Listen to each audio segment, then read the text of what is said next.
All right, welcome everybody to the Patreon World Championship Qualifier number 4. Is Scully here with Manic Lord, and we've got a 22-person tournament today. First place will receive a $50 prize and an invite to the GOAT Format World Championships. Hi everyone, Manic here.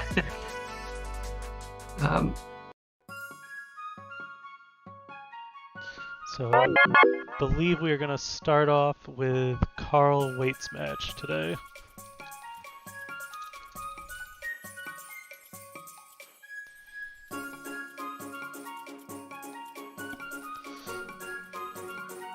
Take a quick look at the bracket here.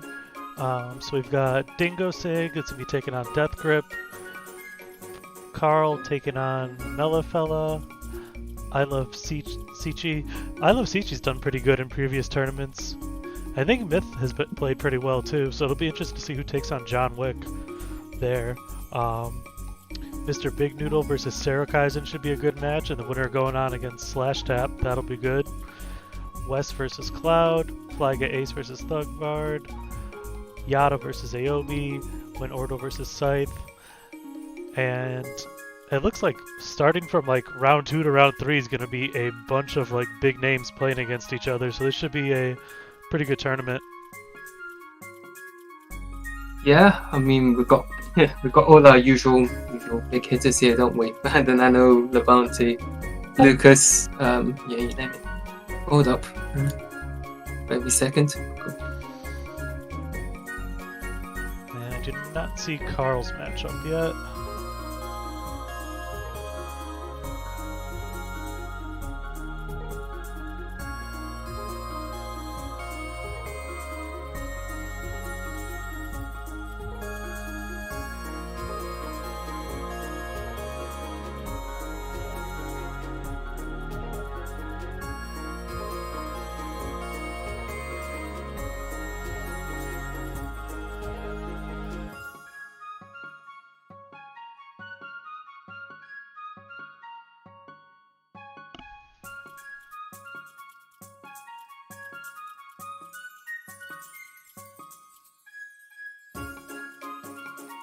Alright, so we'll start with Dingo Sig versus Death Grip. Okay. Give me a sec. Okay.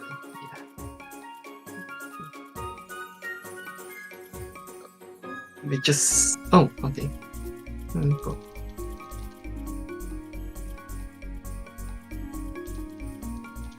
Okay.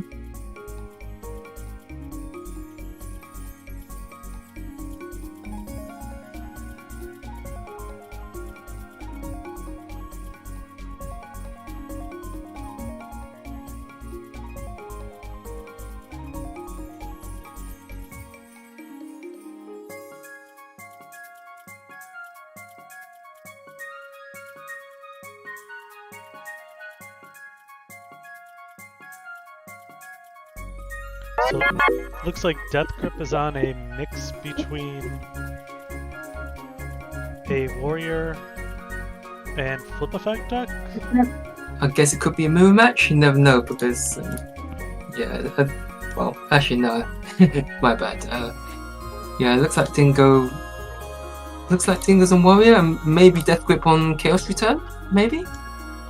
Let's see what else is. Yeah, that's a good call. That could be Chaos Return. Yeah, typical triple decker, triple spy, Blade Knight. Just fill that banish pile, isn't it? Really.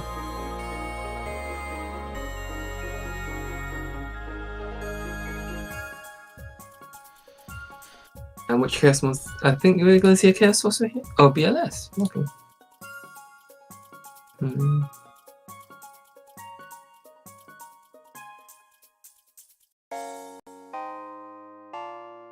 Let's see if that set card's going to be anything useful. Yeah, it is the Sakuretsu armor.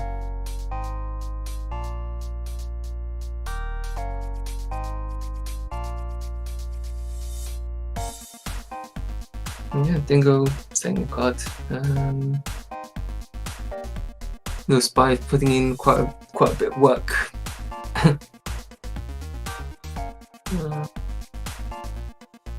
think we'll see several turns of set pass at this rate.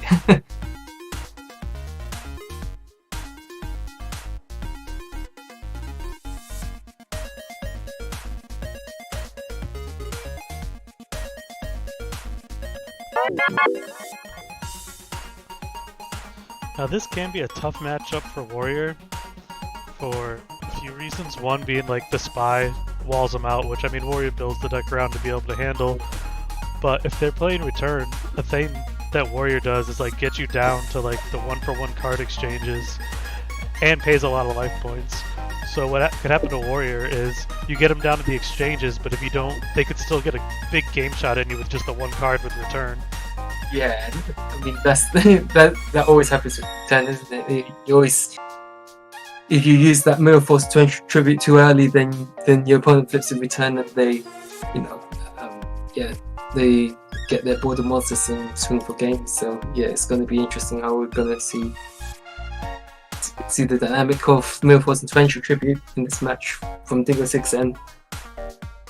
And he discards Mirror Force. Wow. Well, let's see if we are going to see that return.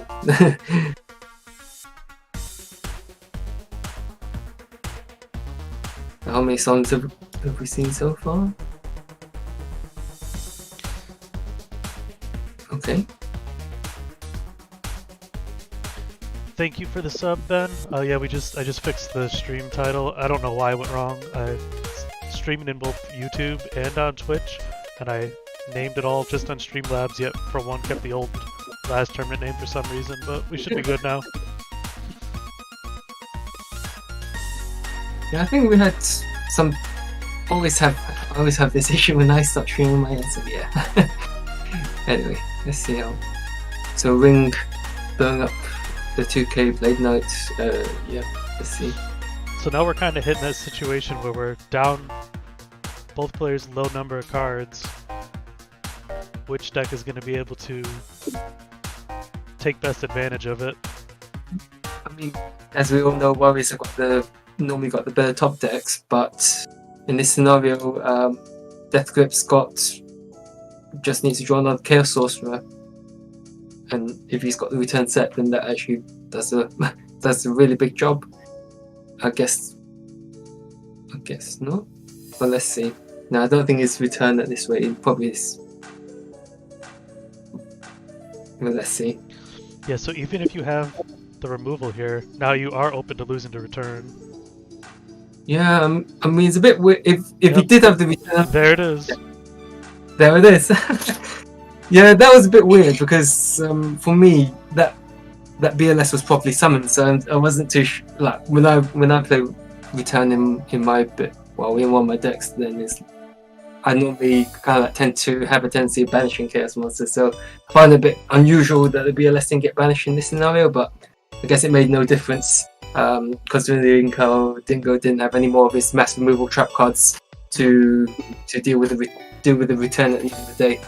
Yeah, and Dingo's the one saying here, I'm going to lose to their own deck. They are known for playing, really the only player this season that's had success with Return from the Different Dimension has been Dingo. Yeah, that's very true. That's very true.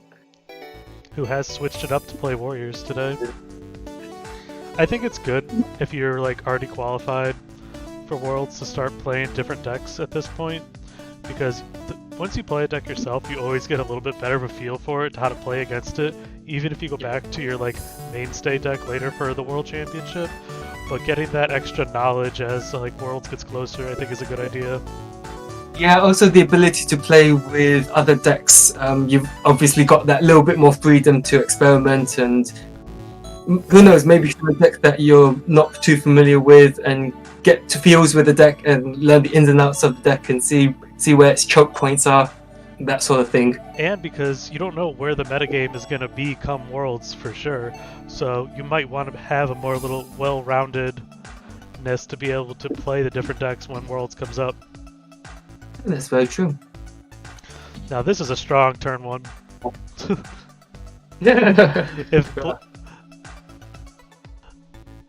If Blade Knight says 5 is the Whopper, is this the Whopper Junior? Yeah, it's a bit. I mean, normally feels a bit unusual to have the breaker on the field, but the fact that you go first, you back up the breaker with all those trap cards, then Yeah, it's like Snatch Steal's not going through.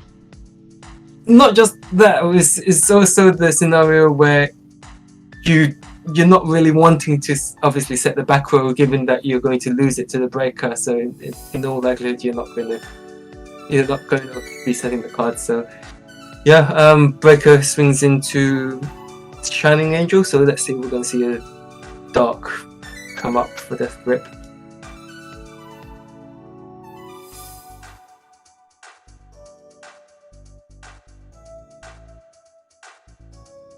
Oh, Mo? Oh, what? Smashing Ground? Now, Dingo should have a good idea of how to play against this deck. Of course, yeah. I mean, if from what we're seeing so far, it feels very much like card for card of what he normally runs. So I don't know personally if I would smash and ground a Shining Angel there, but yeah, he's got more experience in the matchup than I do. So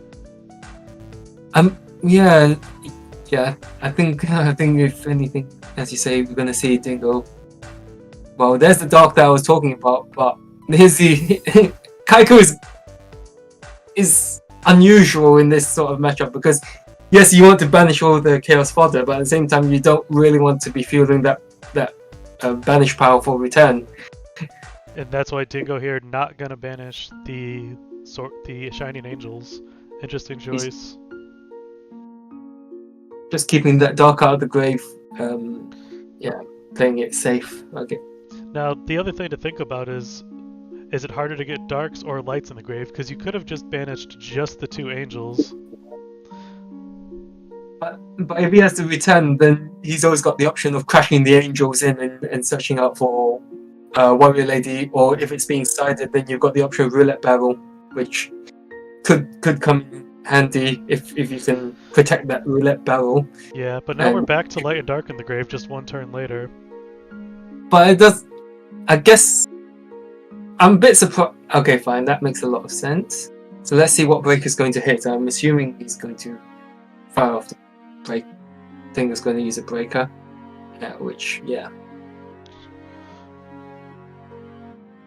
And not going to flip up the Breaker. I think that's just a misplay. Dingo, I think, forgetting that you did not summon the Breaker this turn, so you can flip it up. Yeah, I'm not sure what is set. Yeah, I mean, yes, maybe fearing the Snatch Steal, but at this stage you got nothing. No, it's not from a Snatch Steal. That was just a misplay. Fair enough. Yeah. Unless you're baiting to use the Mirror Force, but I still don't think so. Yeah, like you say, it's not really too much. But let's see if Dingo's actually going to flip up the Breaker this time. And he does it this time around. Let's see if he doesn't have another monster. He's used up Ring already? Has he? No. Let's see if he's got. Yeah, it's like you said, if he had flipped up that Breaker, it would have been finished a turn sooner. But anyway, it made no difference at the end of the day.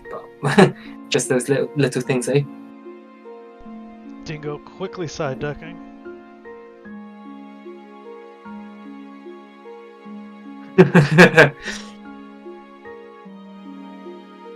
There we go. Yeah, I think he's. Yeah.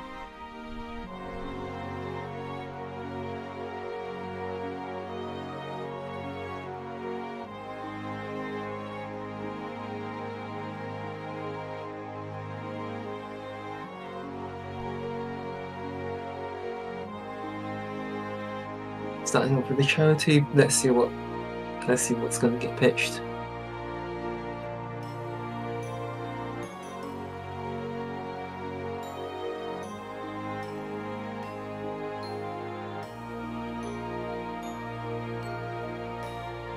Guess set 2 with the skill dog? Yeah. Gonna dump a book and a Dust Tornado. Definitely 2 cards that commonly seen are discarded from Graceful turn 1. Oh, the Heavy Storm. There's that 15% chance of So yeah, that explains why Dust Tornado was pitched. But we have the 15% chance of opening Heavy Storm to clear those two back row and Duo, wow. If Dingo can follow this up with a Blade Knight too, it's gonna be a quick game. Especially with that Snatch Steal gone now. Snatch Steal and Spy! Wow. But he doesn't have that Blade Knight. Curious what Dingo brought in that they're setting. They are on Warriors. Maybe it's could be Warrior Lady, could be Magician. I mean, you see Magician Faith decided in by some people? Yeah, it's a Warrior Lady. Okay, so that did work out setting the Warrior Lady instead of ramming it. Yeah, I get. Yeah, I mean, Dingo's probably safe in the knowledge that his opponent won't be keeping a Noble Earth Plus out in. Ooh, but the Mystic Swordsman gonna hit a Sangan. Probably always the worst thing to see when you're the Warrior player and the opponent sets the Sangan. Death Grip grabbing in light, so we'll have light and dark ready once this Angel hits the board.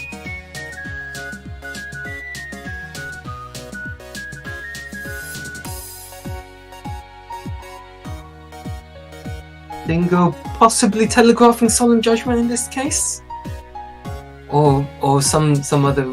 Yeah, let's see what it is. Torrential Tribute, perhaps. Torrential Tribute as well could be Ring of Destruction, but it's just for me it's a weird. Yeah, it's just weird to say. Think you'd probably say, right, I'm gonna flip Torrential straight away. But I don't know.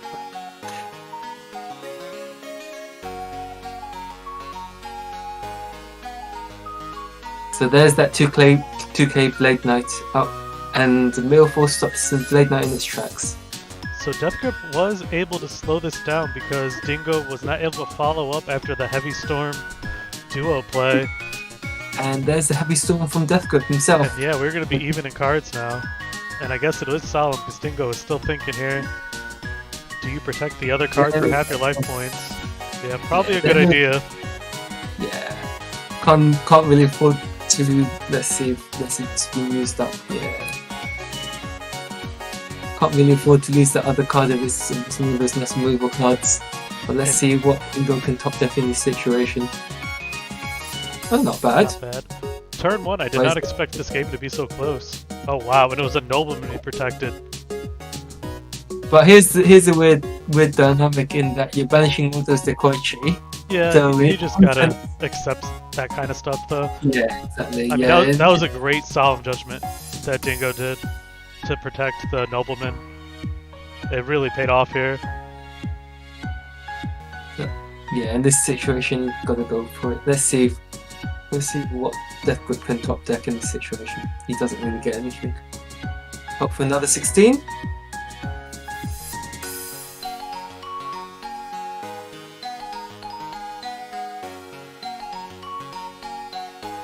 But let's take it another 16.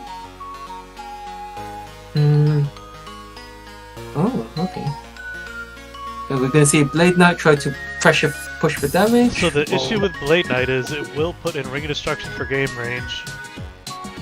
Yeah, that is probably gonna grab Donzalug here. Yeah. Also, don't have a dark in the graveyard yet. I was gonna mention that as well because it's that card in hand would make it tempting to drop the Donzalug on board.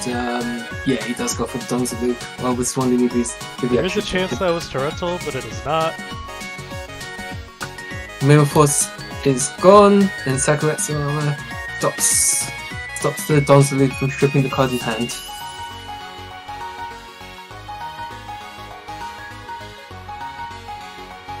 Let's see what else we got.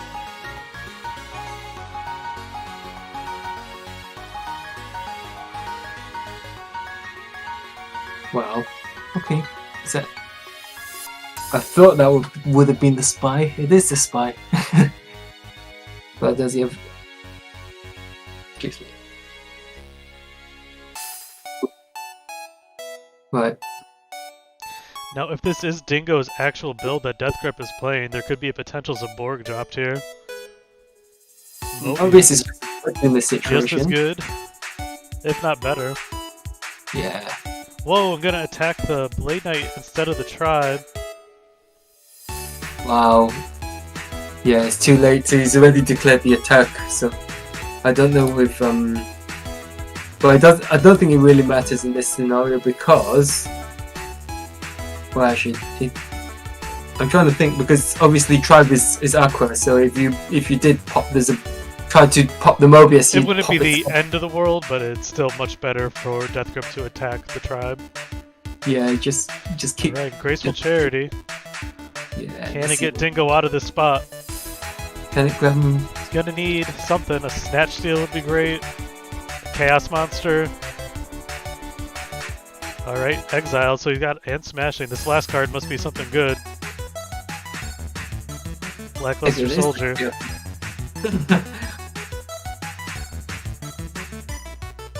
Thing. Let's see. I'm not sure. Not gonna go aggressive for the double attack. As there's two Sakuretsus and a Mirror Force burned already. It could have been worth taking the risk there. Yeah, maybe he's thinking the last card is attacking the Surama, or maybe more widespread win, but in this spot you probably want to pressure. What do you say?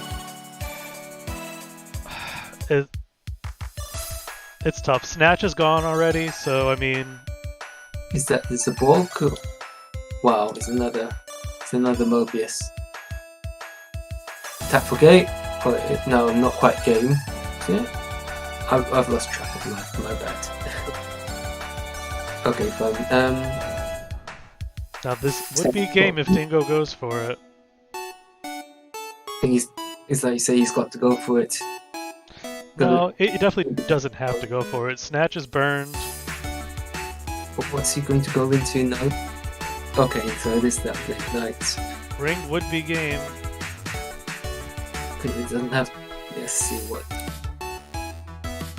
What can Death Grip do off the top? Chaos Monster? No, Oh. not quite. I have to.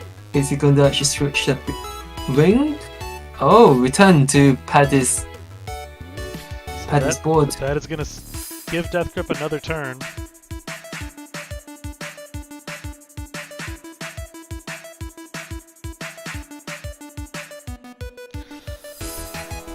I would almost consider switching the Blade Knight to defense instead of attacking. Yeah. Maybe could have. Oh, but I was gonna say, yeah, there's no revival cards. And I don't like attacking the Mobius either. I mean, it's unlikely, but that just opened you up to losing to Call of the Haunted right here. Yeah, I was actually going to mention that it opens you up to losing to. And a Chaos Monster. Yeah. And the BLS drops. Should have switched either attack for the BLS the turn before, or switch the Blade Knight to defense here would have been better as well. Yeah. I was going. Yeah, I mean, yeah.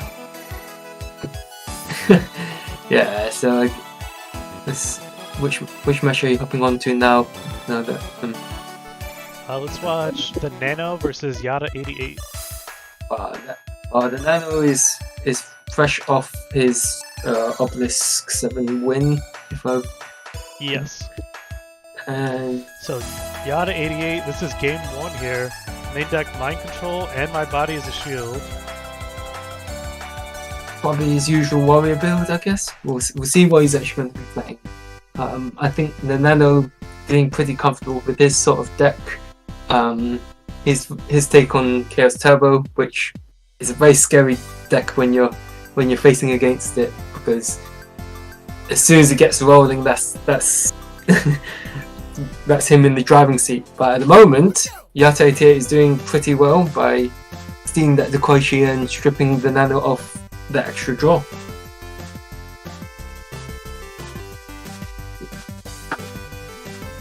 Sam going to go into poking for 1,000. Set couple.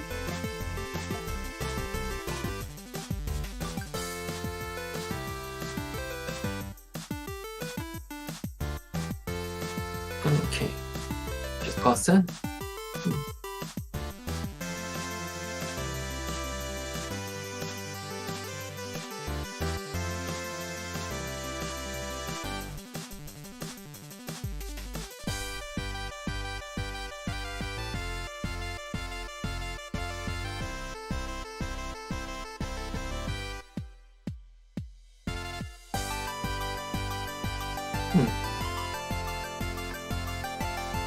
I take it the Nano already knows has a rough idea what he's up against. Going to discard Nobleman straight away.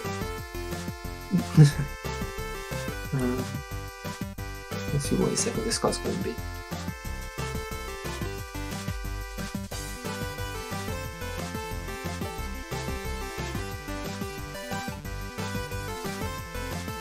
Wow, he's also got the card destruction. Card destruction is one of those cards in the Nano's deck where it lets him dig into all of his power cards. So for him to discard it, given his small hand size, I guess he's got to go with it into just poke for as much damage as he can.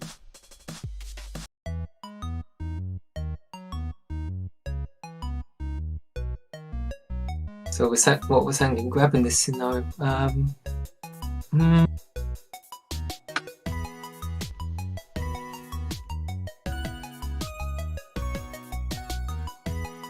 Thought so. So Yata 88 on his warrior build, which focuses on Metasin Zapper.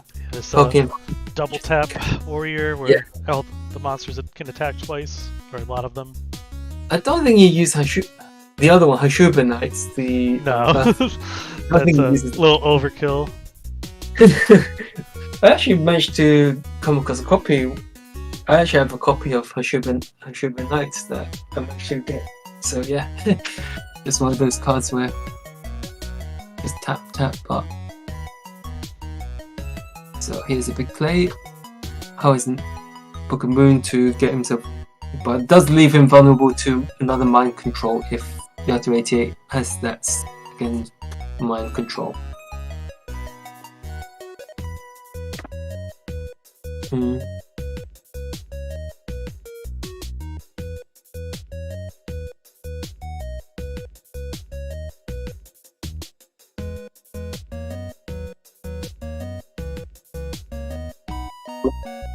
So there we go. So play the two monsters.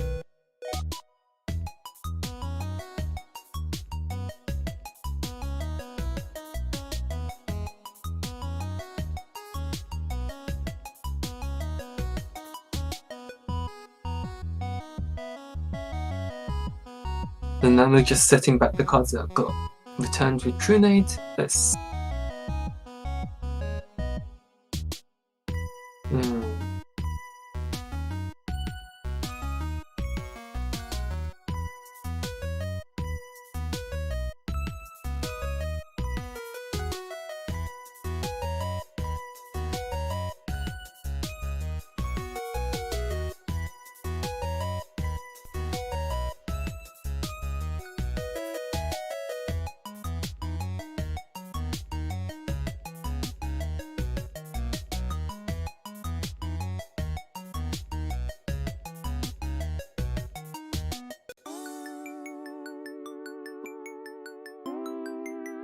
interesting that Yata 88 discarded the exiled force in this scenario. Let's see what he's.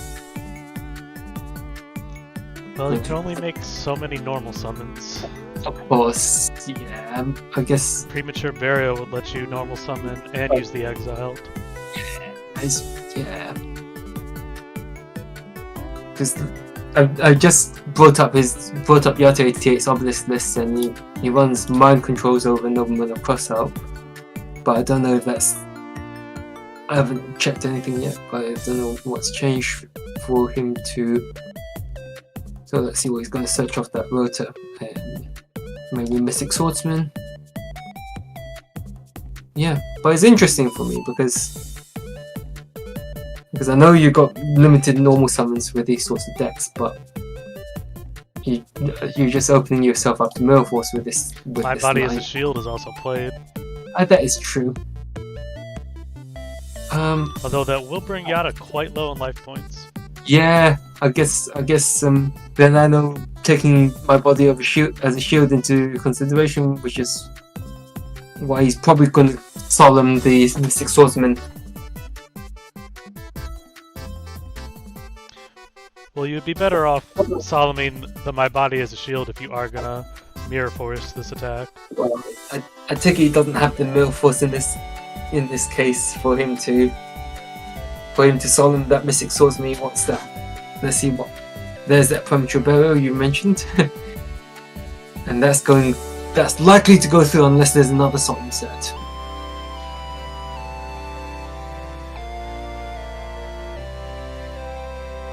Or Wind Blast, but yeah, that would be very awkward for the Nano to have to discard the card just to deal with the So Nano does have to answer this Metaza or it will be game.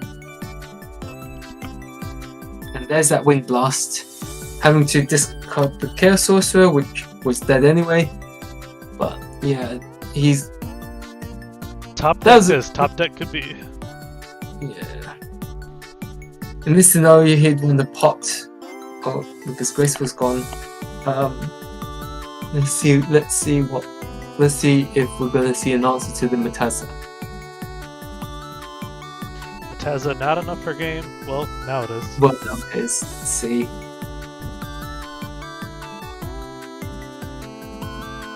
Solid answer. The attack. And But Solemn says no. Yes, so he's no.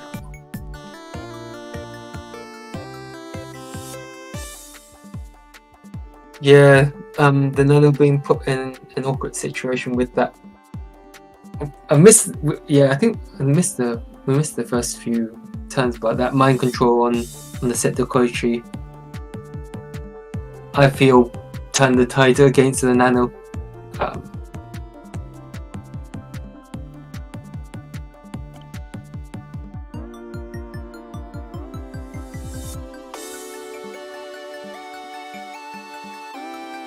And the Nano is done with siding.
Nano's starting off with Thunder Dragons. Let's see the follow up.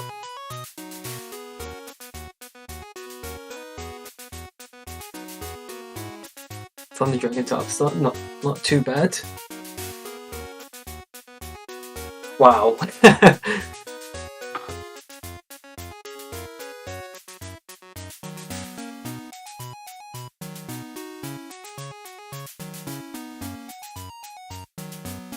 Wow. Card destruction, not only digging the Nano deeper into his deck, but also getting rid of a pot of greed from the opponent in the process. So let's see. Yeah, I got better faith.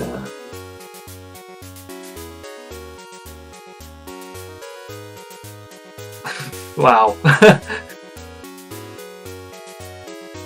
This is where the Nano's deck is actually very, very strong, where once he's almost halfway into his deck, so yeah, he's just recycle those Trinity pieces, back your board up with Solemns and trap cards, say go.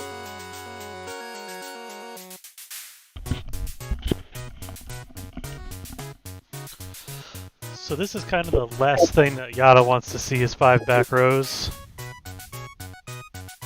I mean, yeah, although he was prepared with, he's prepared with the decrees, obviously, but yeah, Exile Force coming down, will we see?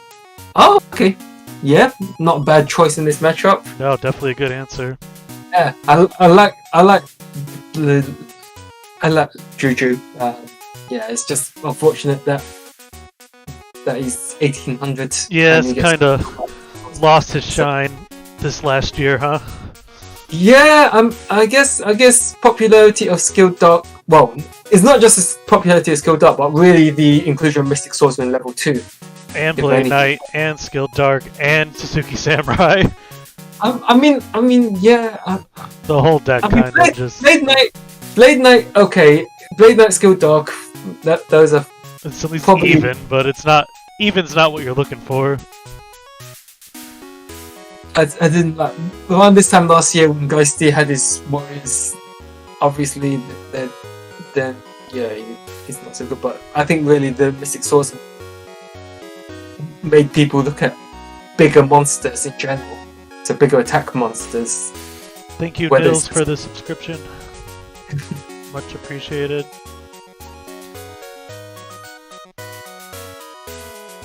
Yeah, so And Yata gonna try to just remove these back rows with monsters, I guess. yeah, I guess he's the Nano is oh yeah, that always yeah. So the Nano taking advantage of the 90-second timer that Julian Book has has to allow you to get back into a duel.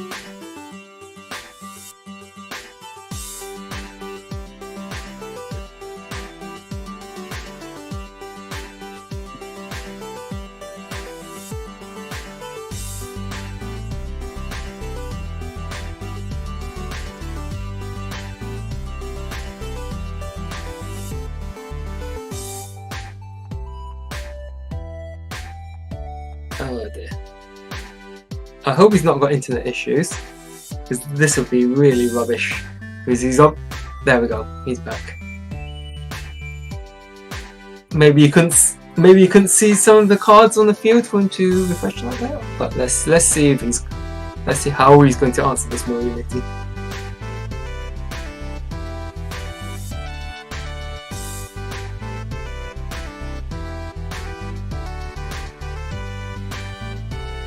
So, slam into.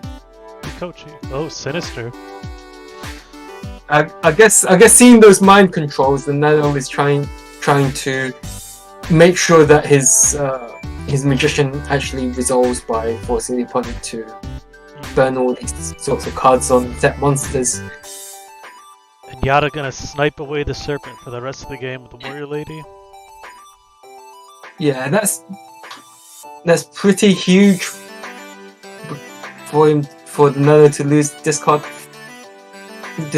continuous discard value in the form of Sinister Serpent, but maybe in the long run he's taking the chance that mind control is more important to play around than to. Nano gonna turn off Decree. So are we going to see the mind control here? So that's 2 Royal Decree gone from Yata 88. Has he got a third one? Kinda interesting that Nano decided to immediately MST the Decree. If you think Yata still has Solemns in the deck, you could let the Decree be up as long as you wanted to, while you have MST in order to keep Yata's Solemns off. But that also does open you a spot if you have your own Solemn set, or if Yata heavies, then you can't Solemn the heavy. Yeah, that too. And those, yeah. But Solemn is also pretty important for the Nano's build, I think, where he's using it to stop. And then the other thing to consider is like Mobius, if you leave the Decree out even though you have the Mystical. And there's the And then here's a spot too. which is likely to. Now, you have to be careful in these things, Yeah. because Yata could just be baiting the the Solemn Judgment here. So Nano's got to think hard. Yata only has 1 monster in hand, so he could be going for Giant Trunade, pick up your equips that are already set, and then summon a monster that can attack twice. But it's unlikely with a monster set that Nano's going to lose this turn. So I think Not Solomon was a good call by the Nano. Yeah, and there's, as you mentioned, there's always the chance of Yata 88 having the Solomon of his own. And there you go, there's an equip that you mentioned. So what does that put him on? 15 plus, so 35 added, so 58. Nano taking 58. So we're gonna, well, yeah. Of course, he's gonna get that pot of greed. But the question now is, does Yata 88 have the? I guess not, with him turning into. Actually, I'm. So Yata is now in a very vulnerable position.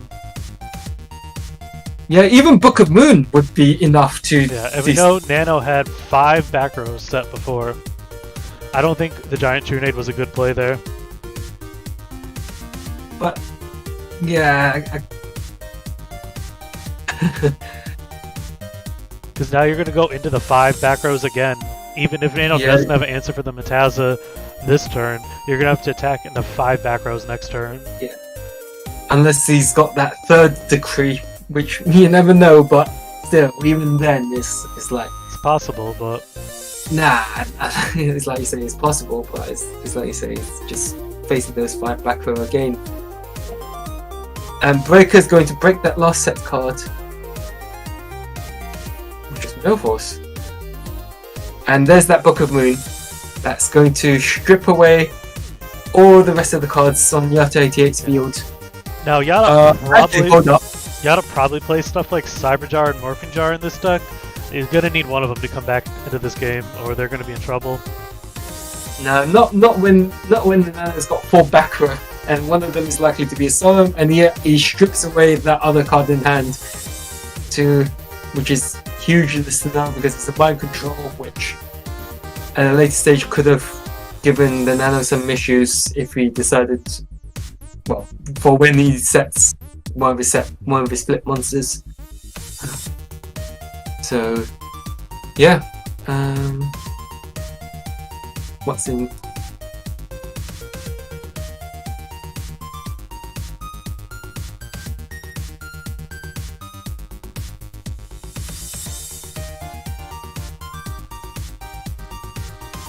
Yata does have some life points to play with, so he's knowing that this is what the Nano's build is so good at doing. Yeah. Where he just puts you in that scenario where he gets all the cards he needs. He has a monster, forces you to deal with that monster, keep poking with the same monster, back it up with trap cards. Eventually it comes to a stage. I think I would have liked to have seen a few more cards for Yata before scooping, like at least draw like 2 more turns just to see what he might, if they do play any jars or anything, it'd be worth seeing your cards, but it's still a pretty reasonable spot to scoop too. I don't think you're getting out of there. Not with the way this deck functions. Once you played that Giant Trunade, it was kind of over. Yeah. So that was game 2. We're now 1-1. Winner side round 2 here today. This is the Patreon World Championship Qualifier number 4. 22 entrants today. First place will receive an invite to the GOAT Format World Championship. The Dueling Book bracket should be resetting maybe even today or very soon. So the top 4 GOAT Format players on Dueling Book ranking will receive invites to the World Championship, as long as they are not banned from GOATformat.com. And so once that is over, it will be time to grind again as the ladder resets, and the top 4 of the next set will also receive invites. So yeah, be some good time for grinding goats. Yeah, good time. I was going to mention that the next what Konami calls the Forbidden and Limited list, aka the banned list, is coming out on 1st of July. So I expect the ladder to reset then. Yata having 1 back row, which let's see. I wouldn't be surprised if it was the decree. And I'm going to be on the grind this coming season as well. I'll be posting an announcement every time I stream, but I'll definitely be grinding the ladder again. Oh, are you doing the Nano's challenge thing? Yeah, I'm doing Nano's challenge. So yeah, you'll see me on. I'll be posting my announcement. Wow, that's actually quite huge for him to discard Mage Power for him to discard Mage Power. Guess it wasn't doing too much without Matassa, but still. So no one will want to be paired up against Manic Lord here on Dueling Book Ladder these next few months as Manic does the Nano's challenge of using a combo alternate win deck to try to get all the way to the top of ladder. But I don't expect to get to the top of the ladder, but I definitely want to. Yeah, I definitely want to get better at playing the decks. So. Yeah, and the Nano opening very strong yet again. Duo into Thunder Dragon into Upstart into Pot. Doing what his deck does best.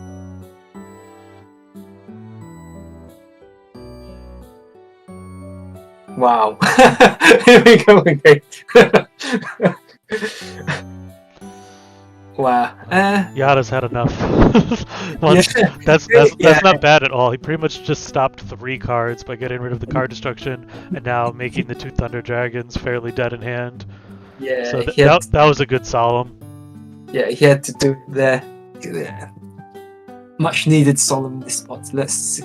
But here's the thing, what's that? Because now you have to be really careful about that set monster. I know the Nano's not going to be setting Magician Face straight away, knowing him, but you never know. Could be going for a blowout turn. Let's see if we're going to see Mind Control from Yata as well. First. Breaker gonna resolve. Ow. Good hit. Probably the best hit you could get, honestly. That gets the Dark Engrave? Yes, it does. It gets the Dark Engrave. Does he have a Chaos Monster?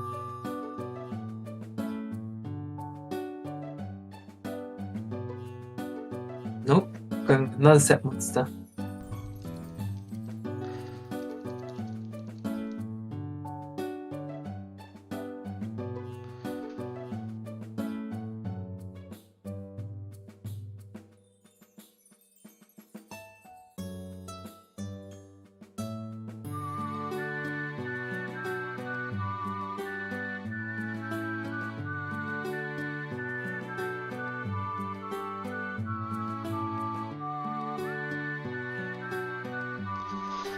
Here's the Faith. Is he going to get back? I think in this spot, Card Destruction is probably another. We do have the dead Thunder Dragons in hand, but Pot of Greed might be the way to go still, because you still have Graceful in the deck. Yeah. Fair enough. You have plenty of. Also could draw the Wing Blast and use the Thunder Dragons that way. Yeah. If your other card in hand is a Chaos Monster, then you definitely want the Pot of Greed. Yeah. Let's see if this is going to get negated. Nope. No, at this point you want to just stop whatever is going to be bigger than Blade Knight. Yeah. More life points for Yata. Yeah, but the Nano thinning the deck even more.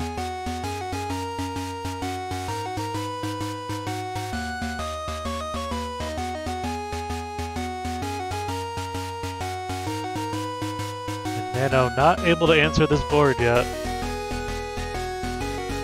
I guess he's safe for now, knowing that he's got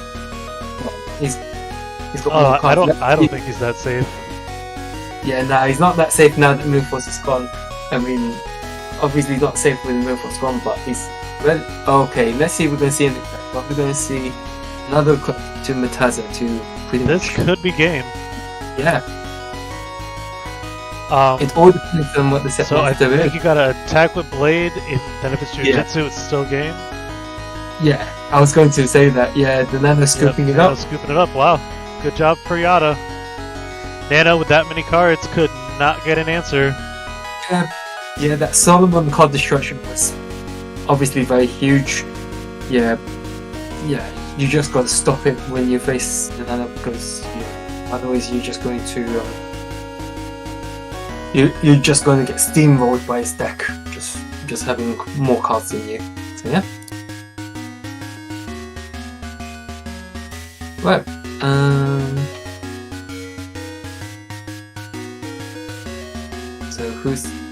So Ghost Rider facing off Yata 88. We're going to John Wick versus I Love CC. Well, fun fact: I love. I can't pronounce it. I can't pronounce. I just say CC. Okay, I Love CC. Is actually 2006 Italian national champ. Oh yeah, cool. Yeah, so yeah, he's pretty good. I hope I get hello from him. He's probably gonna say hi to me, but yeah, it's gonna be an interesting one to see because we'll see what he's playing today. Because I find that he normally when I've played him or seen him play, he's normally played the warrior deck. Well, let's see what he brings today.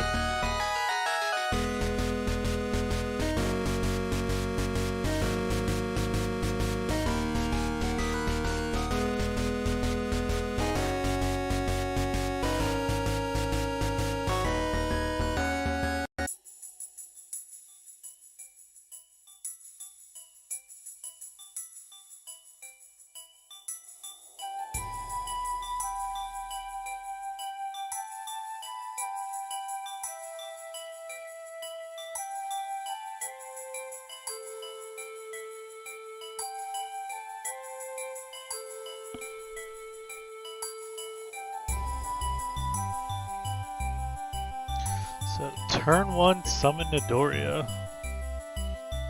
Summon Nidoria set 4. 5.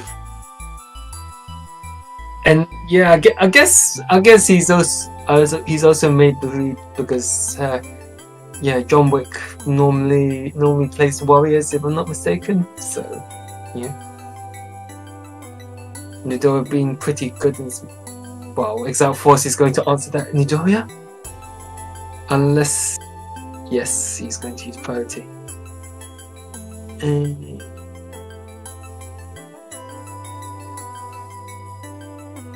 Are we going to see 5 back row to match the 5, or are we going to just see? Pretty close. We're going to see 4 back row to match the 5 back row.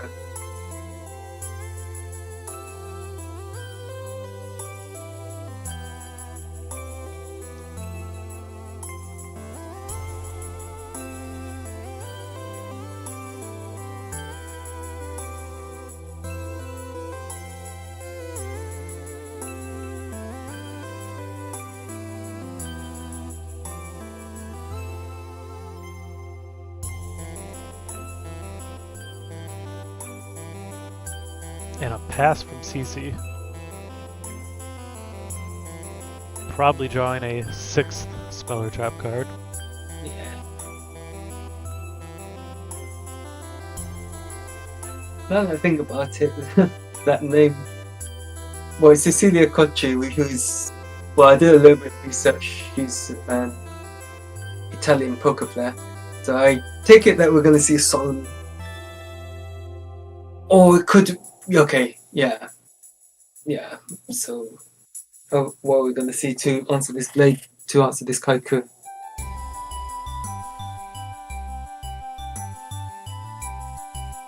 Wow. Not even a Sakuretsu, Mirror Force.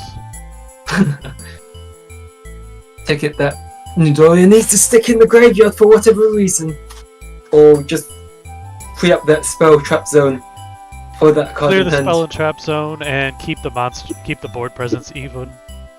Yeah. It's a fine one for one trade. I'm just surprised with 5 back row there wasn't a Sakuretsu down there. Gotta think there's a Dust Tornado or something for this Call of the Haunted though. Must be something else. Solemn? Yeah, okay.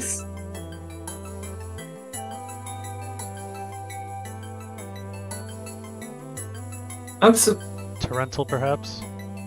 Yeah. Is he gonna attack? OCC said that they want to hold on the summon of the Kaiku.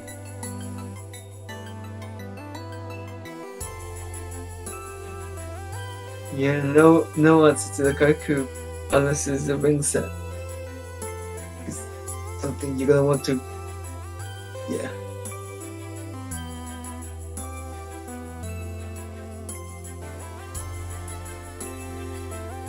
So 4 back row, and none of them that you want to use to stop this Kaiku. After you used a Mirror Force to stop it, I'm not sure what the plan is here. Yeah. I guess. Yeah, definitely not going to be using book. I guess. Yeah.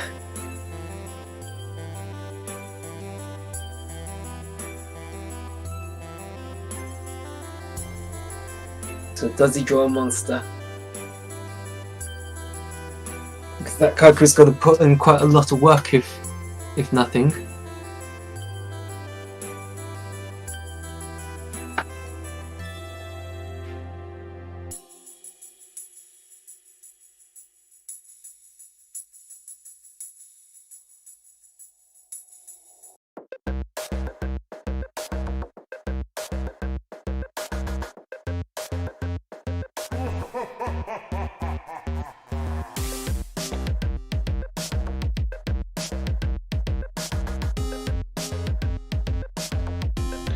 CC has 6 cards to work with, but is yet to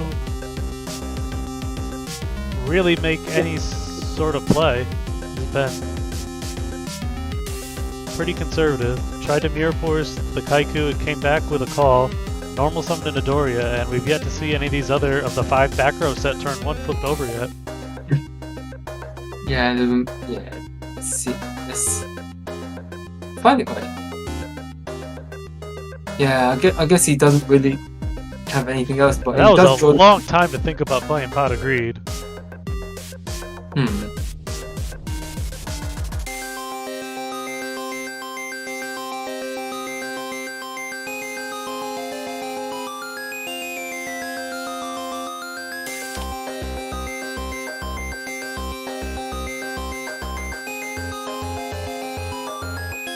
I don't know. Yeah, that's. I guess maybe poor internet connection. But yeah, just Possibly. let's see what. Let's see if the 2 cards gonna help get rid of the Kaiku on board. Creature swap. You wouldn't normal summon the Zero Priest like that. Could have Book of Moon. Yeah. That's a Well, that's the thing. very That's the risky thing. play, though. Yeah, that's the thing. If you had the Book of Moon, you would have used it.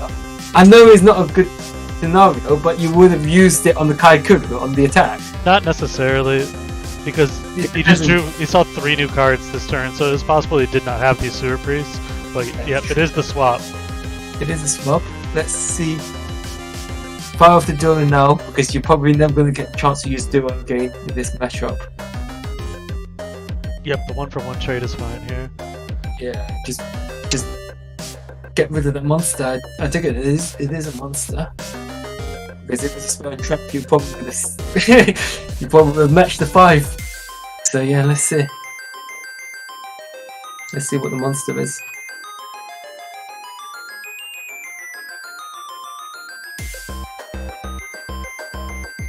Oh, premature. Okay. I guess pass. No. Because Azure's not that good in this matchup, so I wouldn't be surprised if just Nah, attack over. I would Or not. just- I would not attack it. Nah, I think he does the right move and just leave it, just get it back to the hand. So I'm gonna say that CC's on a tomato control deck from the cards that we're seeing so far. Some sort of recruiter deck, I think it's fair to say. Yeah.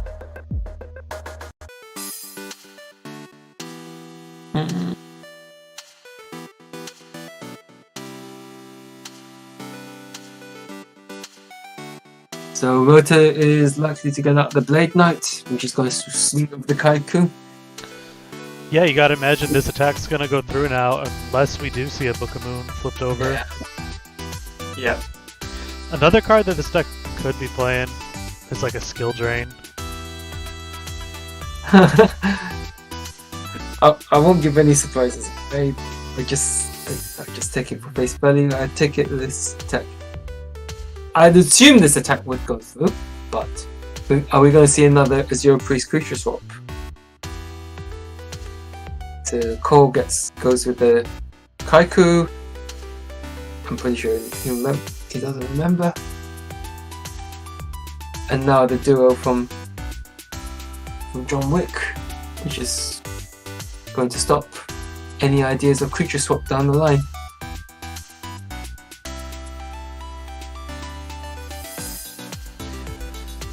Alright, this duo is gonna take advantage of a Sewer Priest going back to the hand. So what's the other monster I was going to say? Wow.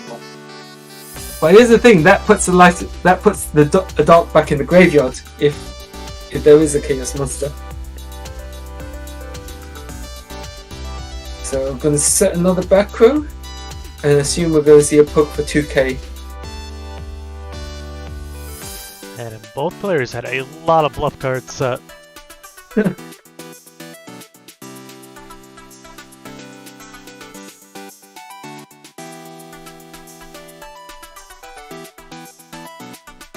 Yeah, Paul being good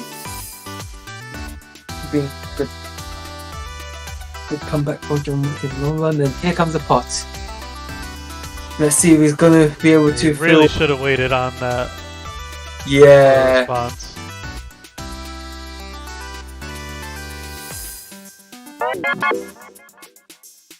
If he says okay, he's gonna negate.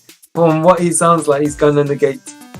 We're gonna see if what TK says here, because if it's solemn, then if it is a solemn, then fine. But if it's not the solemn, then yeah, I think in this spot you kind of do have to solemn. Let's see if we're going to.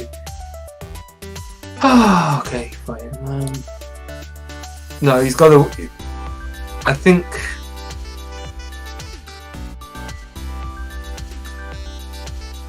Yeah, I can see TK's in this, so let's see. Yeah, I think that's for me. I'd roll that way, but let's see what TK says. Yeah.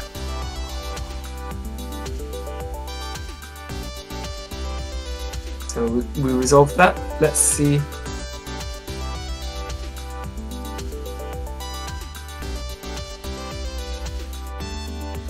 John Wick with a firm life point advantage now.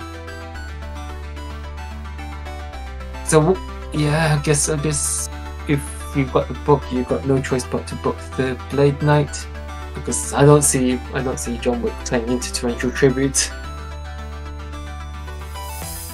You're just gonna poke. Good. Yeah, so yeah, that Corridor Haunted being the real turning point. And I will be back in a little bit. Sure.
Right, I am back. Let's see how if we're gonna see a repeat of last time of Summer Monster Set 5. So we didn't totally see, we didn't see too much of I Love CC's deck. So definitely going into game 2, John Wick's got to be ready for surprises. A deck like this can kind of side deck into a few different things.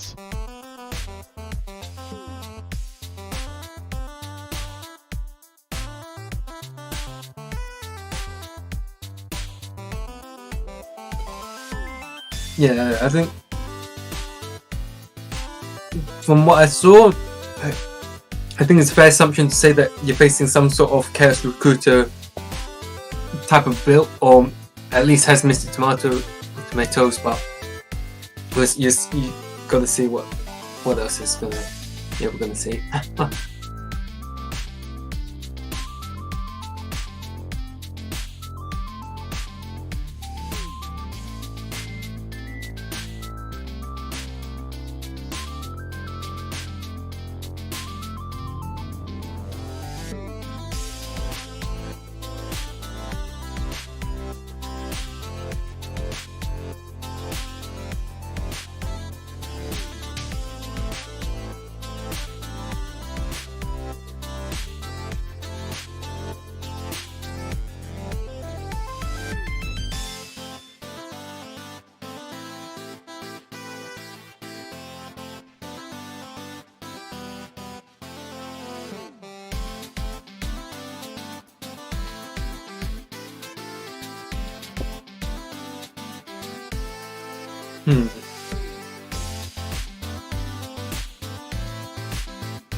And there's the Shining Angel.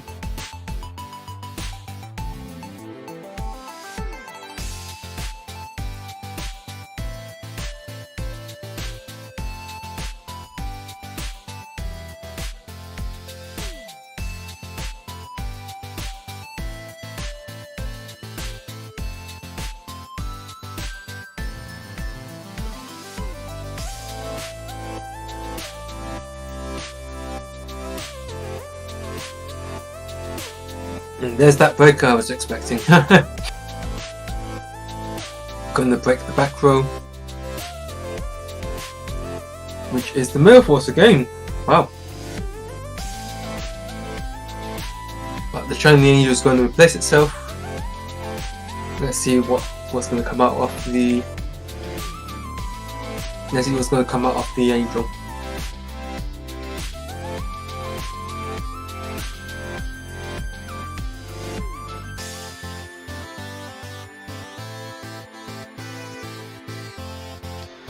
What a surprise, a Shining Angel. Oh. Yeah. Yeah, I definitely don't want it. I'm going to worry in this sort of situation, but yeah, let's see. The back row to support the breaker.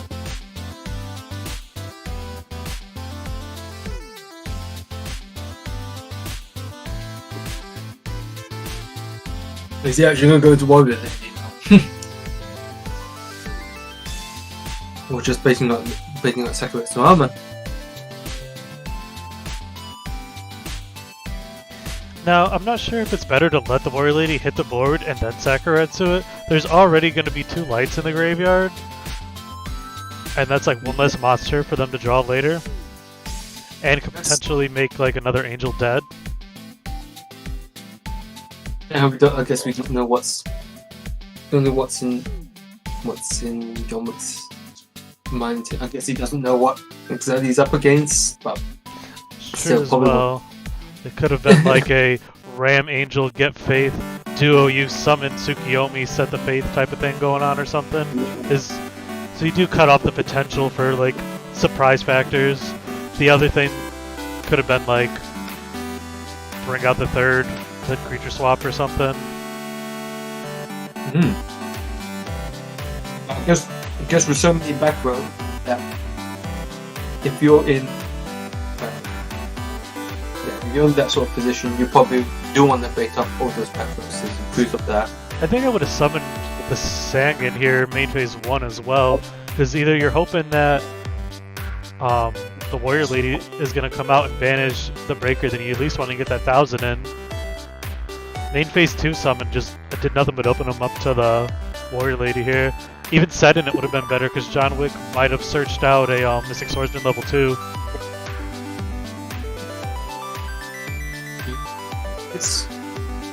If you set the Sang, you wouldn't have searched Warrior Lady instead.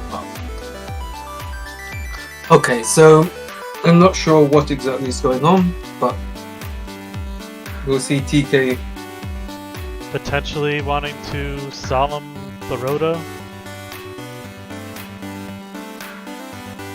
In that case, you'd let the Rhoda go through, surely. Yeah, there's already a light in the grave, so I don't know. I did just give CC a slow play warning, so he might be discussing it with TK. Looks like they're good now.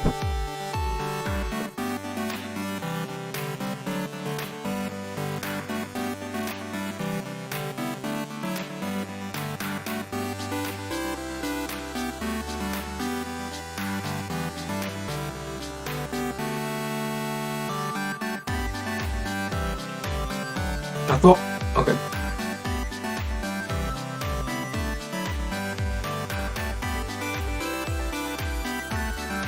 Yeah, Male Force is gone, so this Warrior Lady, it's unless it's torrential set. But in this sort of situation, yeah, not sure what's happened. Yeah, that's going to go. 82100. There's nothing to stop the Warrior Lady pretty much after the Breaker hit the back room. Well, Breaker hit the Male Force, so yeah.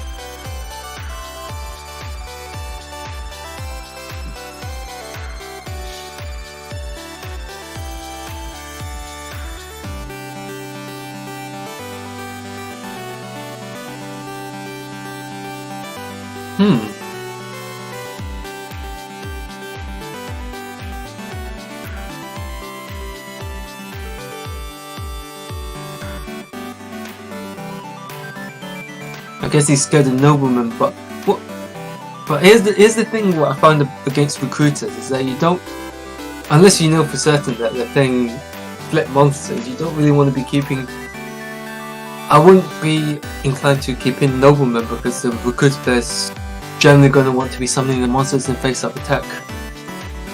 Yeah, CC's making a lot of. First off, CC's playing, I think, way too defensively. Has not been on the aggression like a single moment of this match, and you can't make these little mistakes against a seasoned veteran like John Wick. A seasoned warrior player, because the warrior player is always going to take full advantage, isn't? Yeah, and it's weird. John Wick is a Shonen Jump champion, and if you're making a few little mistakes, he is gonna really zone in on them. Definitely, for sure. I just find it a bit odd that that I'm seeing these sorts of plays from him, but I guess that's what happens when you're playing with a deck that you're not 100% familiar with, and I'm surprised he's left the Reaper in attack.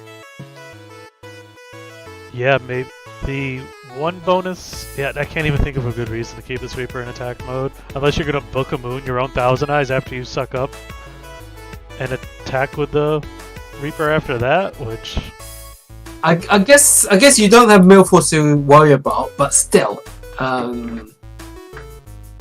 even then, it's like now you're just opening yourself up Oh, you're opening yourself up to torrential trip.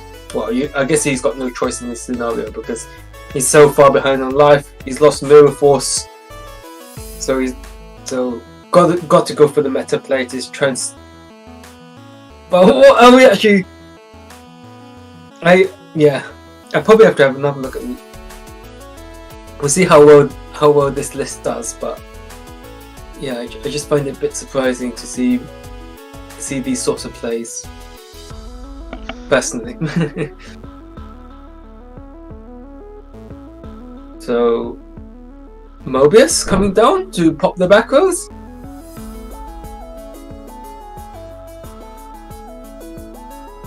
Yeah, I think. Okay, so Wow. I mean that's why he didn't switch the Reaper. So there is a much better reason than what we came up with, at least. That makes sense.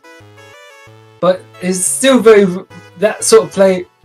I guess Torrential would have been flipped earlier, but still, I don't know. maybe I'm not seeing something.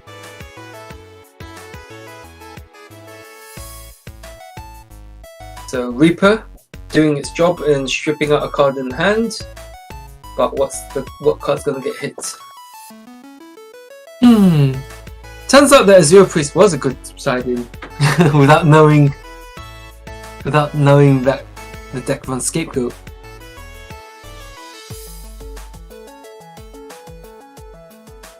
Okay, so John Wick giving the all clear to select.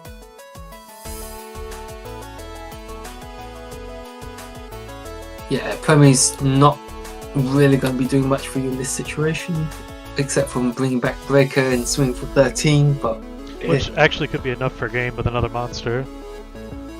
BLS. Yeah. BLS drops. And that Reaper in attack mode is gonna pay the price. Overkill. Yeah, just overkill. He had the ring for the Reaper too.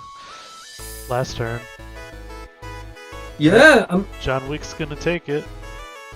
Yeah, John Wick's going to take full advantage of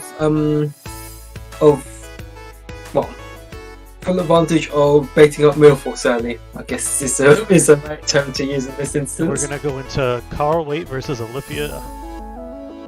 And this one's really, really good one. So that one in the middle, does that mean it was a draw game one? Oh no, I think that means player 2 lost. The player 2 has a win. So probably Alethea is 1-0 up. And we see, well, obviously we missed game 1. Carl applying the pressure early on. Let's see how Alethea is going to combat. We see Tribute to the Doomed and a rare metal dragon vanished. So I'm guessing Olivia on another custom brew here. Then For sure it's going to be. One of the few players able to really win with off-the-wall decks. But, yeah, I mean, even before Cold Wave Monarchs, he was using what I thought was a very refined version of Reasoning Gate Turbo, using a very minimal monster lineup, so that you make sure you hit stuff off Reasoning or Monster Gate.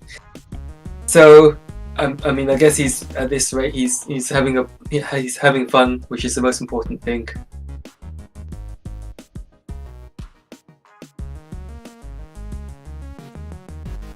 So, deciding game.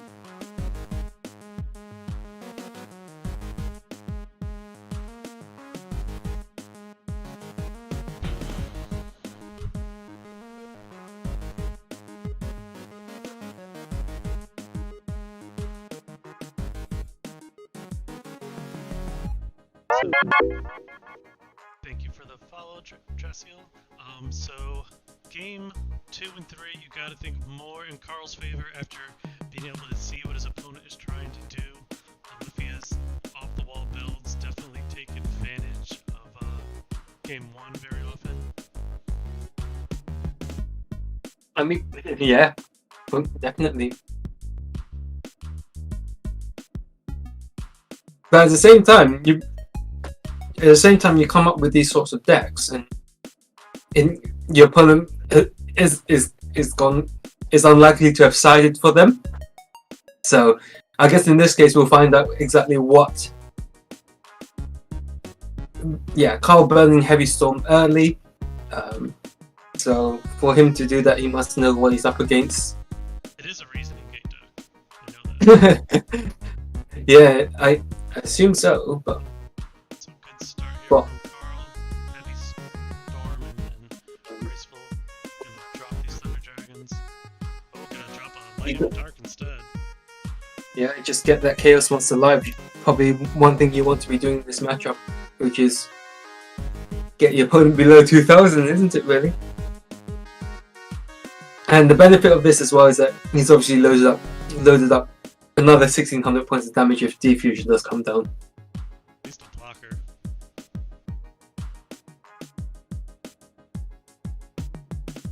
Not a bad start for Carl. Carl's still chasing that World's invite this season. Yeah, that's yeah. He's going to put on the chat.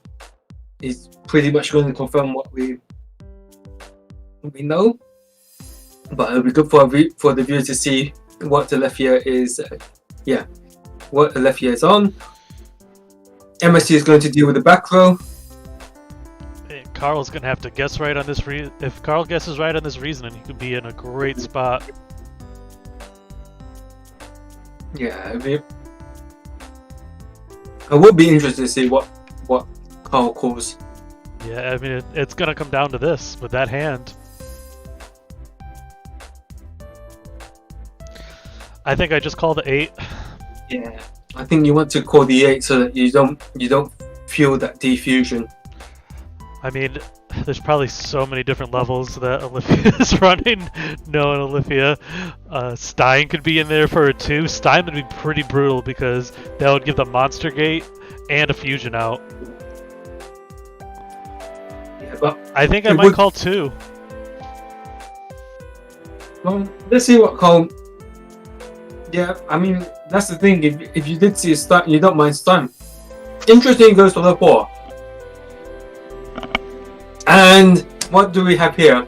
The defusion gets fueled. Yeah, so there's I mean, that's not going to be good. yeah. Is Carl going to call 4 again?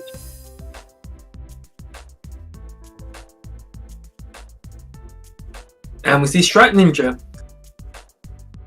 So yeah, we've got the Strike Ninja Red Metal Dragon interaction. I assume we're going to see Monster Gate banish Dark Magician. Mill a whole bunch of darks for Strike Ninja. Yeah, so if Carl had called 8, which is kind of the What? standard thing to call, probably would have won this game. Yeah, well, with the hand that Alethea had, I'm a bit surprised he didn't call 8 because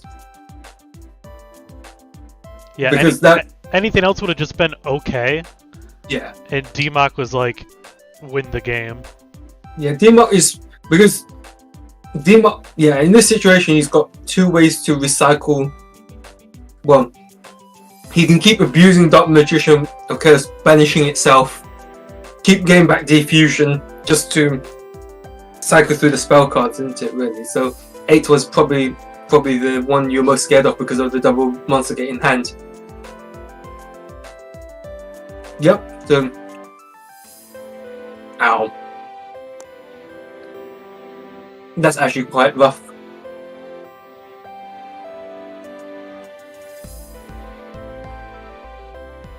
Yeah, it's just Alethea just going for it.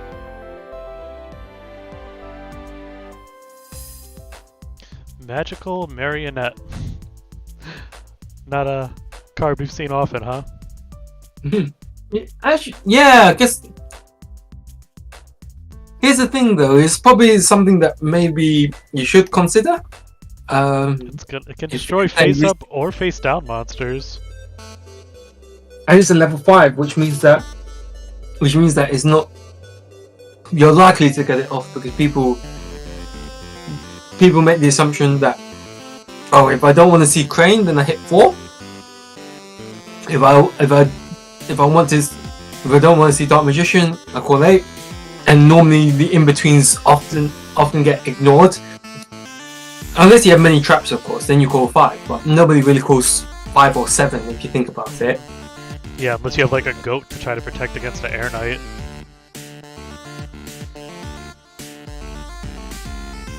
And how many spell counters are supposed to be on this marionette now? 2. It is 2 now. Because and there's no max on it either. Yeah, it's not hard once per turn.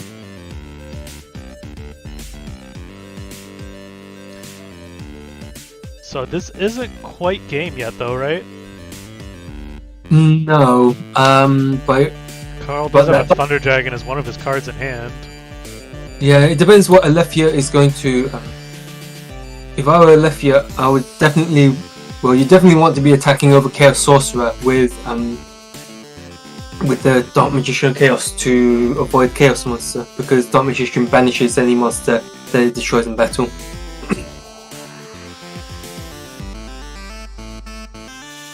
And he does exactly that. Wow, Magical Marionette really could be super powerful. Yeah, it's a shame that the Monster Gate didn't actually hit more darks, because if it hit at least one rare metal dragon, then it would put Alethea in a much better spot than having to do what he did. But I guess that's the one of the things when you play with Reasoning Gate, isn't it? You can't always guarantee what you're going to hit in the graveyard. And Carl scooped it up. Wow.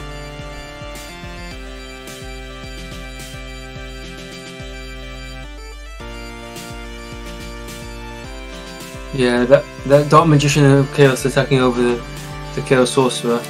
Don't think Carl could have done anything more.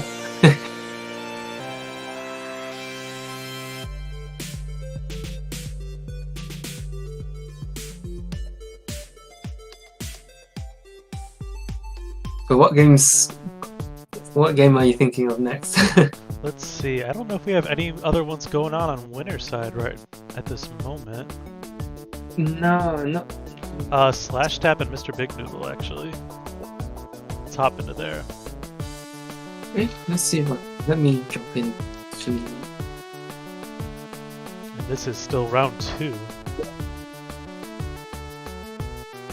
So it looks like Slash Tap's on their version of Chaos Turbo. And Mr. Big Noodle has... I don't know what deck he's playing. But it looks very funky, I'm not gonna lie. It is game 3. Yeah, Mr. Big Noodle not in a very good spot, I'm not gonna lie.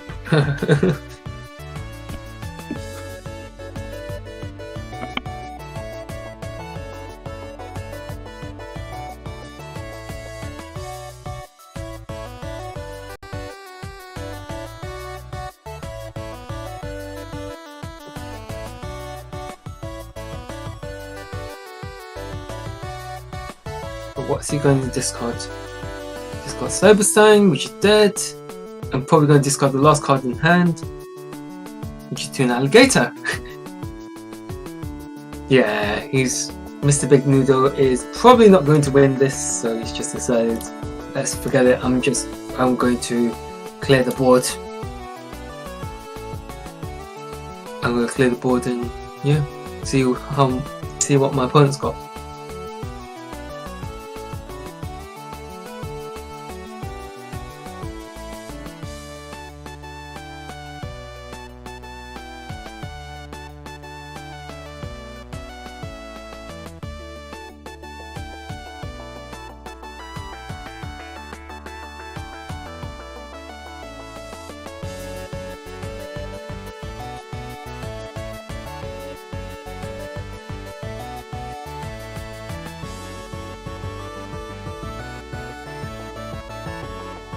Take it duo Reptile Thunder Dragon early on the game. Are we gonna see? Wow, we're gonna see Charity. Probably to get.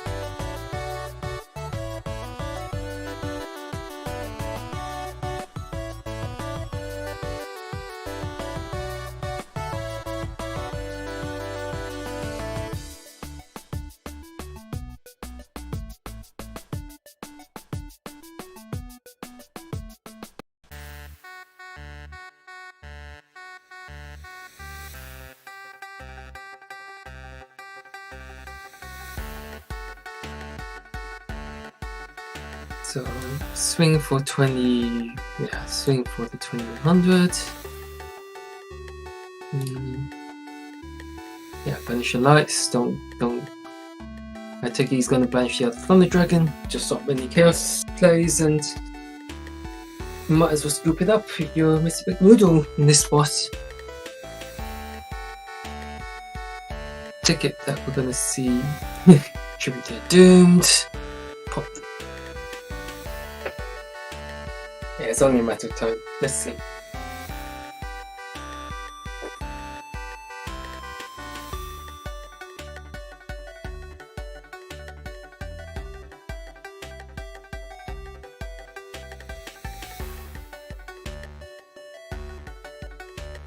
Yep, unsurprisingly we see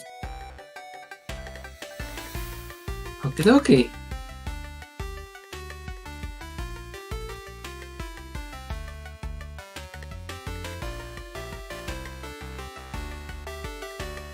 Oh.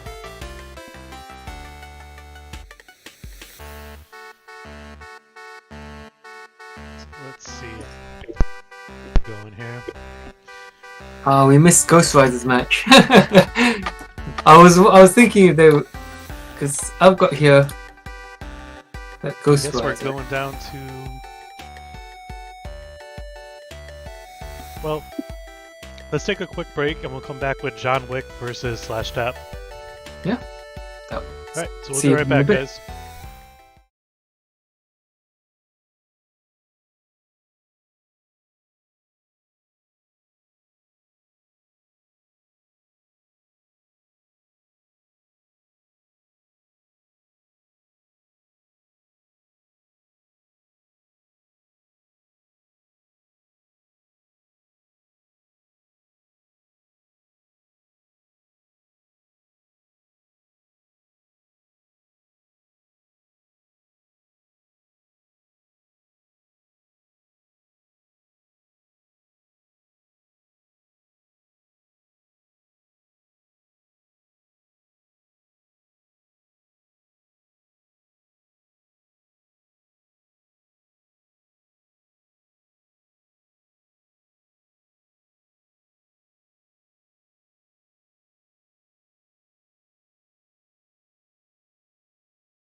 Okay, and we are back with winner's side. This is going to be round 3 with Slash Tap Johnny Lee versus John Wick Chris Flores. So we got a YCS champion versus a Shonen Jump champion. I believe Johnny Lee's YCS. He might be ARG champion, I'm thinking of. Someone could correct me. I know he's a champion.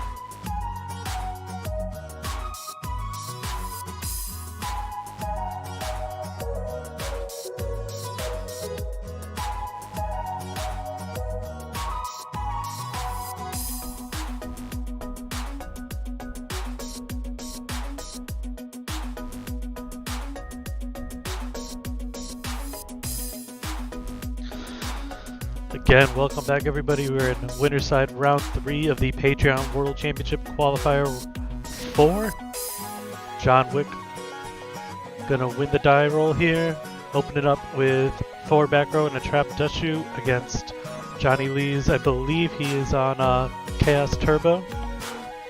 It certainly looks like it. I wish to hold the replay on his match with Mr. Big Noodle.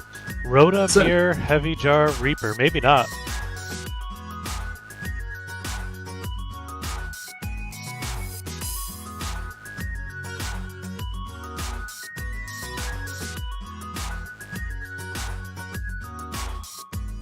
And Breaker going back to the deck. Yeah, it's then. So Heavy Storm here. John Wick better have a Solemn or this is going to be a blowout.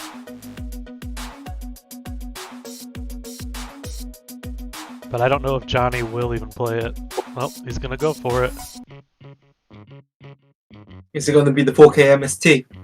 Or a big sigh as John Wick dumps the grave. Cards the grave. Okay, yep. 4K MST it is. Heavy Storm out of the way.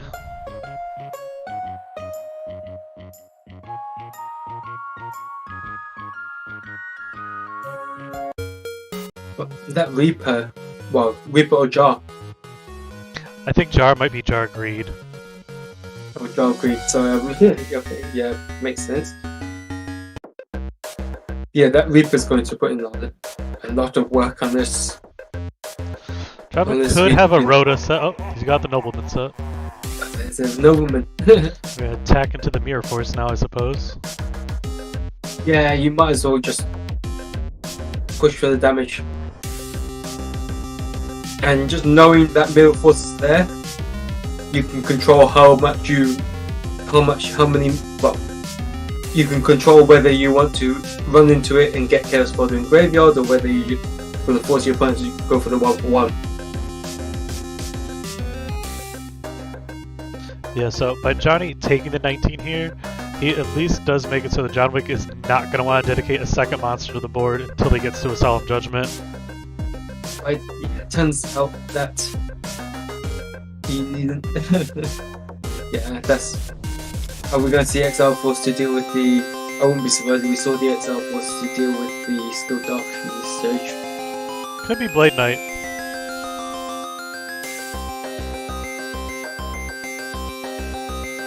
Nope, you're right, there's the Exiled.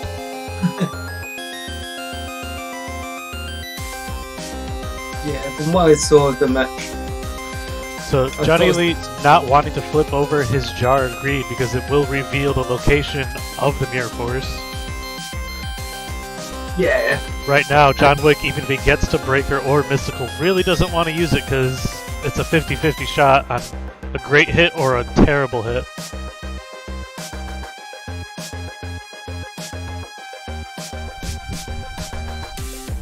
So let's see, for the Haunted, bring back the Skill Dark and hope for the 19. Yeah, John probably really wishing he drew a monster there so he could have attacked into the Mirror Force and then used the call, but you gotta use what you have. I mean, I wouldn't complain in that spot. I've gone with the Mirror Force as a 1-for-1, even though I don't have monster support. But that 4K payment is it's a big one, But you gotta go for it. You can't risk. You could yeah. You take 4K to stop a heavy storm. Hopefully not Sangin or Serpent. Faith, great hit.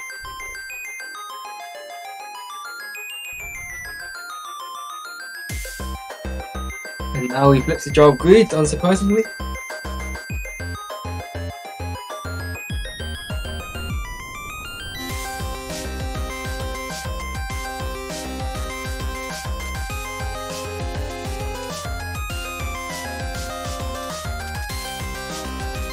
Two sets. We're going to see Dust Tornado to try and blow away the back row, or we're going to just draw for turn. And we see draw for turn.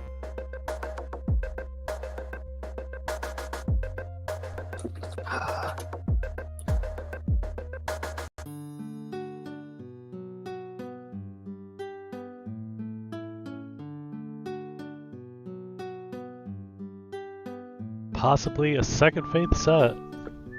That would be brutal, this spot. Nope, it's a spy. Let's see.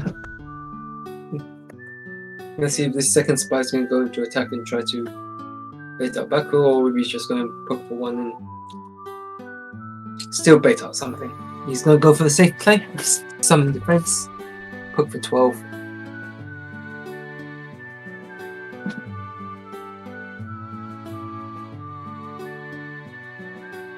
John Wick having a hard time getting to monsters. One of the weaknesses of the warrior deck is it does play a relatively low monster count. Motor will be right nice spot now, but he does have the art for the spy in Snatch Steal. I'm going to see if we can bring two. No, we don't. Two spies going to crash into each other. But it does put that dark in the graveyard. Gonna put a dark in graveyard for Chaos Monster.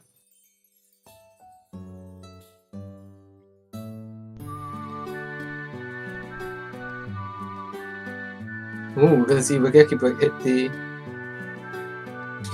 Snap Steel.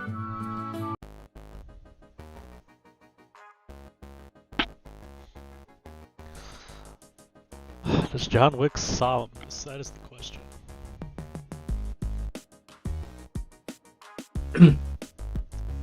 Yeah, if he doesn't have a means to deal with the spies, then he's gonna have to solve them.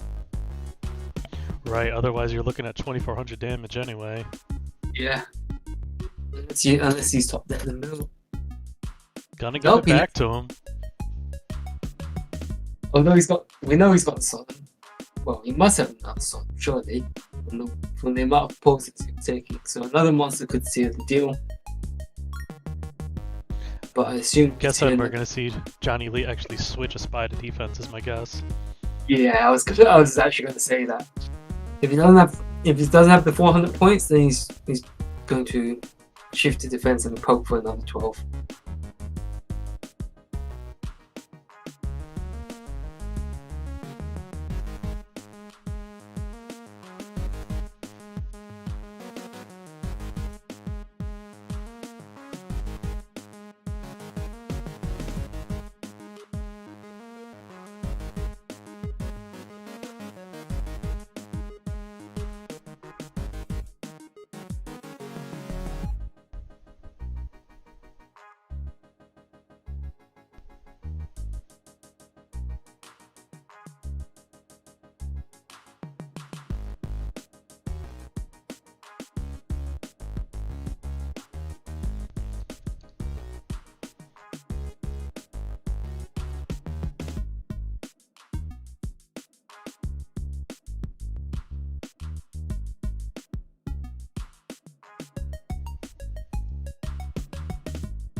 Yeah, he does exactly that.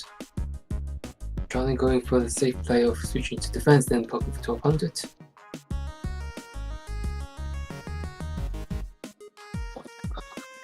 So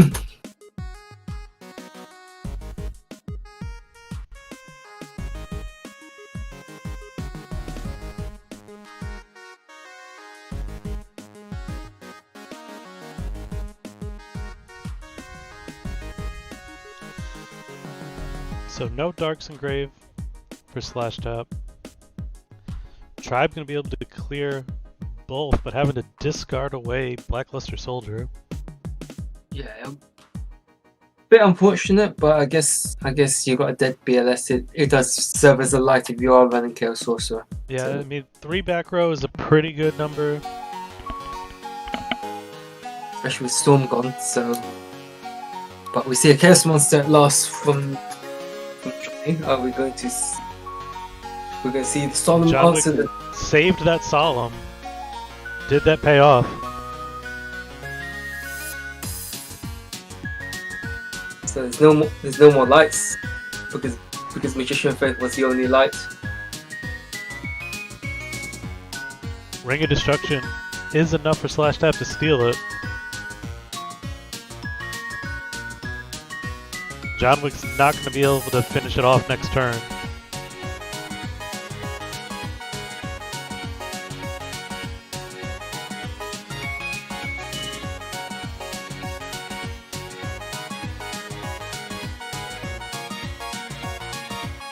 What's he going to search for? I mean, surely you're going to let this through, so let's see what he's going to search. Blade Knight would be a light. Ant gets over Tribe, but Warrior Lady. Yeah, I don't know if he even plays Blade Knight. The Rhoda is kind of a little strange, right? Yeah, I guess it reminds me of Nano's Templar's deck. Temple List, which he ran at 3 vs 3 event a while back, where he had some really warrior package, but looks like we see more warriors here. Yeah, we're seeing a fair few warriors. I think I've seen Mystic Swordsman from the previous match with Mr. Big Noodle.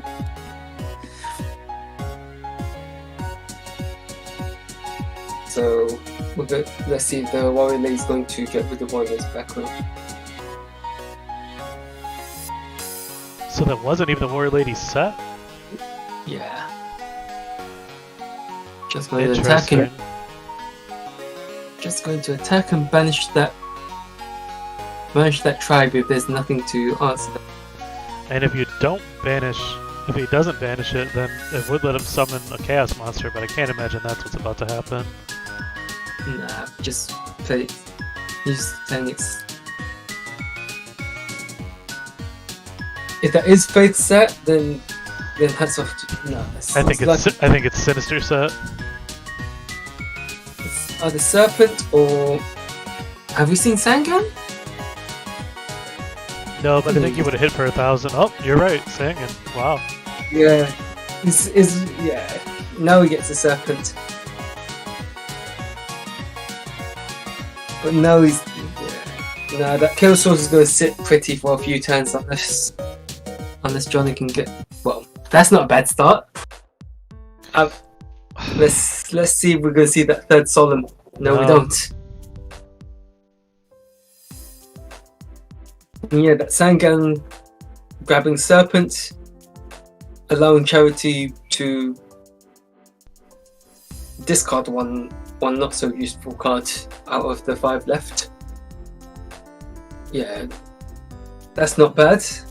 Getting three fresh draws, trading a dead nobleman in this matchup.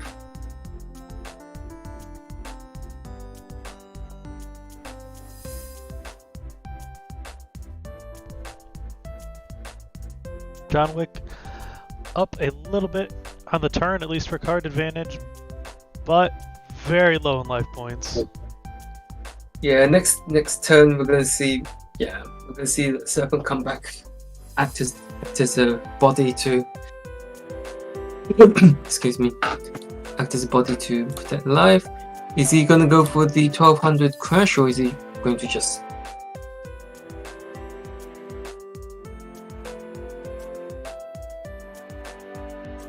Yes. One for the viewers. Sasuke Samurai number 4 has the same timing as Mystic Swordsman level 2, despite what it says on the card text.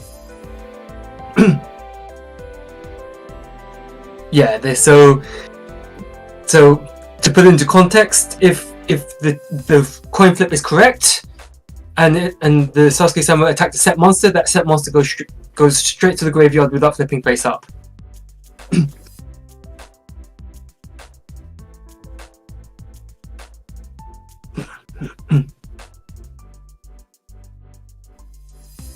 And forcing that mill force out early is going to come into play. Yeah. So are we guys? If there's a torrential, it probably has to be used right now. Yeah. Yep. I agree with Johnny on this. One from before PSCT.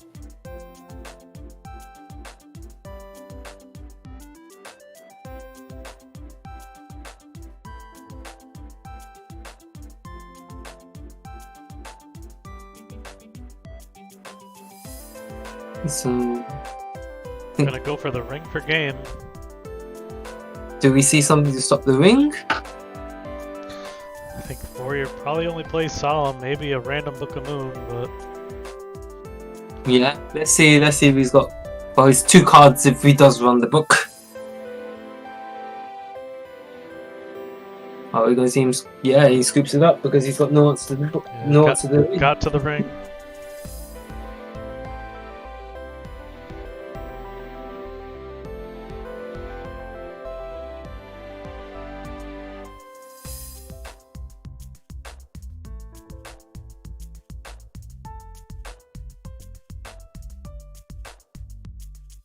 So it's going to be a bit unusual to side for this sort of deck, I think, because on the one hand you're obviously going to be siding in, well, it appears to be Chaos Turbo, but you're seeing the Warrior package to deal with as well. So it's like, how do you actually side as well?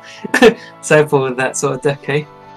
I think your main deck does pretty much just handle it, despite what we just saw.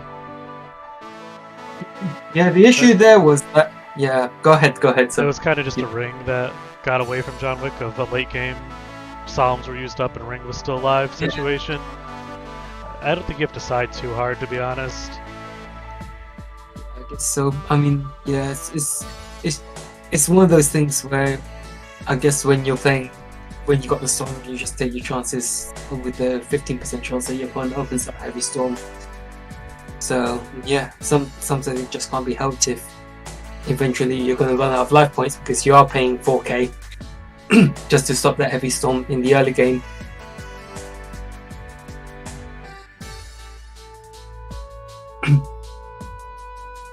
So the winner of this match will take on Olia, who will face Ghost Rider in winners finals.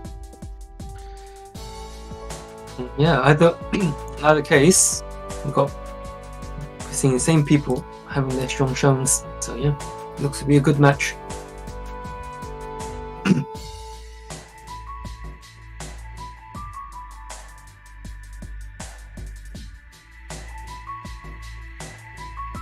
Alright, so game 2, John Wick will start again. And we're going to start off with a T set this time.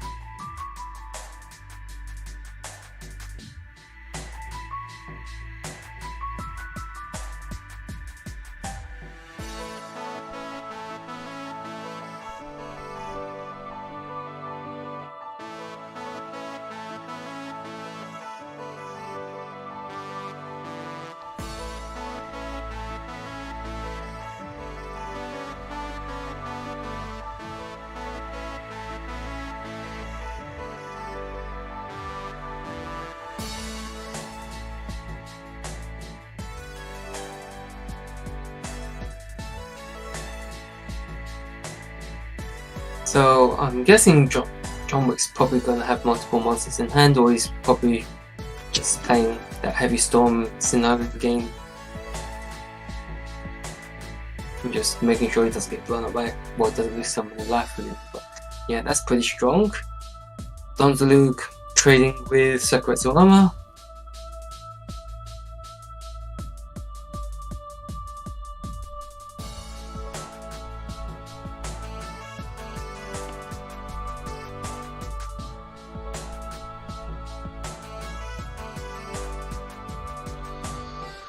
And does John Wick have something to normal summon here? It's a lot of cards in hand not to.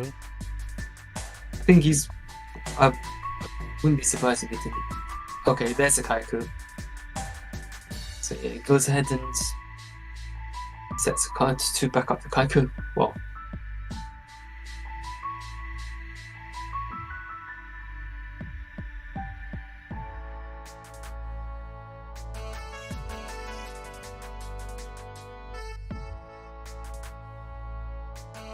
And there comes a heavy storm. Are we going to see a solemn judgment again? Or are we doing this? Let that go through. Let it be a 2-for-2 trade. Depends on what. Depends on what those. Say if it's not Jar Greed set. That is true.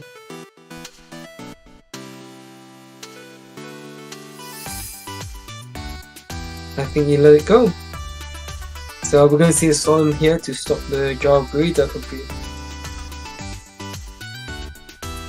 I guess since you're losing the solemn anyway, you might as well flip the solemn, negate, stop that extra draw. But I don't know. That would make it a 2-for-2 again, but you lose your half your life points. Yeah, that is true.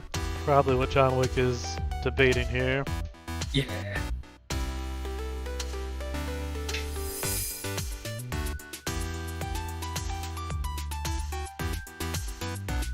Unless he has like a Mind Crush set. Yeah, I guess that would be really interesting. It's a shame that there we go. There's a solemn to stop the extra card from being drawn. And what's the card that someone was protecting? A Book of Moon. Okay.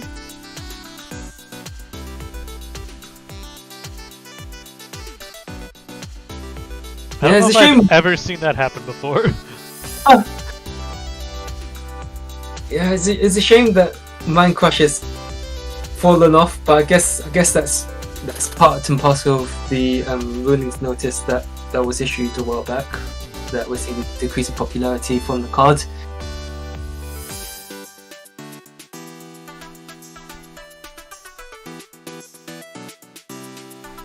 Is that going to be Warrior Lady or Exile Force from what we've seen in the previous game? And we do see the Exile Force, which is going to trade with the Kaiku.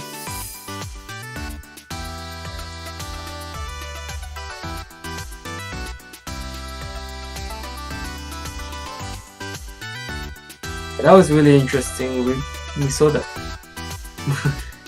And Breaker's going to break that back row. Only to get met by 20. Gonna break Breaker. Yeah. Yeah, Breaker did his job, even though he got swallowed up by the torrential.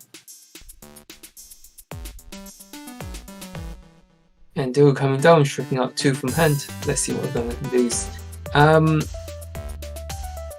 I like this card. I like monster discard would be interesting by now, but I wouldn't be surprised if we saw 2 monsters dropped here. Ow. That's 2 good cards. Maybe he's got a second rotor in hand. But yeah, it turns out he did have effectively a bunch of monsters. Premature for Don would be great here. Wow, what was the card that John Wick kept instead of reinforcements? Interesting. Probably Ring or Milk. Probably Ring or Solemn. Solemn, maybe? Yeah. Solemn. MS. Okay, MS2. So another chance at an open board here. If he had kept the Rhoda, this would be 4,000 life points off of Slash Tap. Unless another pass back. I was going to say maybe it's a Chaos Monster. Maybe it's a BLS in hand too. And there's that Light Monster. So he's probably got BLS. BLS makes sense, I guess. Yeah, that's probably the discard. I think he would have won this game though if he had dumped the BLS. That's the thing. That's the thing I found was that sure BLS is the best monster. It's probably something you do want hit of doing. You probably did want hit of doing that in that situation rather than Chaos Sorcerer, but Oh well. And we're going to see a 3000 push if Johnny's got another card to set to his back row.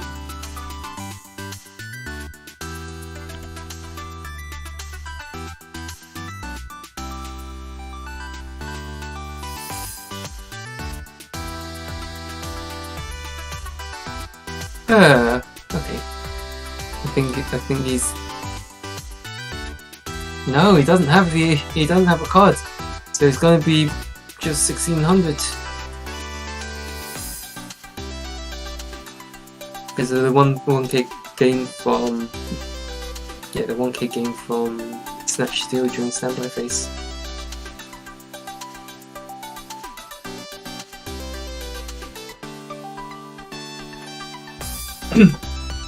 Is potential for John Wick to win this turn with BLS if he could get that late night in the grave, but he'd still need one more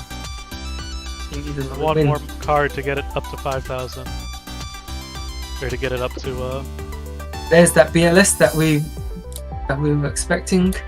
So this will leave Slashed Up at 400. Nope, and there's the premium, so he does get it. So yeah, he's gonna so banish the Blade Knight and the Sorcerer, revive the Kaiku. Unless Slash Upsided in Karibo, which we have seen a little bit of this year.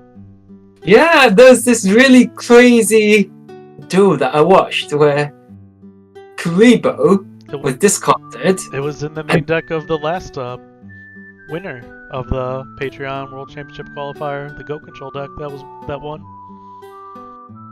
Wow. Not the main deck, but it was in the side. Yeah. Right.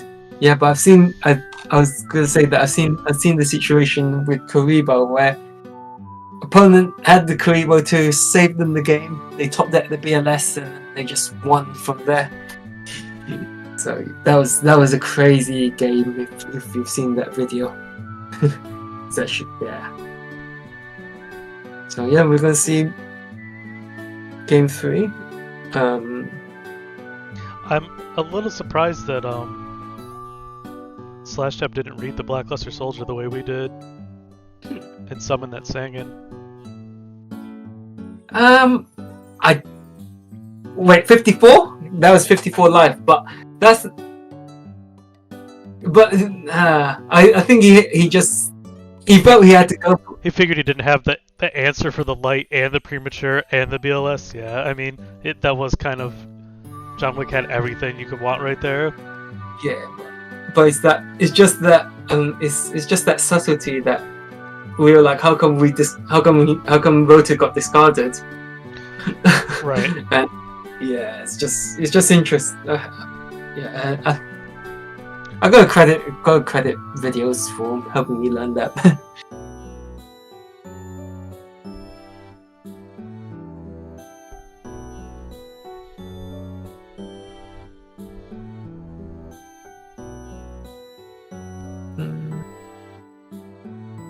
Yeah, so the loser of this match faces the Nano. I just realized.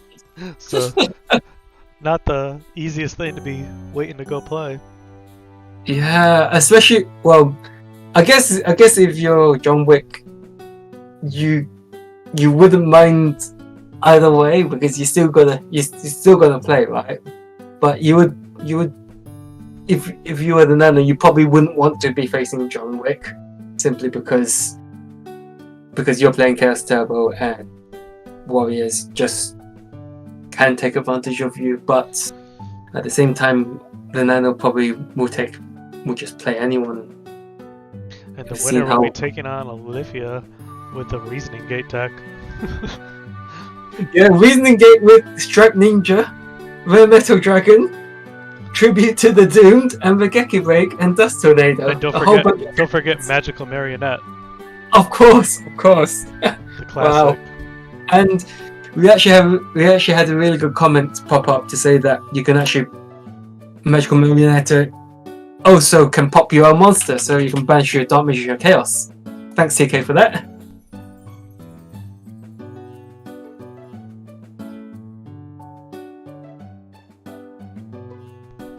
Yeah, destroy one monster on the field. Anyway, let's get back. Let's see.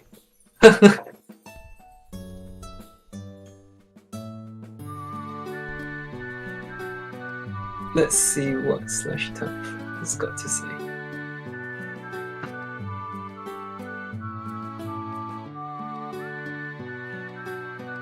Okay.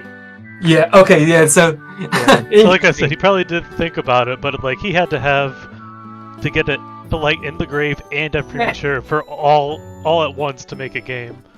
I think that top deck exiled force was the difference maker, I think. Because I think I did get the feeling that he did feel like he's got to go for it.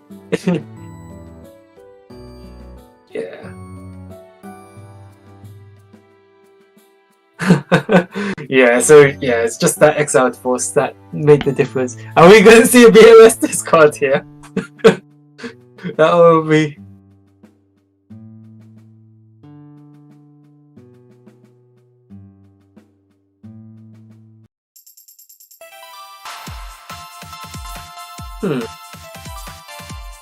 Yep.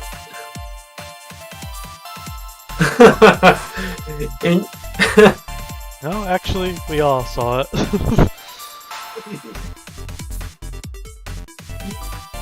Yeah, it's interesting. Like, he's like, I guess maybe the more the turns passed on, we wondered where's that Blade Knight. Then it just became more likely. But anyway, let's see. Are we going to see a Poacher go to revive one of those monsters? I guess if you're the Chaos Warrior player, that's probably not too bad a discard. You probably light and dark. That's fine. Anyway, guys are discussing, saying, "Oh, you didn't read that." It's interesting, actually. I think because like, it's interesting. Let's see what's.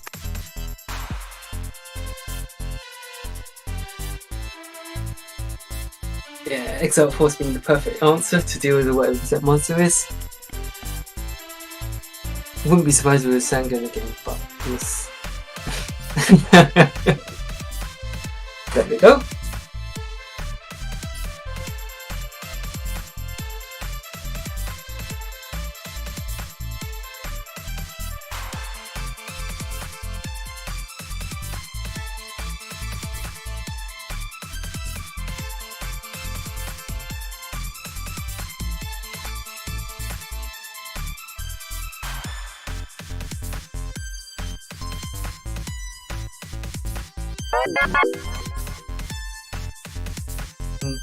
Let's see what Luca's going to strip out the hand.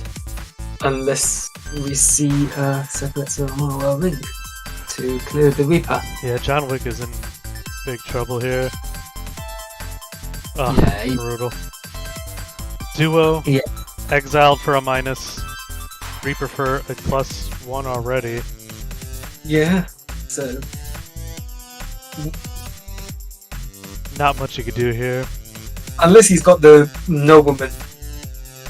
BLS here would be good. BLS would be quite overkill.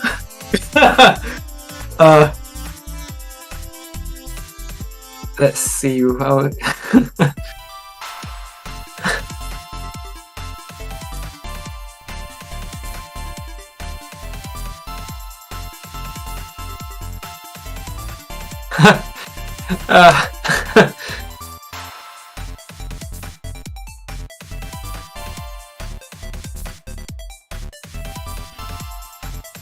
Yeah. Oof. Surely he's got to have the Nobleman for you. Or he's just going to set back or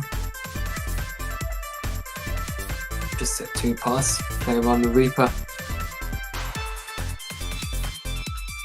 Like if that's a pro set heavy, then fair play, but you still gotta get over them. I guess you still got to get over 100. Yeah, if Slash Jab can't answer the skill Dark for a few turns, John Wick could come back, but we're gonna need to see a series of like Pot of Greed into duo type stuff. Yeah, Flash Tap is pretty safe at the moment. That Reaper isn't going anywhere unless premature or Mystic Swordsman or Reinforcement of the Army gets slapped down. Well, Diddy Warrior Lady, but anyway, let's see what's going to get drawn next.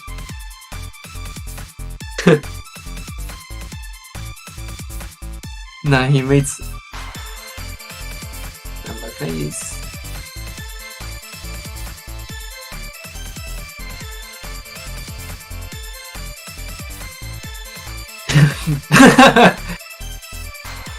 This is a constant pattern with John Wick. I find is that every time he plays, every time I've seen him play, he just goes, "Oh, I'm hungry," or "I want to sleep," something like that. So yeah, that book. Reaper forcing out that book, allowing Snatch Steel to deal the Dark Magician of Chaos. Is he asking us what we expect to see face down? He's asking Johnny.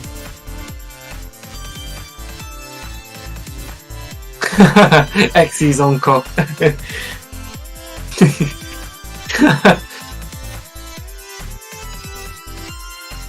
Yeah.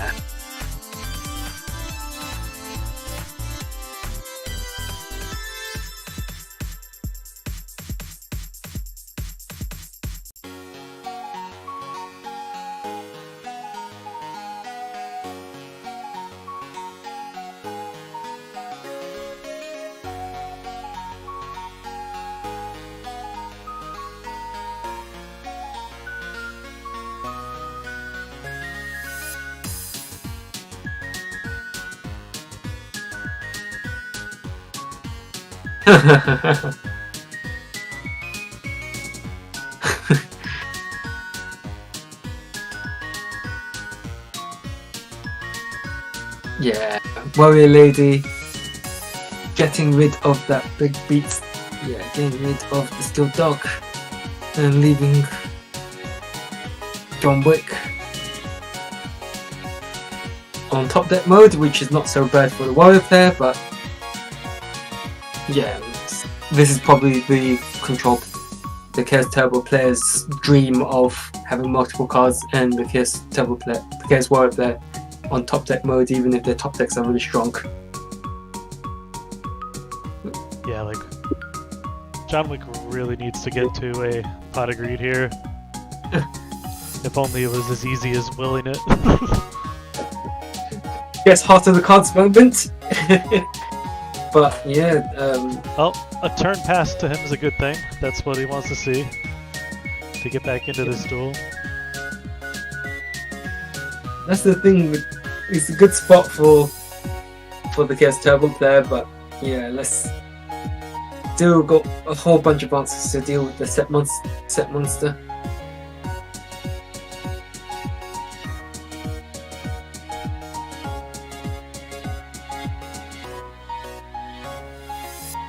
Okay, so there's a patience paying off, setting the charity to protect the Rune Reaper. Did he top deck something really good or really bad?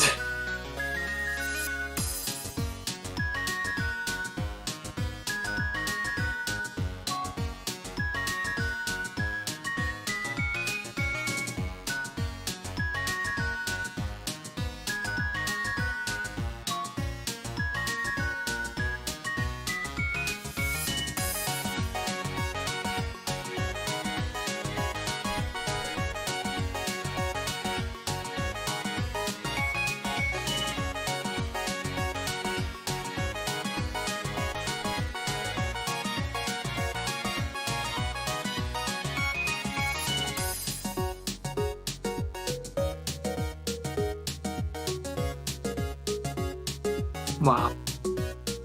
He might have drawn something good with this card, that ring. Pro Heavy? Wow. Gets him right back into the game if he's got a Chaos Monster. But agreed. pretty good.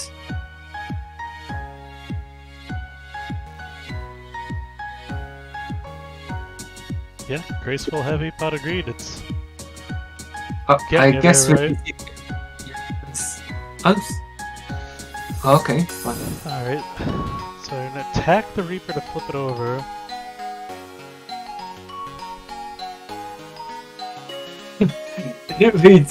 Nah. Yeah, that was a really good pro heavy. I think the But I does think shoot most here. of Alright, John Wick is potentially back in this. But still, we gotta find an answer for this Reaper. well, got lots of answers. Not too bad. He's probably he knows how to play the deck a lot. But Exiled and Premature Burial both gone, so that's gonna leave you, and Ring. That really is actually gonna limit John Wick down to a Chaos Monster or like Call the Haunted in order to get this Reaper off the board. Yeah. We won't know until he has the other set card that's like if he has a soul, if John Wick has a soul. Donzalu, Chaos Sorcerer in hand. Well, that Chaos Sorcerer is dead if I'm not mistaken. Yep. Yeah. Coming to Bumble. So John Wick's still got a chance here.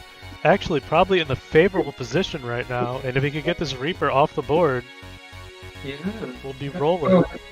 Yeah, that pro heavy. I mean, I did see the Sakuretsu army set for. There it is. There's an answer. Even though One I did not list off there. even though Sinister is now going to wall quite a bit if you can't get another monster on the board. Yeah, I think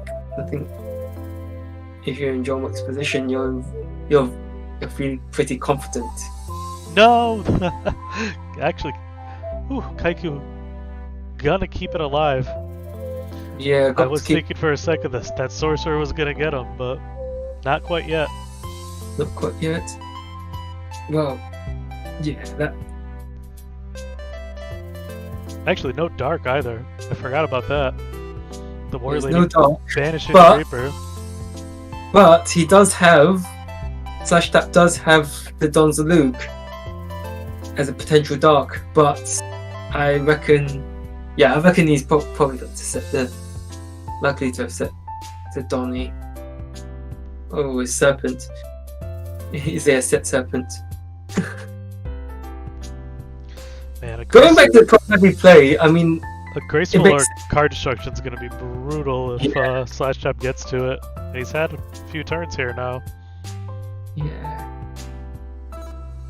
It's just one of those things where if you're the warrior player, you really want to draw that monster soon, so that Serpent doesn't keep walling you. But unfortunately, not drawing the monster needed to deal with that monster. Faith?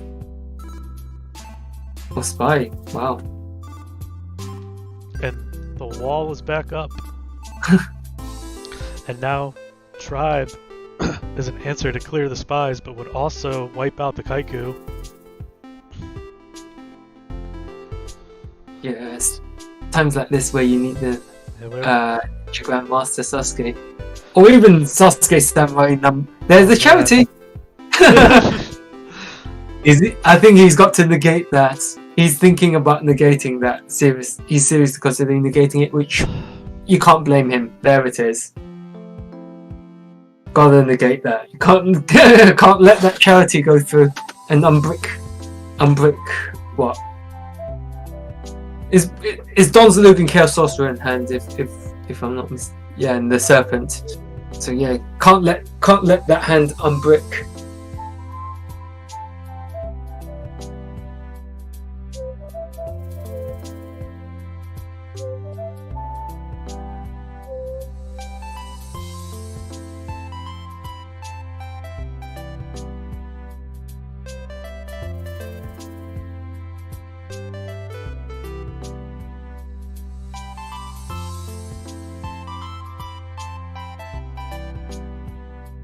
Go to the Serpent game.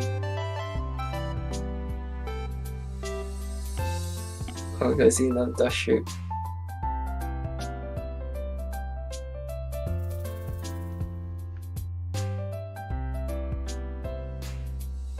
Yeah, it's does shoot here. So yeah, let's see what is. So we don't know what the newly drawn card is. Apparently, some good stuff.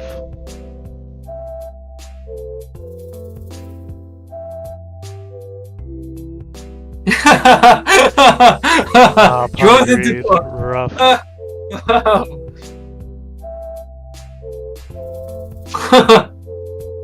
That top deck pop being really good. Johnny playing around infinite impermanence. Now, if you've got the other Solemn here, you could burn it. You could burn it, but you still need that way of doing I think you do. Yeah, I think you have to. That Doesn't means it have doesn't it. have to.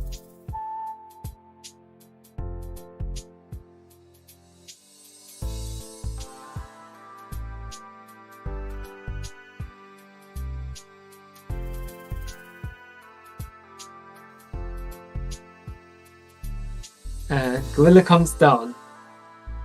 I've had these other two back rows for quite a while. Gotta protect the Kaiku. Yeah, gotta protect the Kaiku. And the second book. Wow. Sakuretsu armor to back it up.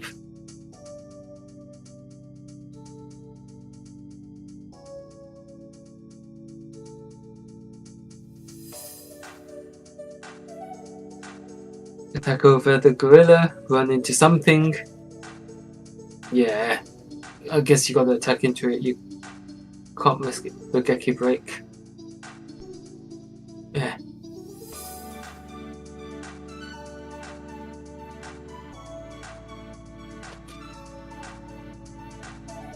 Yes.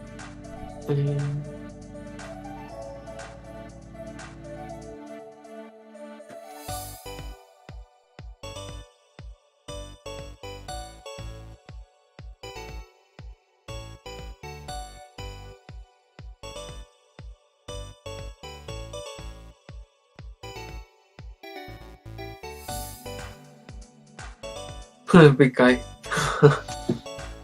Yeah, not gonna be much left for John Wick here now. And not gonna get to switch a spy to attack mode, I guess not. It would put a Dark Engrave if he mirror forces him. Yeah. Also could have just swung for game here. I guess you're in such a good position here, you might as well wait. Well, I guess waiting it out a turn is still too risky. Well, Is there any way you lose by switching the spy to attack mode? yeah, I don't think you got Serpent Tooth on the Dragons and two unknowns, isn't it? Oh, Donnie. Yeah. So I don't know if John Wick's messing with us as well. Snatch, Steal, Spy, Summon, BLS? Yeah. He doesn't do. He puts it. Snatch Tap putting it really well.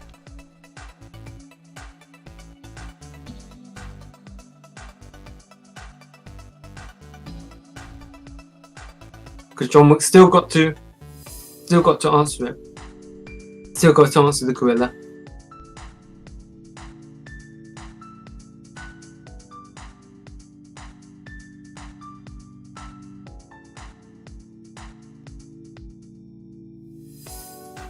Snatch Shield switch to defense.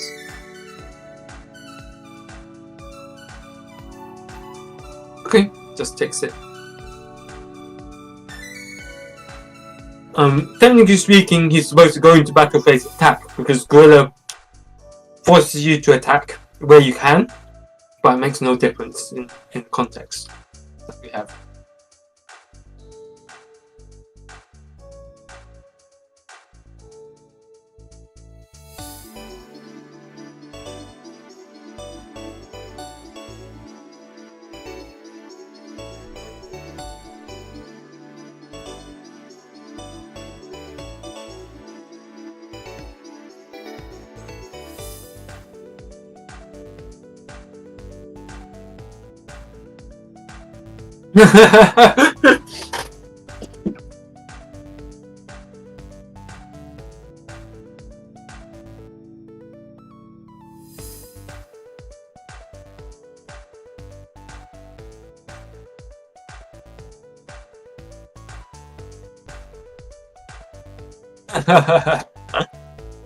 Yeah, that's a fair point. Right.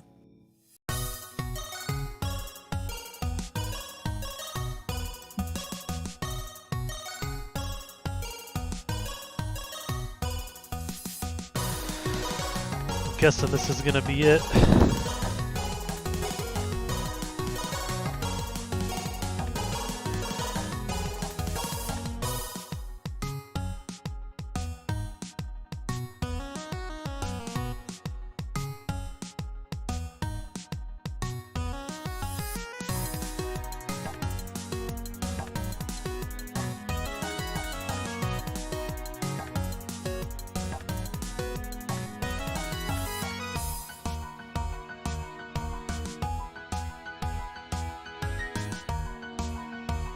Alright, so next up we will have Olivia 2 versus Slash Tap.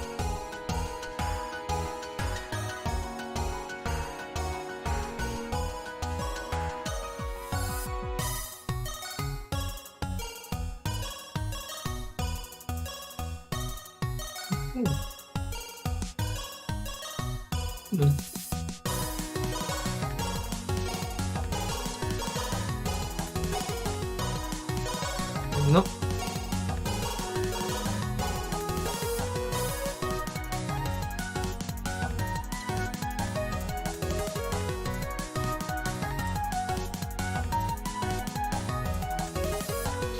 So we're going to take a quick break again and we'll be back with a round 4 of winners.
Okay, we are back with Slash Tap versus Olivia 2. Olivia gonna start the game off.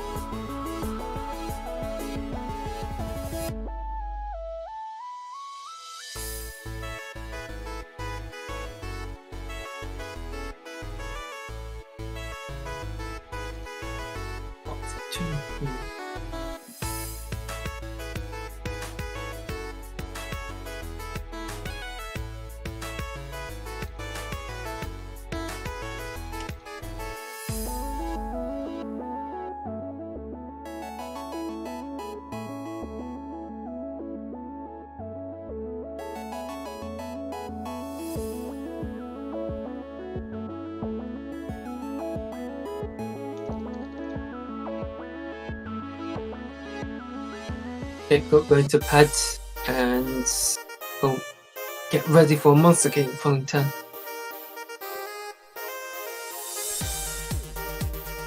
Yeah, the Dom to Luke still seems odd in Slash Tap's deck, right? Like just the warrior package in general, I guess. Yeah, It's doing well with it, but it just seems kind of clunky. I don't know. yeah. Everyone will see. Well, as long as Johnny keeps us up, then we'll eventually see what he's doing, what Drew he's got. But yeah, does Tornado So being huge and here? setting a card. So Olivia's set up right now.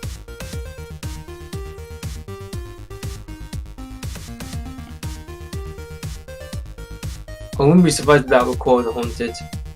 Yeah, what else do you want to set with it, right? Well, yeah, let's see what's gonna get pulled. Because yeah, in this spot you kind of okay. Makes sense to call the 8 because there's pot and grave, but yeah, now I'm gonna see that call the Haunted to get back something, and probably gonna see pot of greed fired off, which yeah means that there's no monster gate yet unless it's a fresh 2 cards drawn. Make that 3 with Upstart.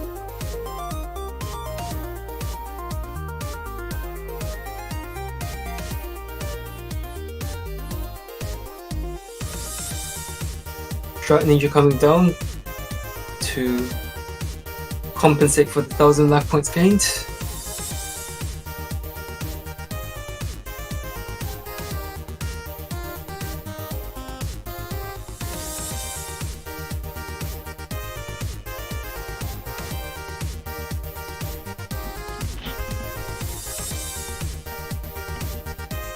Dark Magician Chaos banishing monsters in battle actually has came up before in the stream that we had when Olivia was facing Carl. So let's see if this similar sort of situation will come up right here.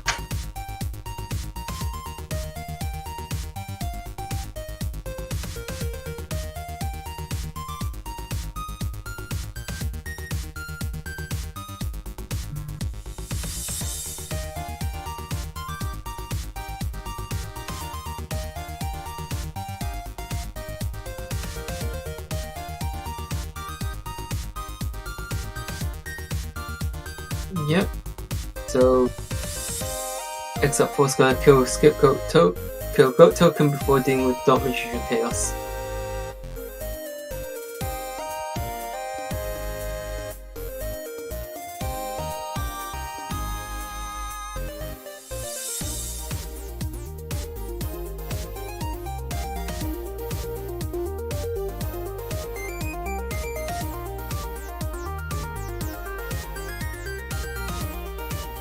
Oh.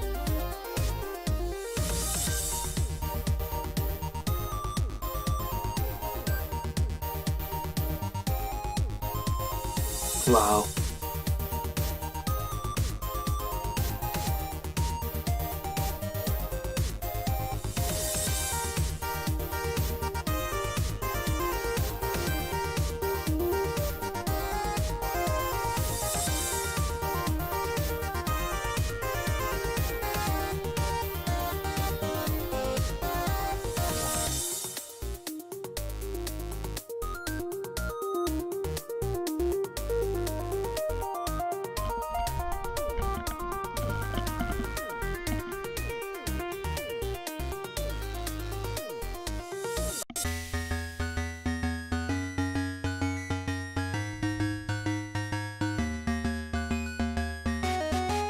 both players with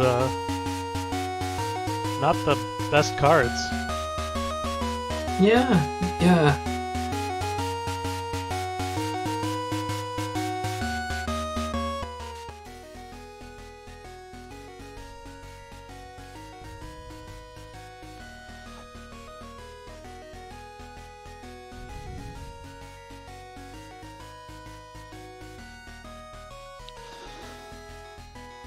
Olivia gonna grab back this Strike Ninja.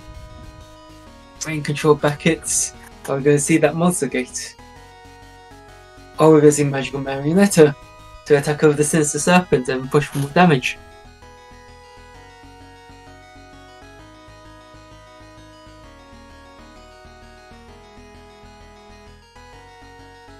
Yeah, John. I guess it is worth noting that Olivia is not. This isn't a like FTK deck or anything like that. It's Certainly not at all. The way he plays, he always says that he likes to play Reasoning Gate a bit slower, like rather than go all in and go, I'm going to slap a whole bunch of monsters and kill you that turn. which it can do sometimes, but the deck isn't built to do it all the time. I mean, yeah, Tribute to the Doom, discarding the dead rare metal dragon. Gonna hit Okay. the Sinister to make a clear attack. If you can play some more useless spells, you pump up the Marionette. yeah, you need to just need 2 more spells in that game. There's one good spell. He's got Soul Relief. The main deck Soul Release. Just banish everything. Has he got another spell? The question is, does he? He does have There another it spell. And is. that's main. Okay. Even with no target, you can fail to find, and Magical Marionette will now attack directly for game. Amazing. Simply amazing. Wow. Alefia has like really broken through GOAT format, in my opinion. Like Alefia and his brother Delinquent, just deck after deck of success of these off-the-wall card choices and making them work. And not just making them work, but playing it out really well. Yeah, and playing well on top of it. Like, And that's one of the benefits you have when you build one of these decks that are really unusual. Is people might have a rough idea of what cards they want to side in against you, but at the end of the day, sometimes it's just your deck just does stuff and it just throws something out there and you're not surprised. in my opinion, Alefia and Delinquent are becoming like 2 legendary GOAT format players at this point. Yeah, I mean, before Delinquent did this thing with zombies, everyone was like, "Oh, Format myself solved. included." Myself included. Yeah, it's just zombies get wrecked by chaos monsters. Everyone was like, format solved, it's only Chaos Turbo and Warrior. And then these 2 brothers just come through with not just like, oh, I got one deck to win, that was different. Just deck after deck after deck of success, and it's super impressive in my opinion. Yeah, it's making all these clever meta game reads. It's not even just metagame reads though, it's like the deck building of these decks for them to actually work is so impressive as well. Yeah, of course. Yeah, I mean, yeah, just amazing, for lack of better word to say.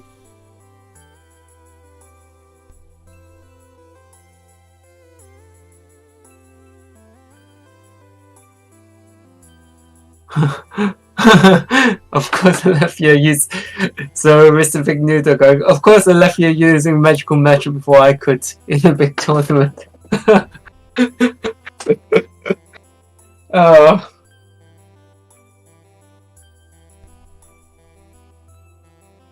But I wouldn't be surprised if people did decide they want to use Magical Marionetta in Reasoning Gate decks from now onwards. Just as that other target, isn't it?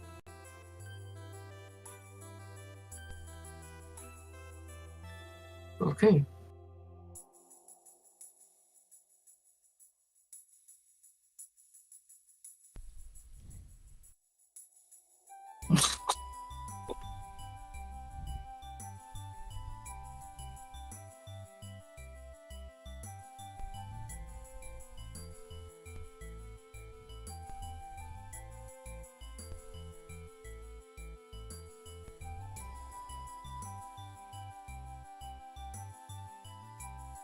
Set 5 though.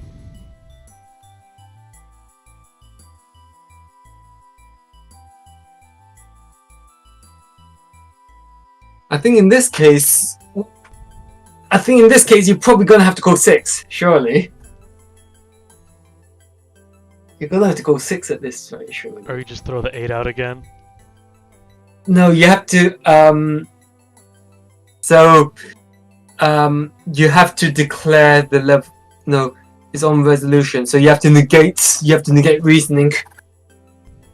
If you don't want the reasoning to go through, you have to negate right now.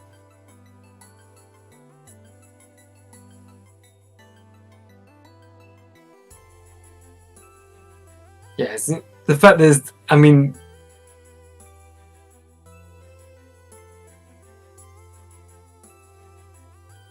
Okay, so they've resolved that issue. If you caught that on stream, /tab asking if you want to, you have to declare. So, are we gonna see? I was gonna say, are we gonna see Dust Tornado? But Regeki Break does the same job as Dust Tornado. And is it gonna snipe the Solemn? And it did. Wow.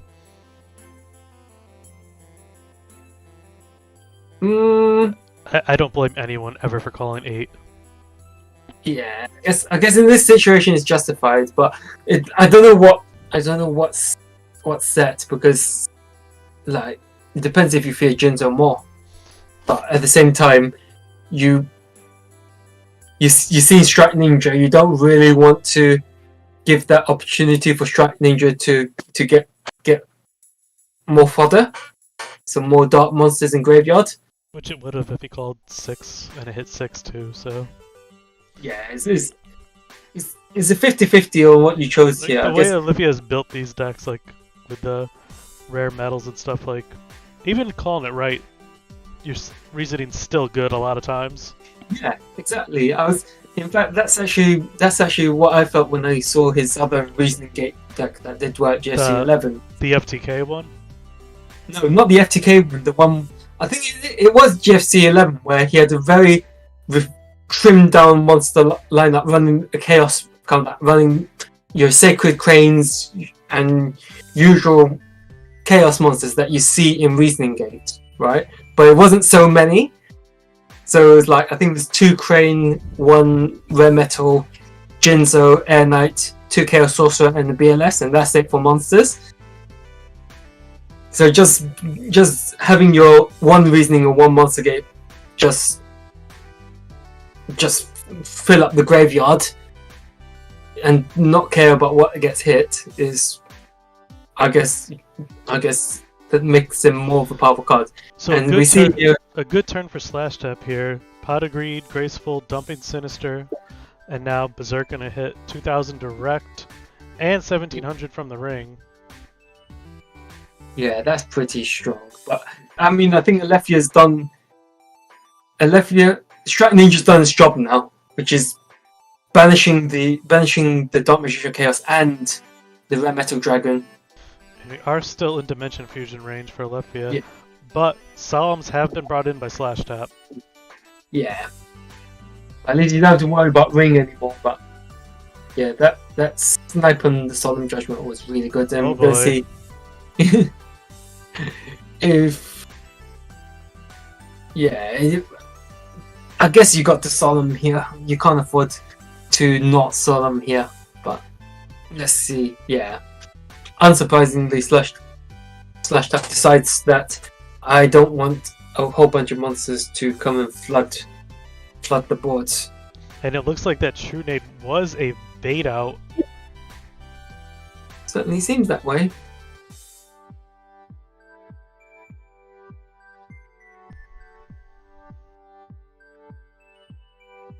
So Slash Up's going to get 1,000 back from the 23 he paid for some judgment. And now we have the think tank of whether I want to go all out and just swing for game. So he did. Maybe he drew the diffusion. No third solemn. Could put himself into torrential tribute. Because if you don't have another dimension fusion go for giant Trunade, then you're just asking to get hit by torrential. Trunade again. And exactly what I said was going to happen does happen. Is possible that they have another defusion in hand. Yeah, another defusion will be. Well, yeah, you've got to have defusion in this instance because you can't really revive the Strike Ninja. You can't revive the Strike Ninja with Premature Burial because that will put you in 1500. It'll give you enough life for defusion. But are we going to see a reasoning come down to try and just flop a body onto the field, just attack? And do you play the Trunade first if you do have the reasoning? Apparently not. I think I don't blame him. Like, you got to, if you're Slash Tap, and depending on what your set card is, you probably did have to call the 6. But he keeps going because Rare Metal Dragon can't be normal summoned or normal summoned. So that's one of the reasons why Alethea also likes Rare Metal Dragons, because when you activate Reasoning on Monster Gate, Rare Metal Dragon does not get summoned off the Reasoning on Monster Gate because it can't be normal summoned or set.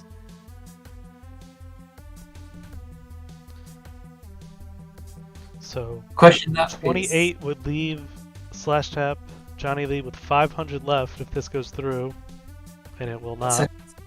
Stops. Scapegoat.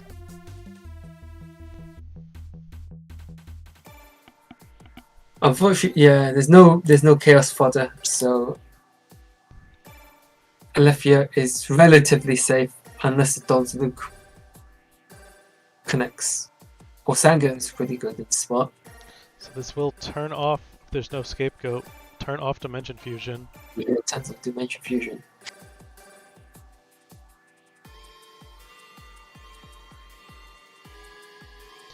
But I think at this stage, yeah, it's set to.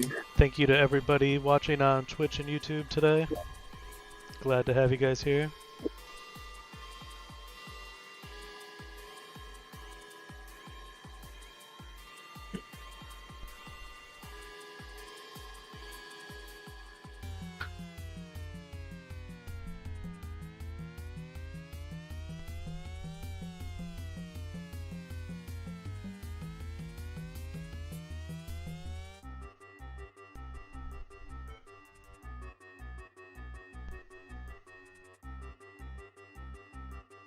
Wow, Wick Break sniping the scapegoat.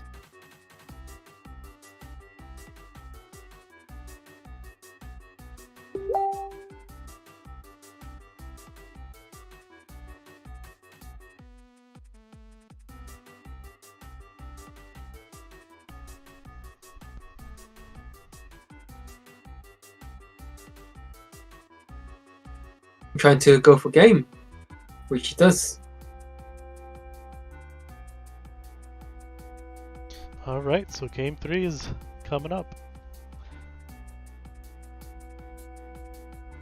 And I think that really came down to choosing that Trunade over the Dimension Fusion on that DMOC. Yeah, it's a very hard choice because there's not. Although you could have it as a possibility. I don't blame someone going for Trunade just to clear the back row. But yeah, let's see if Alethea's ideas can actually come through in this final game.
And you do have to always wonder if Olivia is siding into a totally different deck.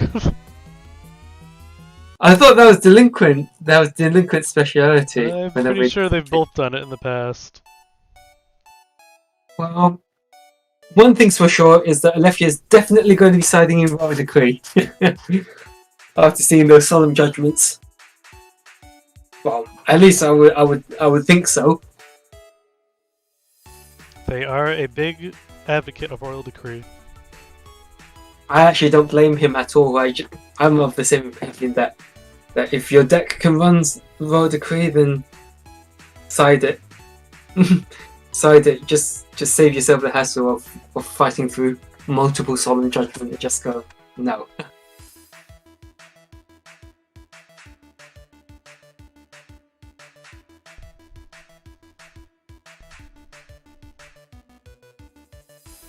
So reinforcing the army, grabbing Donza Luke again.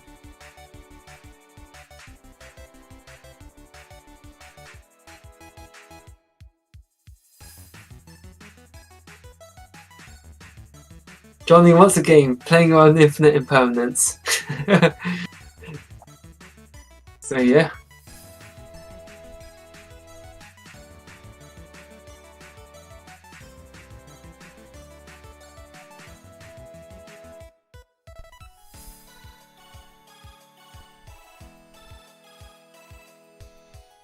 So this is looking very similar to the setup of Game 2. Not game 1. And Royal Decree does get flipped! Are we going to see a big Monster Gate play?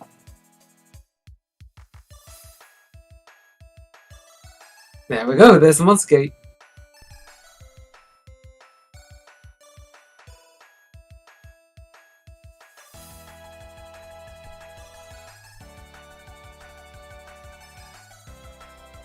At this rate, I guess you take 2400 beta in case they do out the decree somehow.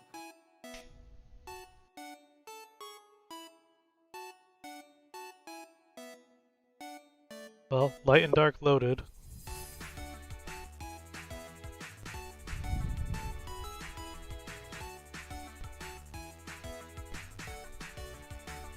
Yeah, I guess you do want to banish the Jinzo. At the same time, Royal Decree is still shutting down all your trap cards, so yeah, no harm done having two forms of hating on trap cards, I guess.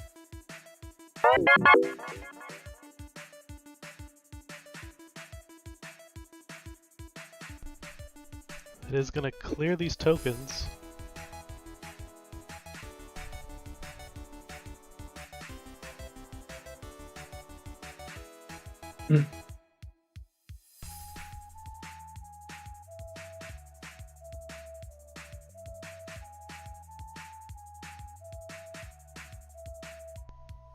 Lightning Vortex discarding the Rare Metal Dragon.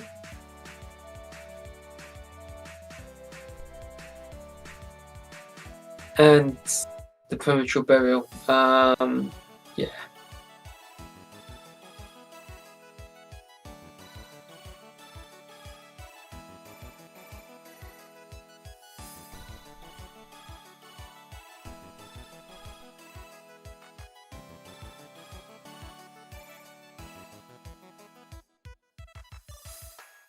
Of course.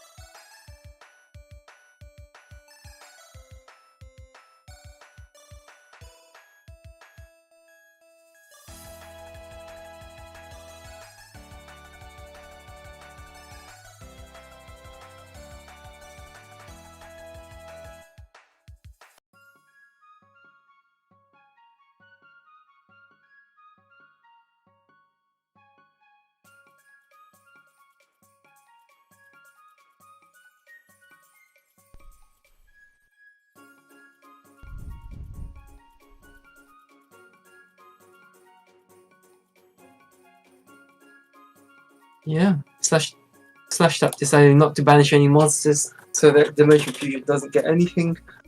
I think you probably call. Yeah, I had to call 8 again, surely. This game may come down to this call right here. Praying.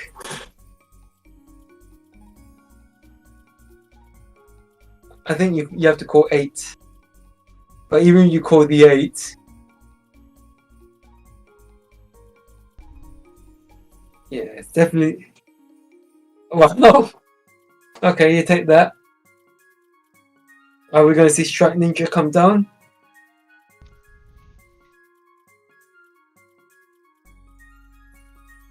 No, just attack for 1,000.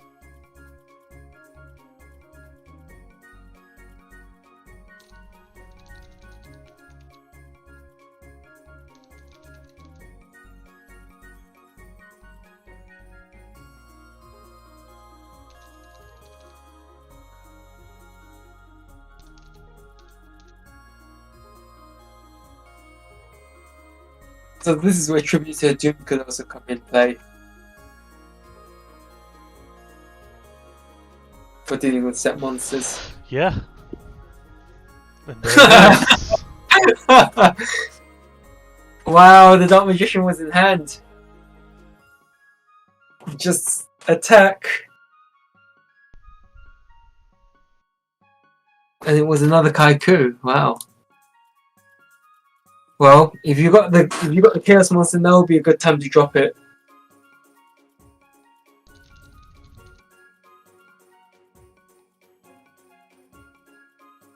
And we know where there's a Reaper. Why? Spy'll do a little job too. But with the trick. He'll buy a turn.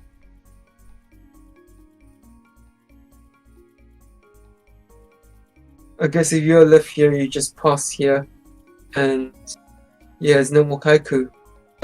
Unless there's a third Kaiku coming down, your Strike Ninja's gotta be pretty safe, especially with Decree up.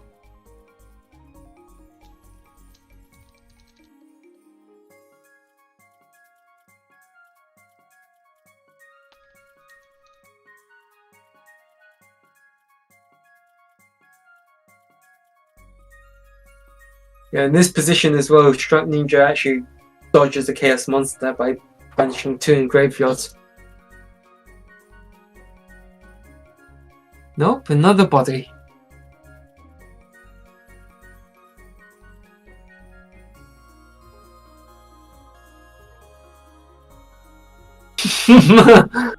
Oh wow.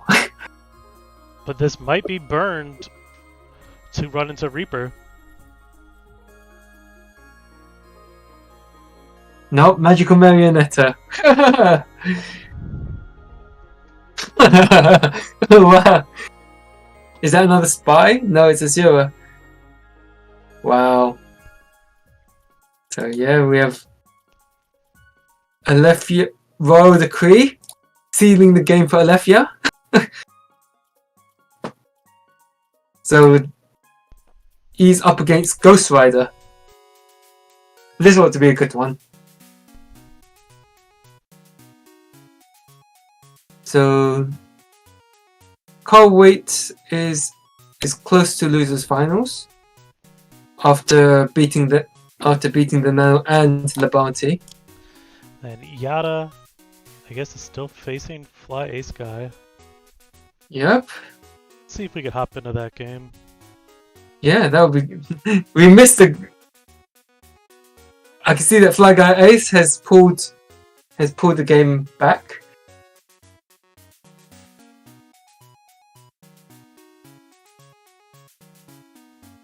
And this is the thing with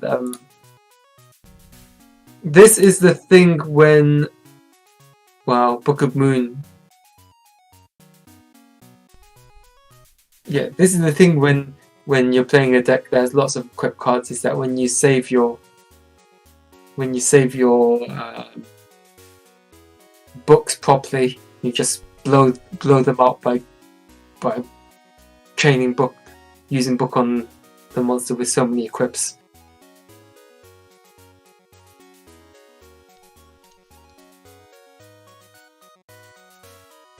Yeah, Yata in a pretty good, despite being low on life points, has got the bigger monster, which is all that matters in this scenario. I wouldn't be surprised if just attack, have to answer it. That's gonna buy some time when you're up in cards. Yeah, for sure. Although 2 of these cards are Thunder Dragons. Yep. However, buy time is only, well, look how many equips are in Yata's grave. Probably all the ones that are played. Yata can clear these potentially with a Metaza very quickly.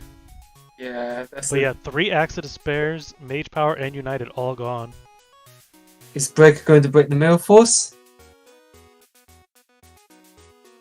No, it's baiting a dead copy of Nobleman of Crossout.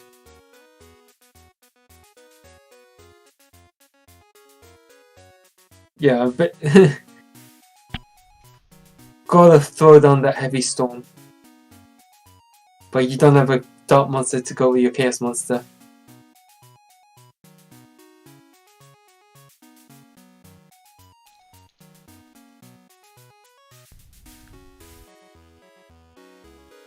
Metaza would seal the deal, or any way to get to the Metaza.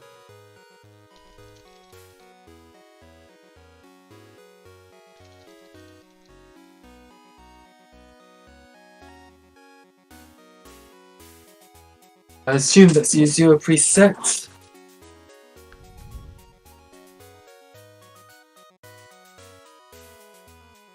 Ring of Destruction.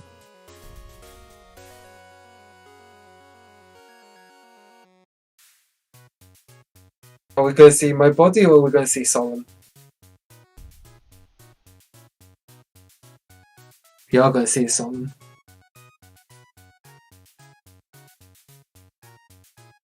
And there's your 0.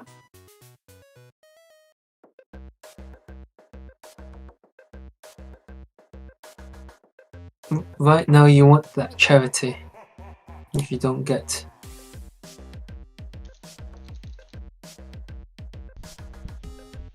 Yep.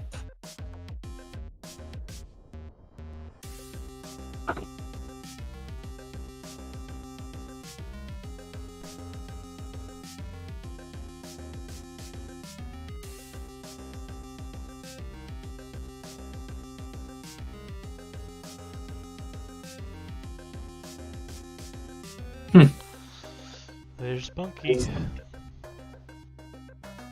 Yeah, it doesn't have the Mirror Force set. Yata's gonna take it.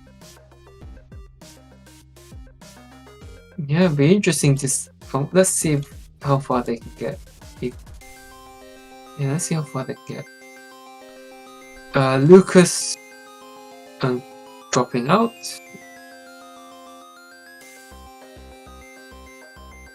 So let's see. Can we see Ghost? Okay. So, yeah, Ghost Rider getting ready to face off.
We are just waiting Olivia to join the match here, and we will continue with winner's side of winners finals.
And here we go.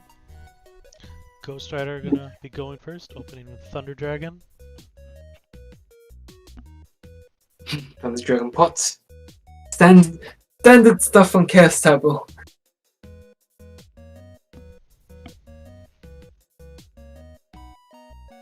Hang on. Did I miss something here? That Ghost Rider's already open with 2 Thunder Dragon. Oh, I guess so.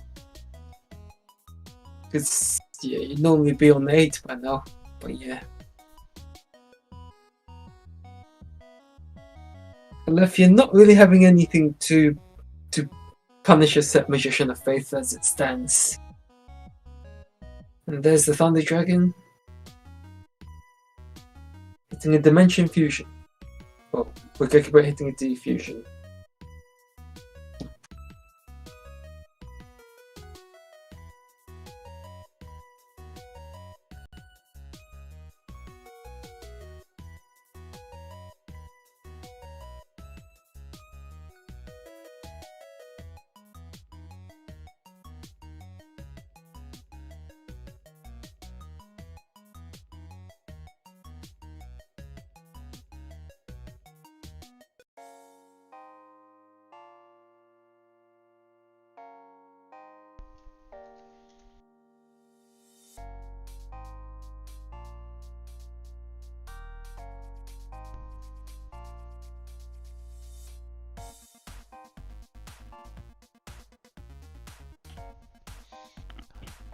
Not a strong start for Olivia.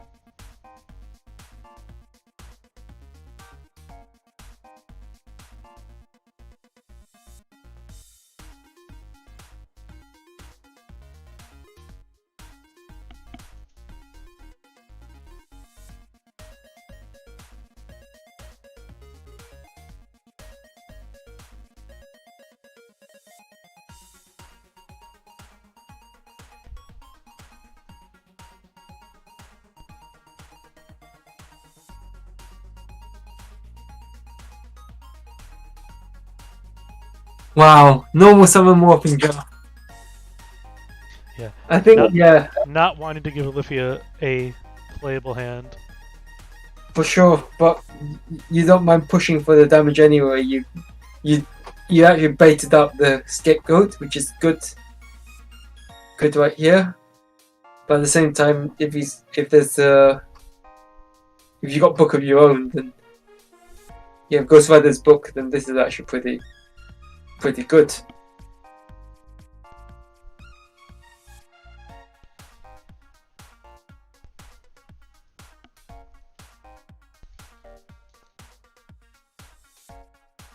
Snatch Steel Dekoichi. Are we going to see it tributed for Jinza?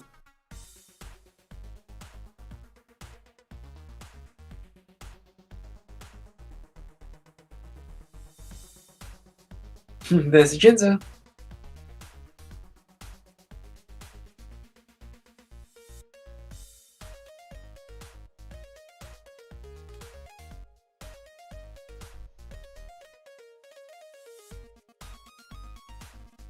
Reasoning a monster gate in hand, I reckon.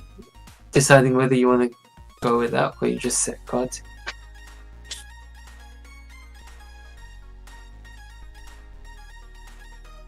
Big crunch time. Is there a Book of Moon? But no, there's no Book of Moon. If there's Book of Moon, they've been used as a decoration, surely.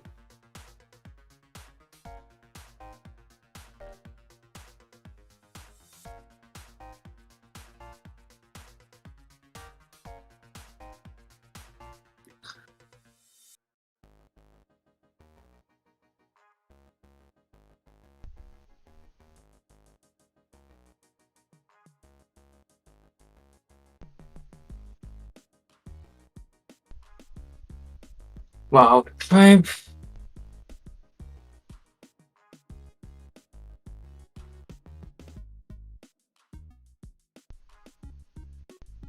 Yeah, that's alright.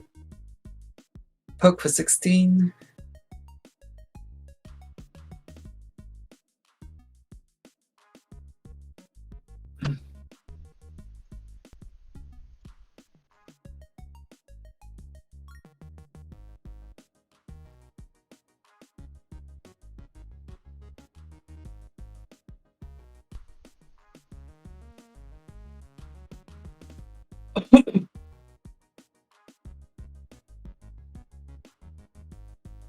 And Ghost Rider, just negating that pot.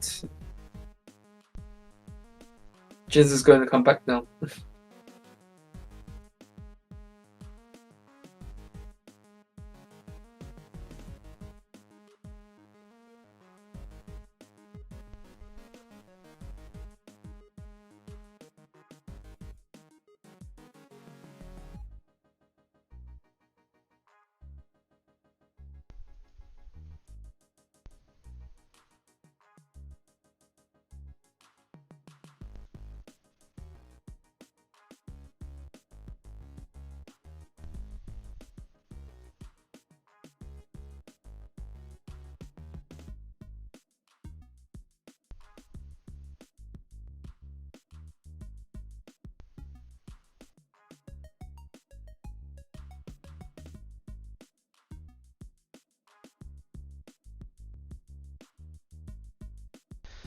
A fairly slow game back and forth here, surprisingly. Yeah, I think Ghost Rider is on the right track of just stopping Alethea from drawing cards. But let's see if we can actually capitalize on it. He just needs a Chaos Monster. Unless Alethea can top deck a Reasoning or Reasoning. Or that. Brain control for game. Book of Moon to stall? Go of your own? Or MST. Or No, not.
So Ghost Rider will be going first for game 2 here.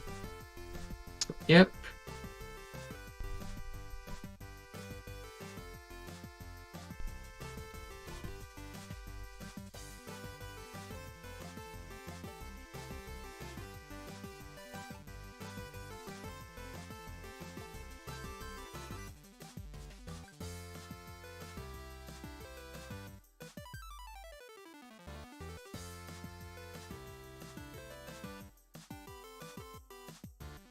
So this time, Ghost Rider not opening Double Thunder Dragon.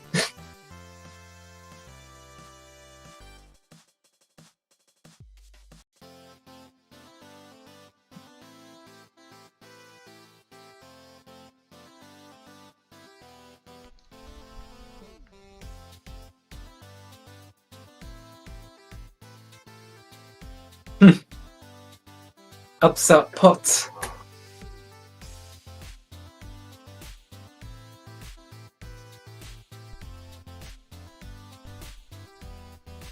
Charity. Wow.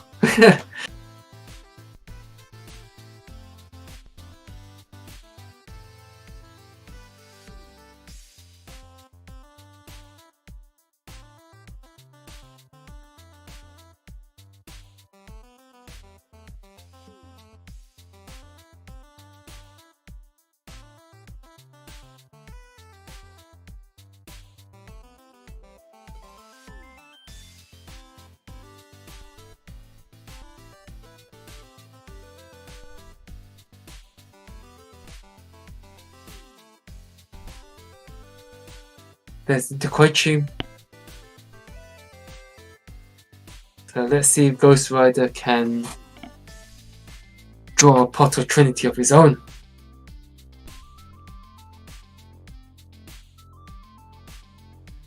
Wow. 9,000 to 9,000. Haiku would be nice about, yeah. Stop the Strat Ninja from banishing the 2 monsters dumped off the charity. But let's see how Ghost Rider's gonna play this one out.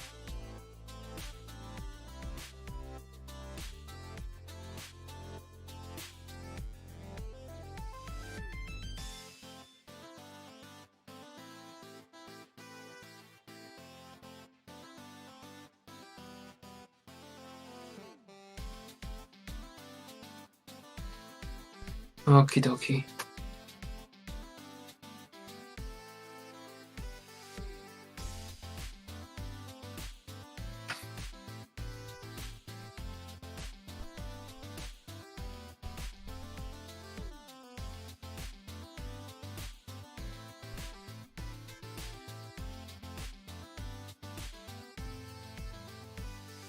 Summon the Gorilla, just attack.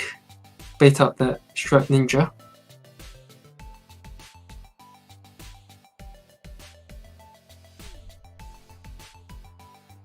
Replay occurs and expect to see direct attack unless the scapegoat is going to pad the life points. No, it's not.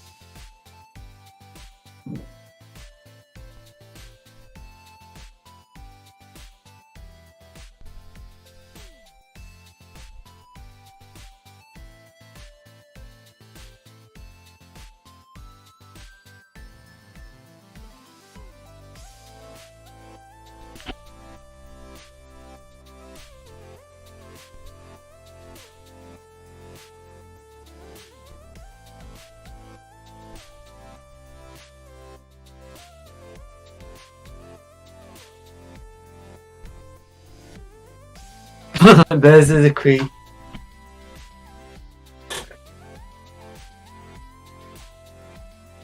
Wow. Is the decree going to get Olivia a place into winners finals? This is winners finals, grand finals. To the grand finals. Yeah, my bad. Decree really putting in a lot of work, and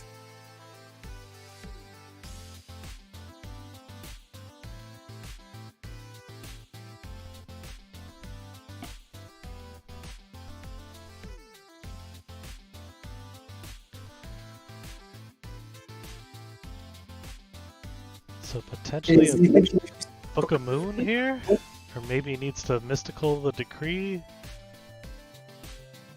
to then Regeki break once brain resolves? I'm not sure. Chaining ring. And There we chaining go. mystical.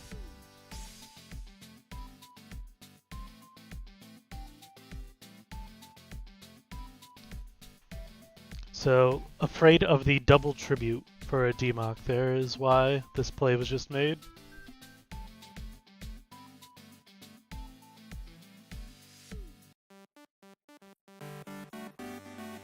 Now, Olivia does have the option to just switch this Berserk to defense if they only Nope. did have a double tribute, but they have the Monster Gate, so that will not be happening.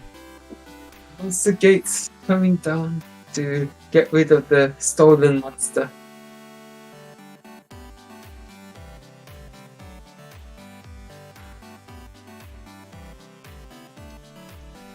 And despite the Jinzo- removal of Royal Decree, Jinzo is on the board, negating any trap cards.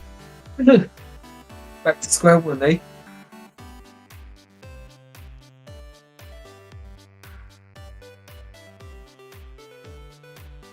Guessing another 8 gonna be, or an 8 gonna be thrown out here. Yeah, I think you gotta call the 8 here. Unless you just got that feeling that it's a 5. 4, 5. Nah, I think you gotta. Magical Marionette is not going to do much in this situation, so you might as well call 8, and if there's another monster, that's yeah.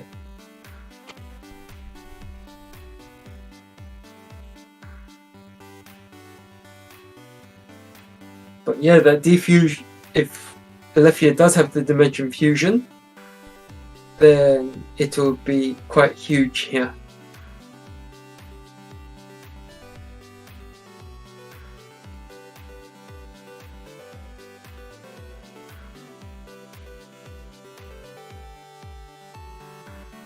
There's the marionette. Well, that's definitely enough with the diffusion. Oh, more than enough with the Dimension Fusion. Unless there's a Book of Moon, that is going to be a game.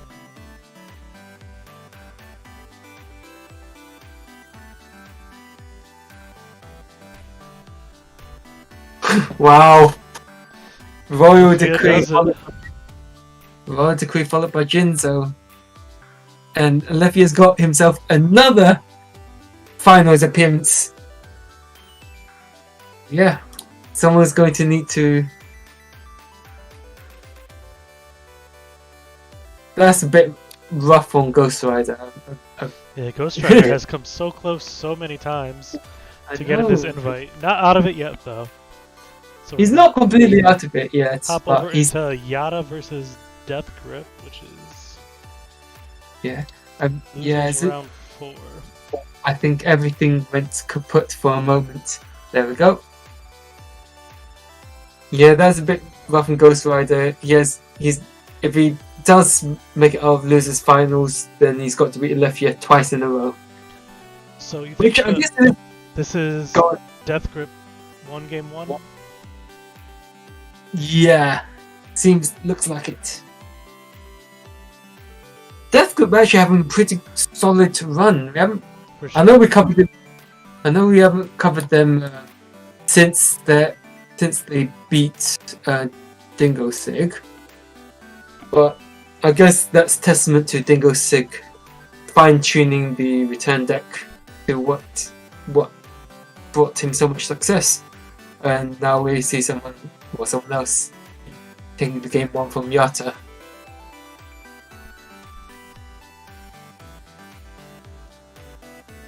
Yeah.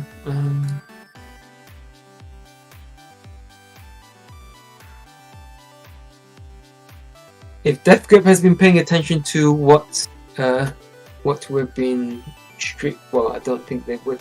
They'll be too busy paying attention to the duels, but yeah, gotta play on mind control as well if you didn't see it. Mystic Swordsman looking pretty good in this position, unless it's not only circulating armor because Blood Reaver, Dust Tornado. That gives Light and Dark though.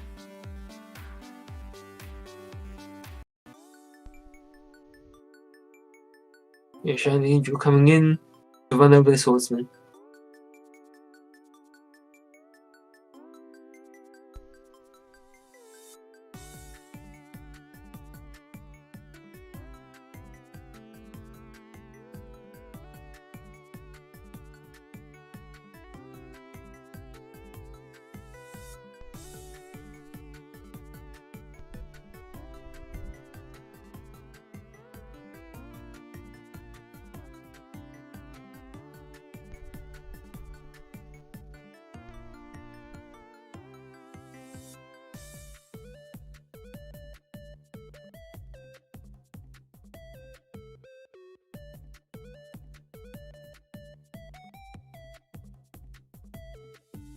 Asura will be able to clear these cards out.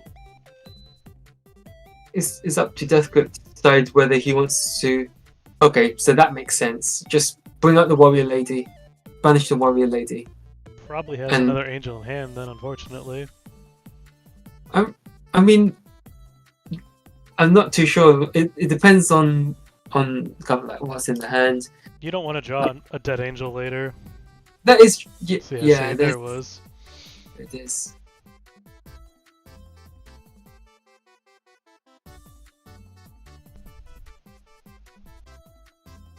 Yeah, Deathgrip having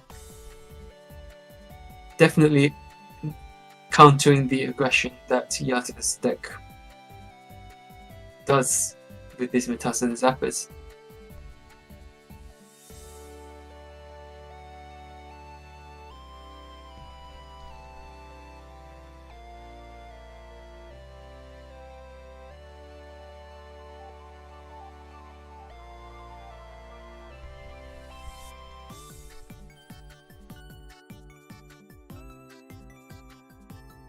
Don't be too surprised if you see Roulette Bell. I won't be too surprised if we saw Roulette Bell, although another angel is not too bad either in this situation.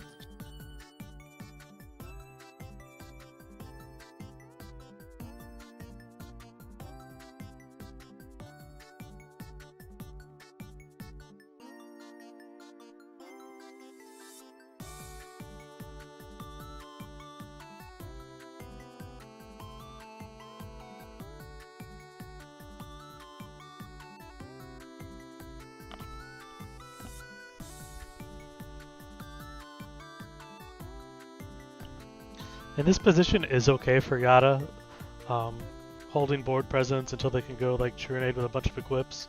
So Yeah, but well, we're likely to see right now. and whenever this angel summons, we'll have to be in attack mode, and probably the biggest thing left is going to be a Magician of Faith. Or I think, yeah, no, Dingo 6 return list doesn't run Magician unless Deathgrip decide to side the Magician. But I think in all likelihood, the most likely target we would see is Roulette. But no, let's see. Trunade.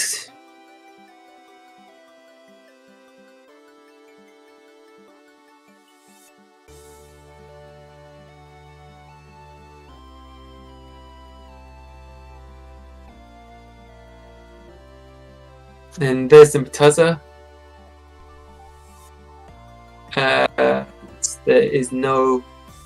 There are no more targets, unsurprisingly. But in this situation,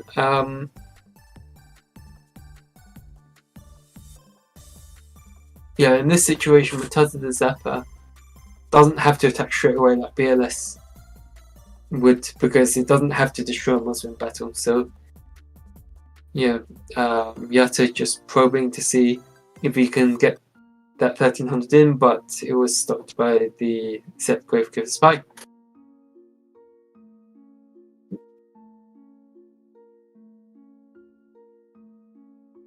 Wow, heavy storm coming down. clearing up Mill Force. Zaborg's going to deal with the 2 monsters. And I expect those 2 back rows that were sent back to the hand from Giant Trinity to be reset. So yeah, Death Grip in a pretty solid position.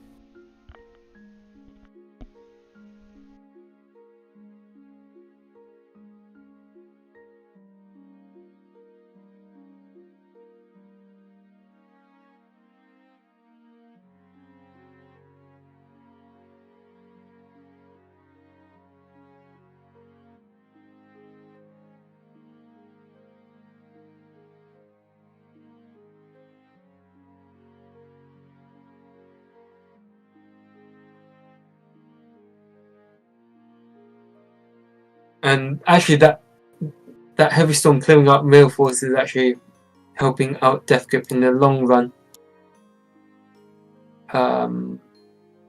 For the situation where he does get the Chaos Monster. Yeah, this is a desperation set monster from Yata. Yeah, definitely. Yeah, but that heavy Storm and Mail Force I think is a huge game changer. It's going to allow Death Grip to just Put on attack. the Death Grip. Yeah, literally well on the Death Grip. Wow. I'm surprised, yeah. I'm surprised XL Force didn't come down to try and get rid of Zaborg. Yeah, maybe it's not a desperation set monster. But the BLS is coming down to banish set monster? Wow. Ooh. Nope. Nope. Even if that torrential went through, I would not be surprised if the other set was the return. Like, I guess actually no, it wasn't, because if it was, then I would probably have held on to the Solemn for a later time and just, I've got game, so yeah. So that's just Death Grip now gonna have to face Slash Tap. Oof.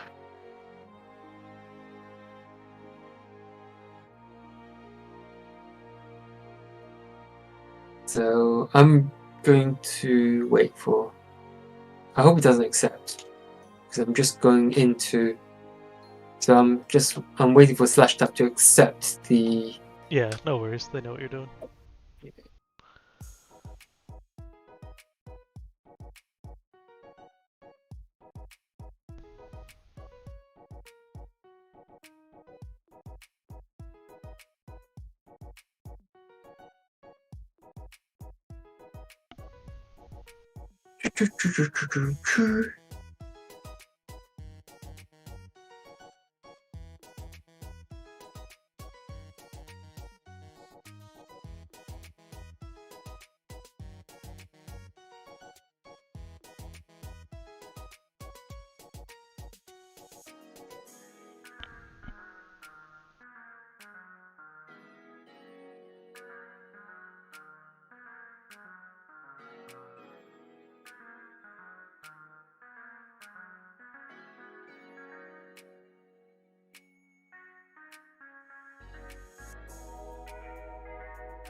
Slash Tap, opening up the Thunder Dragon.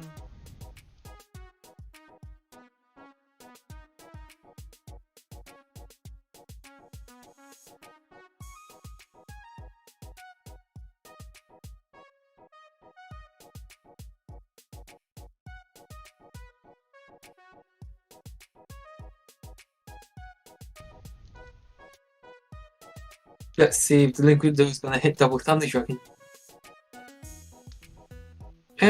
I'd take, depending on what the set monster is, you've now got a Dark Monster set up. And did Slash Tap? Yeah, they discarded Thunder Dragon and Sorcerer from that. I mean, although it's a bit, kind of like hot.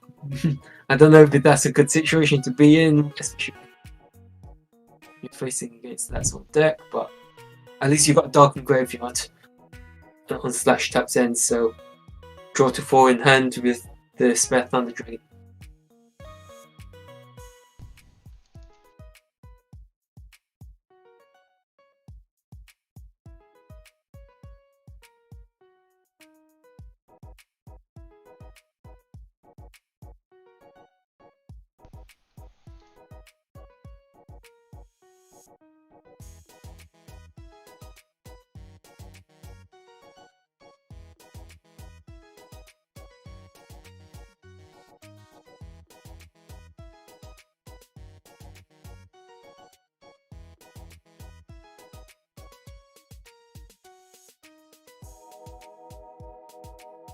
So Snatch still coming down.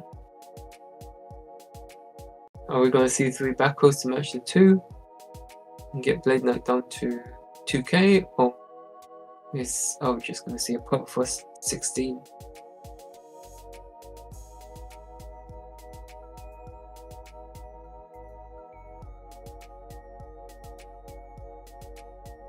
It's interesting that Snatch Shield got played first. I guess you want to see if you're going to. Yeah, we're going to see now if we're going to see a torrential, but it wouldn't be so bad. That gets another Darkened Graveyard. So will Don Zalug strip that card in hand, or is it going to face a Sakurai Sword? There's a Millforce.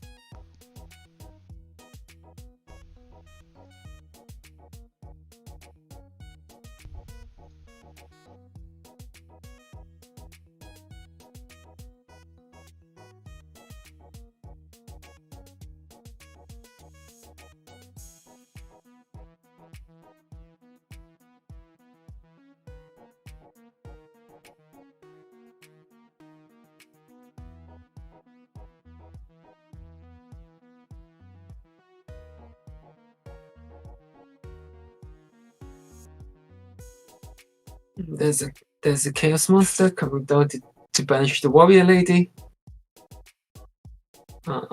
Yeah. But here's the thing, I don't even know whether that. Yeah, I think you're going to do it. But then that just feels return. Mm-hmm.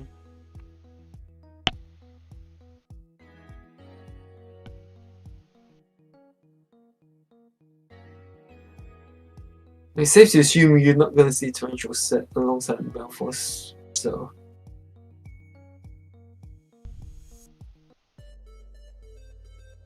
Yeah, Warrior Lady's going to. That's what I thought. I thought that set card was the. Yeah, you got it.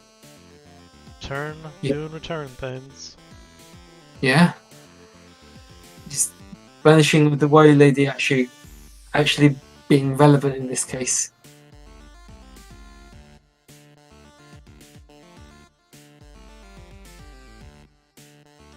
Well, it still would have been on the board otherwise, so. Yeah, either way, it didn't matter. Yeah. But that nobleman hitting all the Gravekeepers by not only preventing Slash Tap from slowing down the game, but also fueling the return on Death Grip's end.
So let's see what Slash Tap's going to be setting this time around. Which monster Slash Tap's going to set.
So Sagan getting the serpents. Yeah.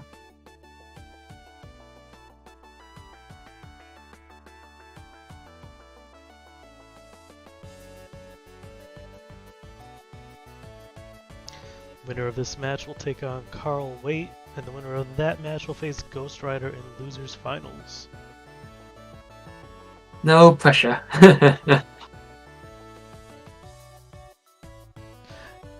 Yeah, I think Slash Tap, probably not too intimidated by that, but Death Grip, perhaps, maybe, that you have to get through Johnny Lee, Carl Waite, Ghost Rider, and then Olivia in the grand finals.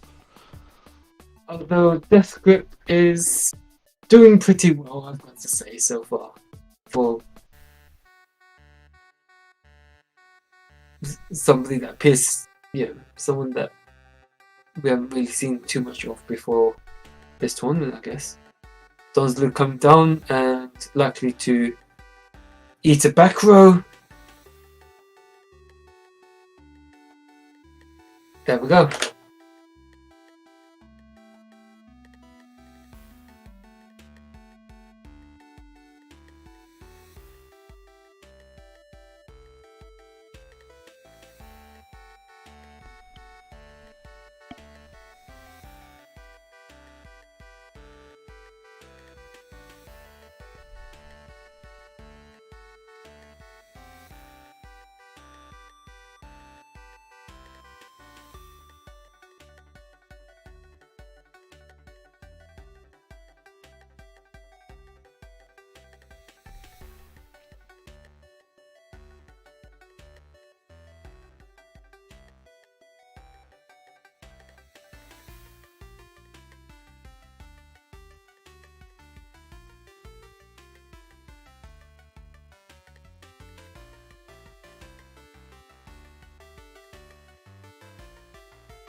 Unsurprisingly, one of the back rows gets blown away by Dust Tornado. Solemn, always a great hit. Yeah. Lights and darks engraved, but no spells yet from Slash Tap.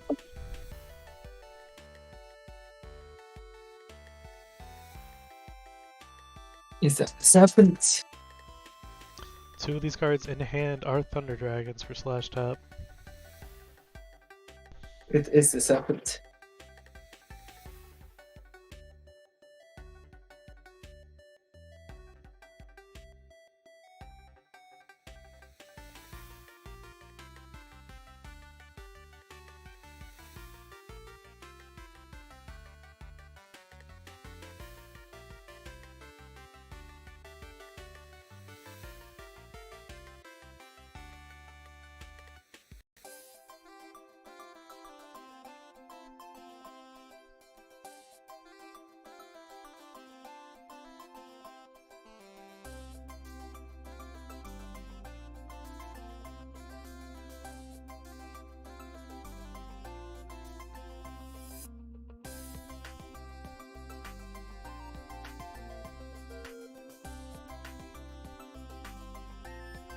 Oh, we're going to see the Chaos Monster. I think we are going to see the Chaos Monster to banish the other set.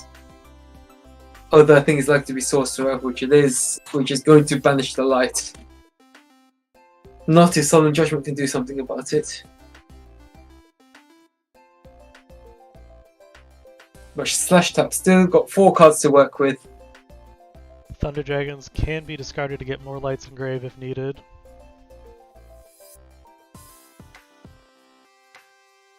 But I think Mystic Swordsman is going to be the line of play, trying to run over the set monster. Luckily, could be. The thing is, it could be a lot of things. Let's see if Mystic Swordsman hits something good. It's a Spy. I'm surprised the Spy wasn't flipped, but I think maybe it was there to bait out something.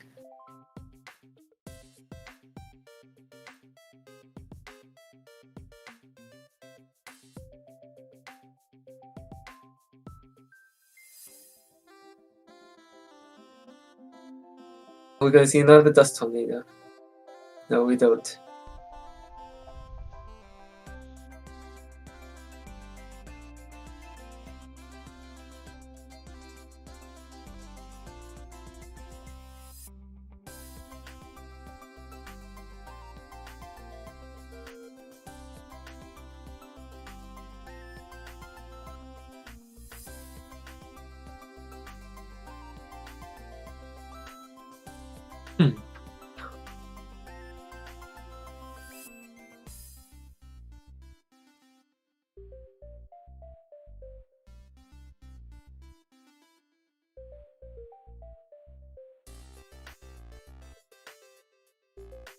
Interesting. Yeah, even if you did tribute the Shining Angel. Which hits another Spy. Even if you did tribute the Angel, you're giving a light in graveyard.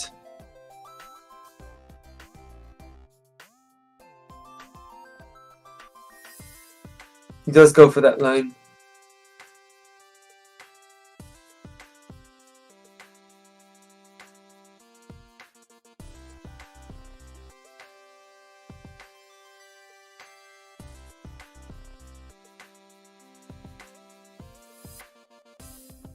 It's another Solemn Judgment. Wow. And here's that. So we're going to see that Chaos Monster? No, we're going to see the Liquid Duo try to rip out a real card from Slash Tap's hand. Let's see if we actually hit something real. They do. But that does give a light. Well, they could have dumped that at any point. Yeah. The Yeah, that is Dragon. true. Are we going to see a return? Is a question. I feel like we are.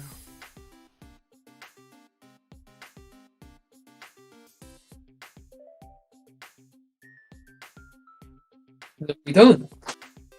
So is this a chance where...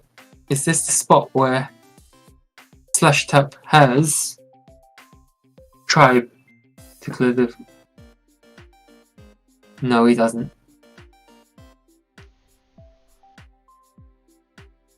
Yeah, he's going to be forced to play the Middle Force. Slash Tap's going to be forced to play the Middle Force if he's got it. Yeah. Interesting, attacking with a Sorcerer is not going to give you enough damage for game. And if you run into like a Reaper or something, you can't banish it with the Sorcerer. Yeah. But I'm reading it as a Serpent. But he has a I know Slash Tap had the Sakuretsu armor anyway, but I was reading it as a Serpent. Oh! Snatch Steel, back from the grave. Let's see. I think if it was a return, it would be flipped by now, so that set card is not going to be returned. Probably a new card's going to be the return.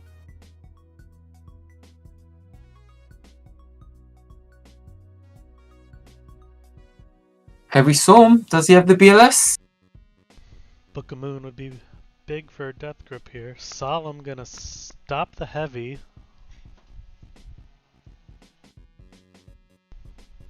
How many Solons have we seen? So now it's Thunder I've been, Dragon, Thunder Dragon, or Thunder Dragon Sinister in hand. yeah, Dragon Sinister. Got a tribute. Yeah. At least there's no more lights, but I guess you crash into the 2, then set the Serpent. Mm-hmm. Yeah. Which is exactly what happens.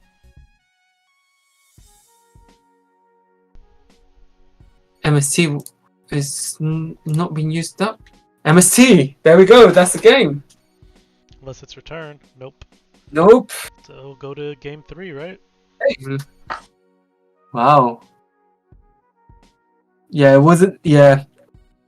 So yeah, that definitely wasn't the return because So if why it was, didn't he mirror force the spy attack?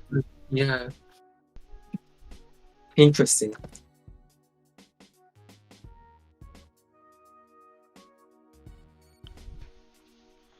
No idea, but at least if you slash tap, you'll take that. Like you knew all of Slash Tap's other cards. Yeah.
Alright, game 3, here we go. Let's go.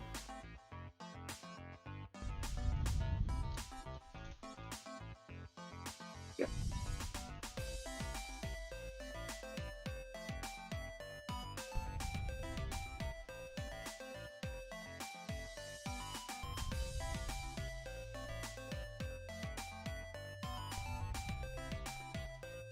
And heavy storm coming down really early.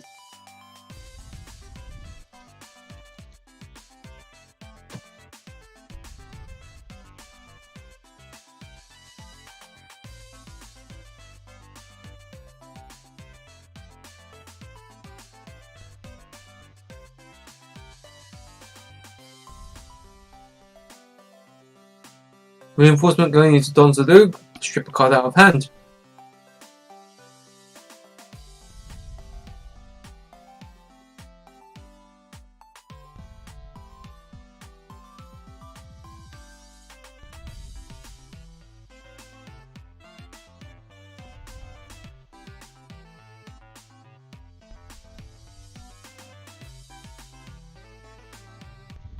Wow. Don't look stripping up. So that heavy storm effectively stripped out 2 back row hate cards.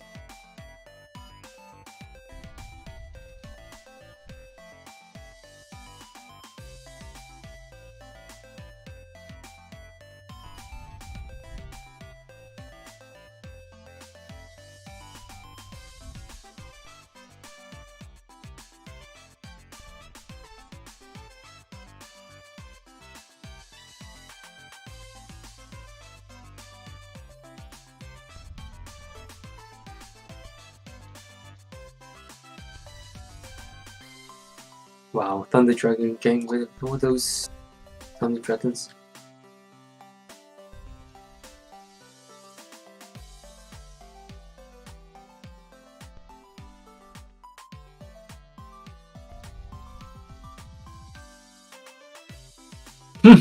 What to breathe.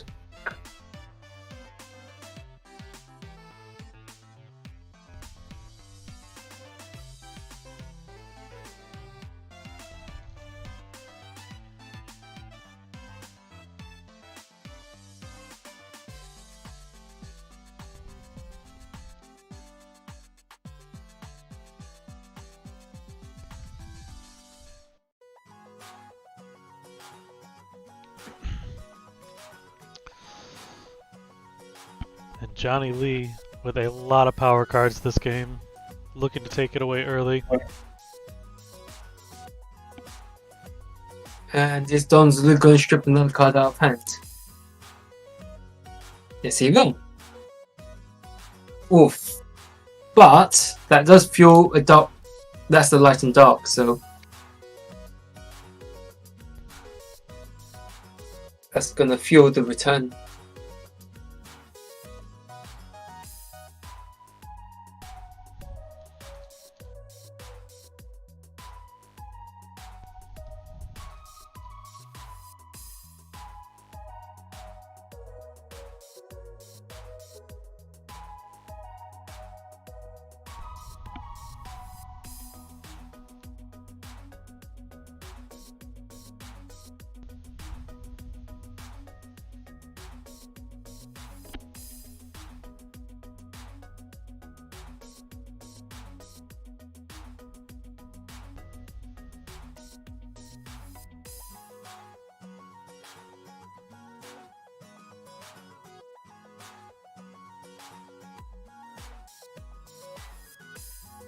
Is that gonna hit Spy?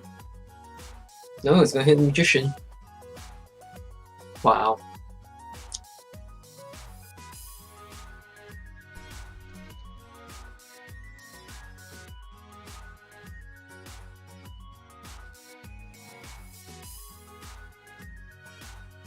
A really good snipe from Johnny, sniping this on him.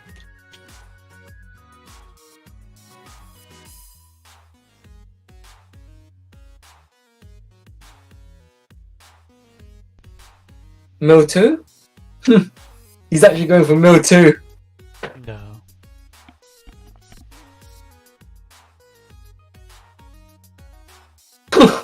Wow, he actually went for Mill 2. Huh. Yes, I'd be interested to see what that set monster is. Not, yeah, we're gonna find out that it doesn't actually matter, and that's actually going to fuel Death Grip's Banish Zone with 2 more copies. Unless he sided up, unless he's already hit. Sided out copy, looks like.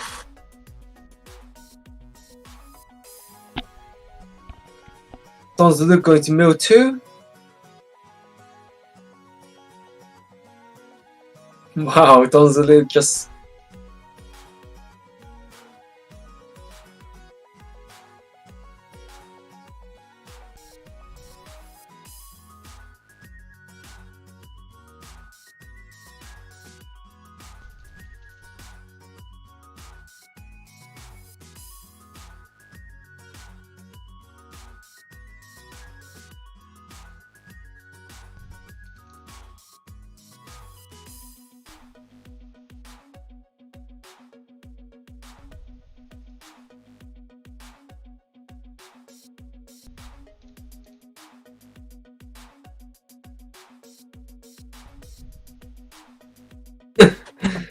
Are we going to see mind control flip something spy?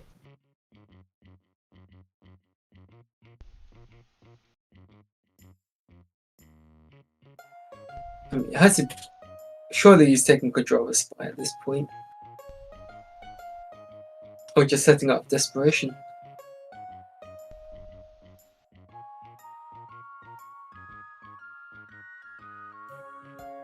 No. It's. I guess. Death Grip was scared of all the back rows, but and also feeling it Chaos Monster, but Yeah, I think these back rows are a bunch of solemn judgments. So yeah, it's a bit weird. Well, since you're in Death Grip's position, you're so far behind. You might as well try and. I guess might as well try and clash with the Donzalug. Even if he does put the Darkened Graveyard, you have to at least give it a try, I think. And we're going to see another mill too. Donzalug actually putting in quite a lot of work. He's actually milled another Dust Tornado, which is going to keep those back rows sticking around for longer. So let's see if we're going to see a Sakaretsu armor from Slash Tap.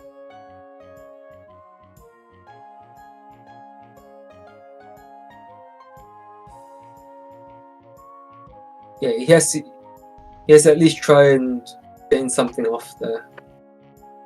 Yeah, there's the middle force. we're starting to grind down to somewhat playable position from Death Grip, but it's not looking good. Nah. Heavy Storm already burned. Yeah. He would need like multiple Chaos Monsters into return plays. Yeah, those set cards could be returned, but there's nothing to. I'm surprised he's gone for that one. I would have gone for the monster, just keep attacking with Donzalug. But let's see if there's another Rikeki break. Surely there's something to do with the monster, otherwise you. Okay, that's the way. Let's see if we're gonna see a Mirror Force. Oh, is it gone? No, Mirror Force is not gone yet. But Gravekeeper Spy is going to wall up a little bit longer.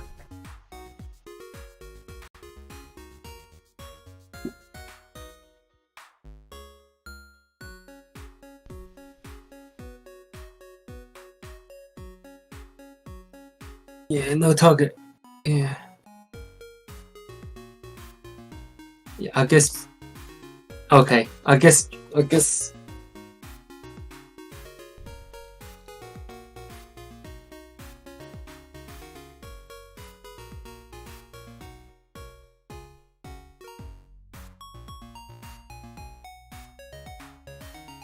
Yeah, don't. Yeah. And Johnny's playing around Trap Dust Shoot by not getting back the Serpent during standby phase. Well, we got a wall here. Yeah, I mean,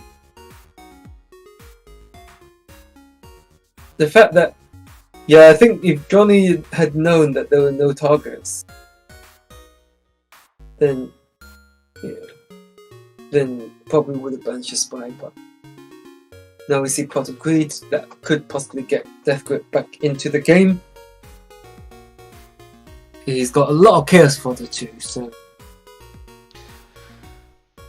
We haven't seen a Magician of Faith yet. No, I don't But think. you gotta believe there's solemn judgments set here. Yeah. Question now is if Breaker going to bait out one of those back rows? Surely Breaker's going to have to. I think there's a multiple solemn set, and Slash Tap is just gonna let this go through. Whoa, Torrential, wow. Oh. This is really gonna put the card count a lot closer. Yeah, so. But it clears out both these spies. Oh, only one spy, okay. Yeah, because I guess sided a spy out. yeah, it looks like the spy and the Decoy got sided out, which is unusual because unless you're expecting your opponent to not have the nobleman, of course, that in against you. Deciding out a third spy is something that I do in with a lot of decks. If I just don't know what else to take out. I think you have to let the BLS attack go through. You don't have Sakuretsu. And then, it's just dependent on that back row, which I don't think is returned, because if it was returned, then you'd have to flip it right here and now and just pray that. No Snatch Steal played yet from Slash Tap. Chaos Monsters ready to go. Yeah. Wow, is he going to pop the back row? Clear out the back row? Oh, the BLS, No, okay. Has he got 1,000 attack monster? Because if he does, that would be really...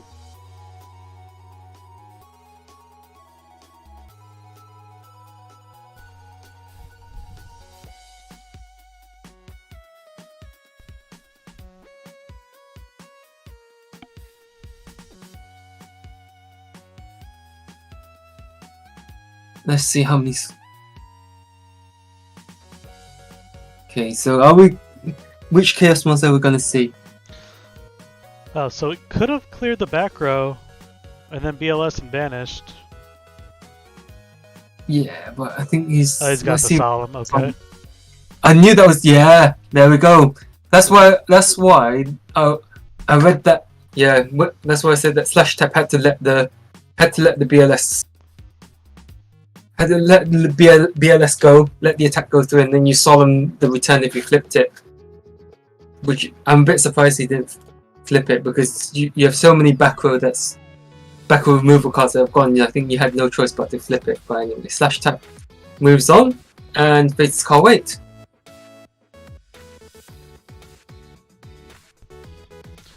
Very good showing from Death Grip. Yeah, very, very good. Player to watch in the future for sure.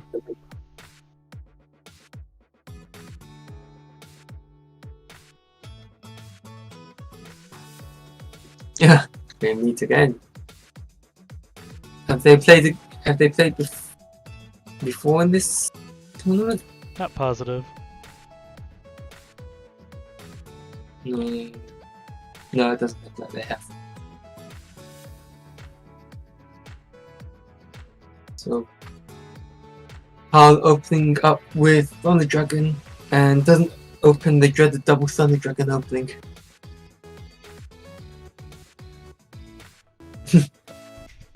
Just Chaos Tower doing its thing.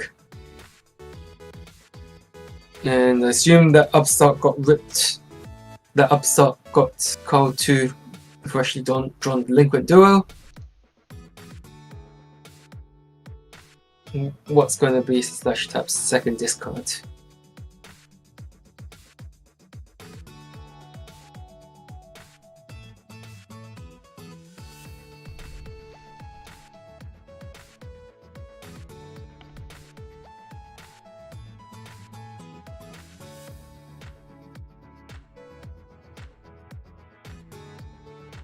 Yeah, I guess Dead Chaos Sorcerer. Let's...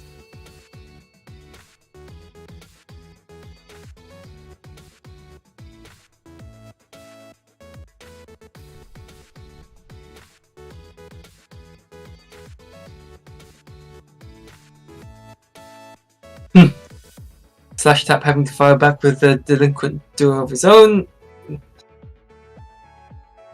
And the dreaded 666 roll on Dueling Book. Make that quadruple! And we finally hit something. 5 6s in a row.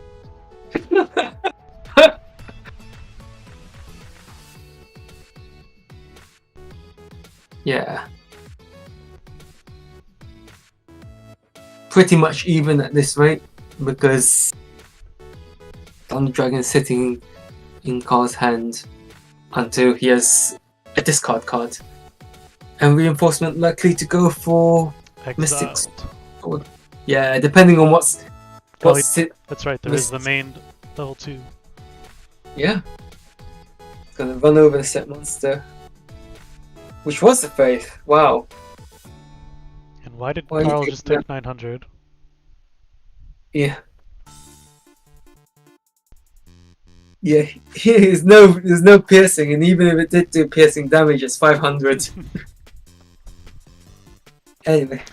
That faith was so gone already in Carl's brain that he was taking 900.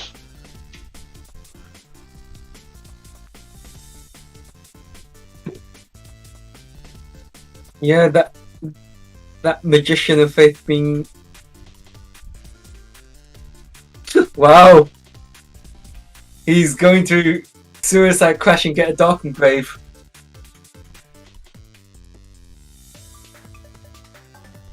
Yeah, gotta let it go. Yeah, that Saboteur ain't gonna be doing anything, so you might as well try and trade it with the Mystic Swordsman.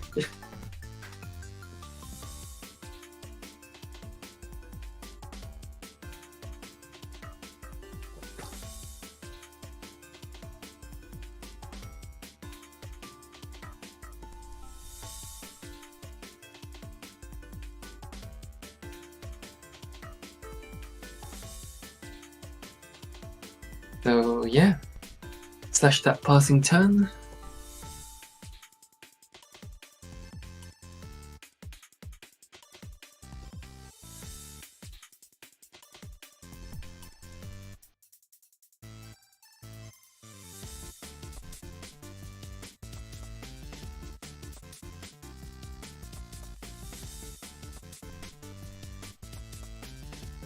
There's the Exiled. Woof.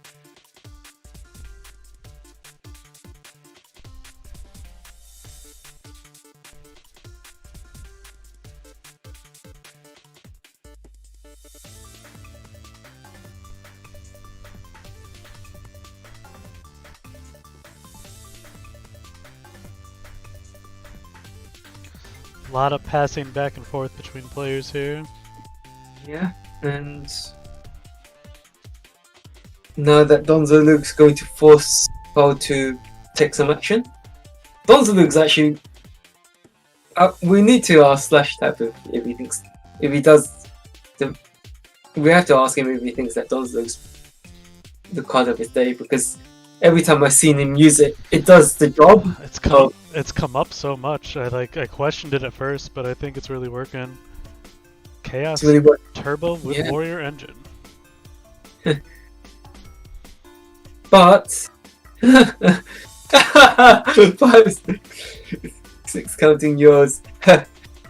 Yeah, I mean, yeah, that Dusher wasn't doing anything, so Carl effectively had. Carl really needed to draw a Chaos Monster here. Yeah. Or Snatch Steal. No, Snatch Steal was good. That's situation. Some good pressure.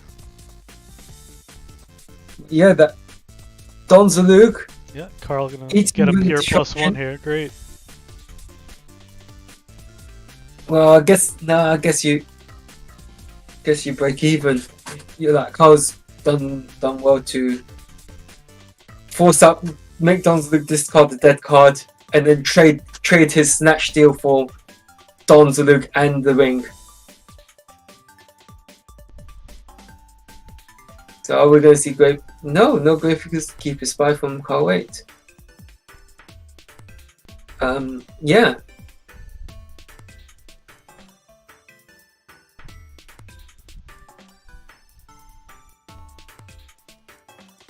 And there's a Thunder Dragon.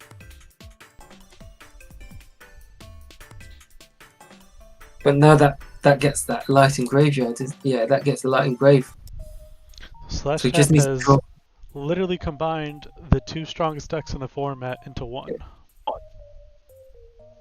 I mean, the only warriors we've seen from him are Exile Force, Mystic Swordsman level 2, Donzaluke, and DD Warrior Lady. Mm-hmm. And it's funny how, for me, it's quite funny because everyone writes off a mini warrior package in the side. So I always like the idea of, if I can fit it in, you have 1 reinforcement of the army, 1 Exile Force, 1 Mystic Swordsman level 2 to deal with set monsters. But everyone's headed towards the mind control direction and gone, right, I'd rather steal your effects rather than, okay, let me actually deal with the monster. And from what we've seen with how Slash Tap's been playing, is actually worked out quite well for him. What do you think? Yeah, I mean, Slash Type plays really well on top of it, so having extra options for a strong player is always a good thing. Yeah. So the Heavy Storm clearing out a Bluff Noble crossout. Are we going to see the spot? Sangen. Yeah, not too surprising.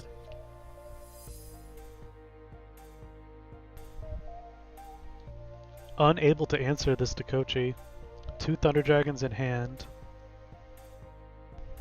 So yeah, Johnny's Slash Type's effectively going to 2 cards in hand with 2 Thunder Dragons. Carl's got, but Pot will help. Pot of Greed will help a lot.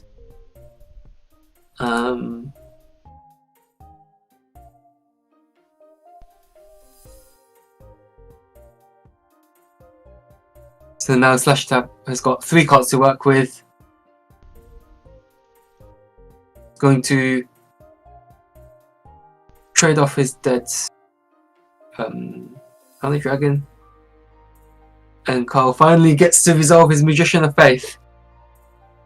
And let's, well, in this spot, it would be really good to, have the MST.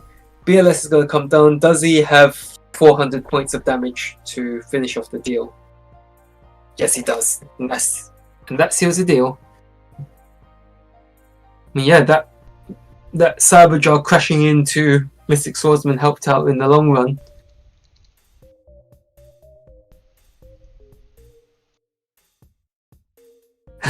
Saw it coming, but he couldn't do anything about it. Yeah.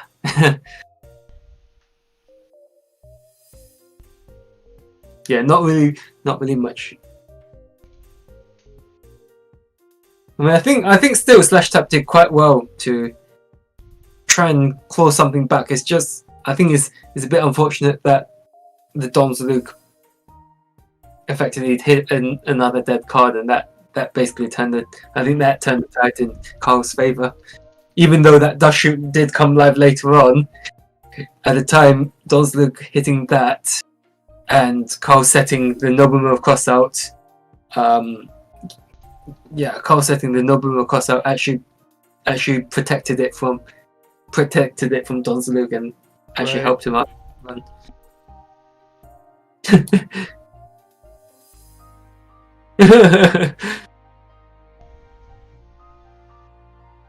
Nah, he's actually. I think it all came down to Carl top decking the duo off the upstart.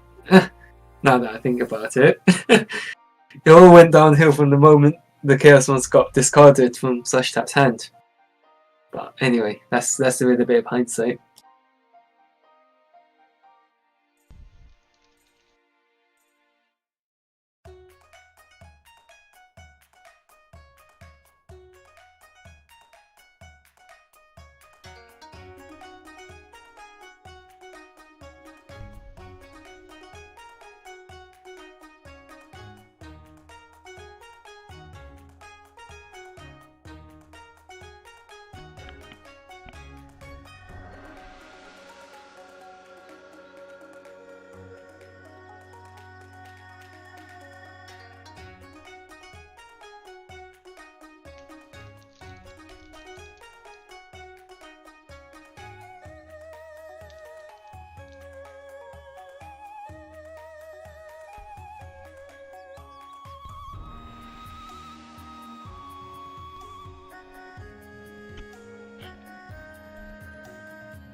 The Slash Type going first.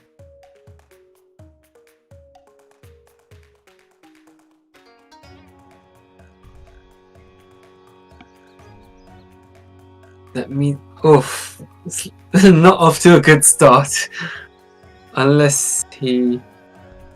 Okay, fine. For a moment he worried me. I thought he had double Thunder Dragon opening. Anyway.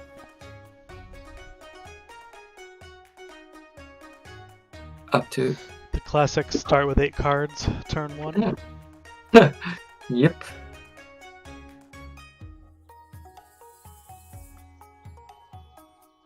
And now the problem here is that I know people don't, yeah, and then scary T-set.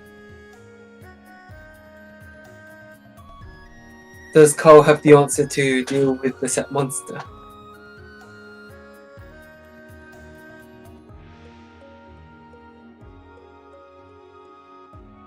So Breaker's going to attempt to break the back row, but he hits a jar of greed. Wow. And is he going to crash into the Koichi?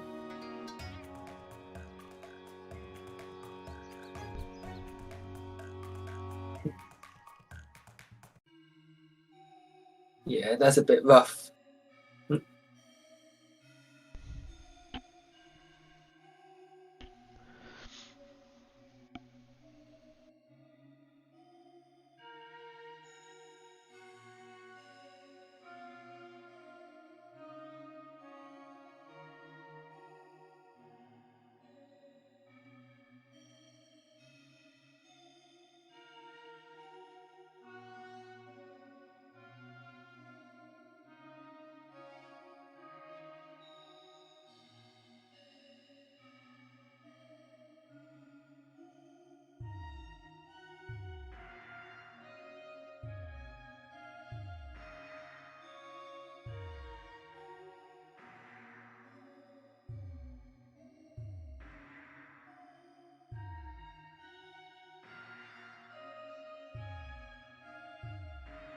Paco coming down. Attack for 17? Yeah, I got attack for 17.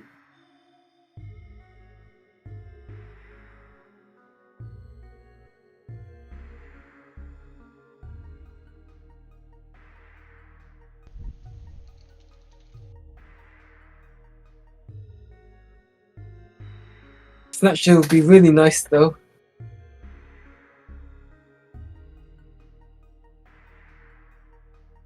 Nope, T-set.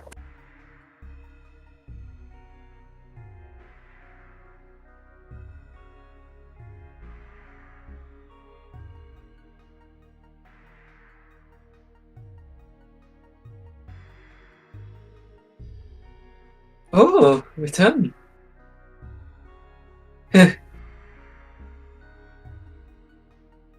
Yeah, I don't know if it's main decked or side, but I've got a Chaos Turbo build which runs a lone copy of Return and It can do. steals so many games every now and I again. say it can do stuff. Yeah, keep banishing. Wow, that Mystic Swords. But yeah, that return could actually play on Slash Tap's mind because now you'd be thinking, oh, do I actually banish? But I think you're seeing Carl's build and you're assuming he's on Chaos Turbo, then I think you're good to assume that he's only going to be running one copy of Return. Yeah, that's the only thing I don't like about Return in the deck. So bad early. Yeah, not that early. Well, yeah, not that early. Just early game, it probably end up being discard fodder for me. But later on in the game, when you can banish all your, well, as I touched on earlier, you can banish chaos monsters and fuel that return. Then you just play then you flip that return, bring back all your chaos monsters, swing for game. So yeah, that's.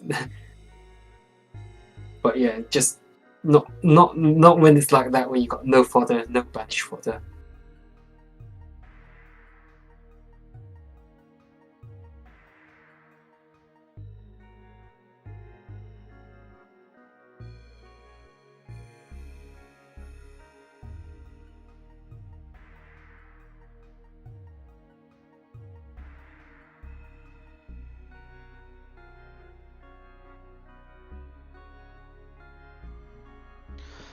Carl gonna go first, game 3 here, opening with Thunder Dragon. Both players opening in all 3 games. Are we going to see a repeat of game 1 where he draws into the duo? Okay.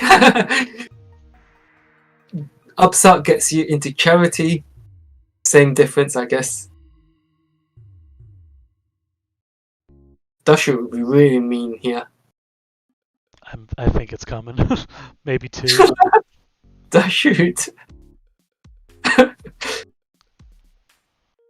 He's gonna wait. There's a Dashu. How is he gonna hold it? Well, is he got a second one? Is my question.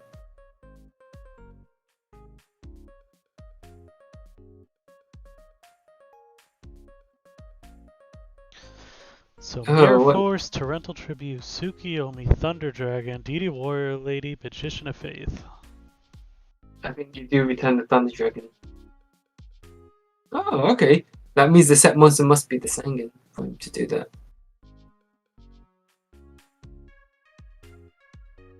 But yeah, that Faith and Tsukiyomi aren't doing anything anytime soon. However, he will have Mirror Force to protect the Faith if he does draw a spell. Yeah.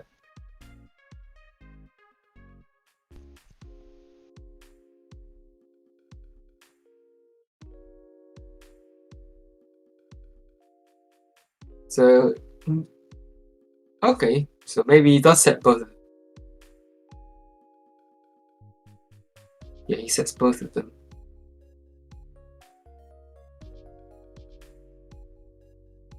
So the 2% chance of you opening both of them, both Miracles and Torrential Tribute, just so happens that statistic got ruined by Dashut revealing, Trap Dashut revealing And that Magician here gonna let Carl grab Graceful Charity. standard Chaos Turbo.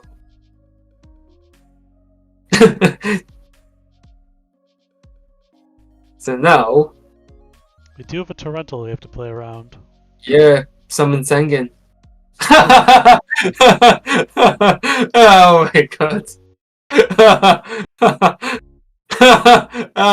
Yeah, I think last event was there. What was this? The previous Patreon event where Slash Tap literally had something silly like this, May have been. where Slash Tap basically got Trinity or the Trinity. But yeah, blimey. I'm surprised Carl was setting a monster here.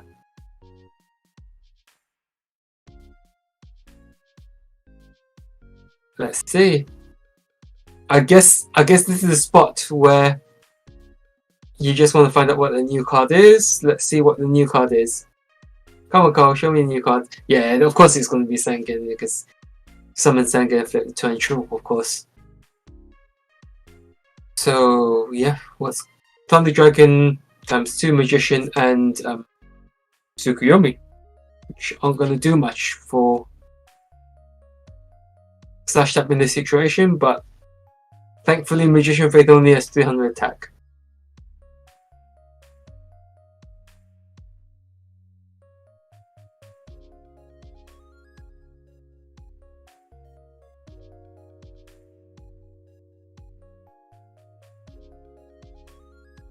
Wow. Oh, that's dirty. Yeah. Wow. Slash Oh my- Tap's seen enough. That's disgusting. Yeah, you're not coming back from it because you're not coming back from that. Not if he's gonna either loop duo or loop pot. And that will Your name. bring us to Carl Waite versus his teammate Ghost Rider. Both players still need an invite to the World Championship, so they are going to be battling it out to see who gets to take on Alephia 2's Reasoning Gate deck.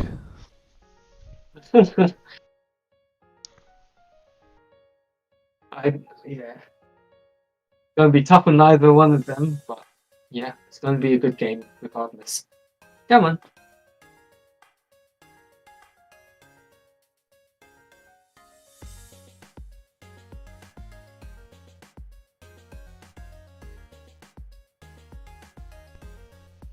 So, waiting on Slash Tap.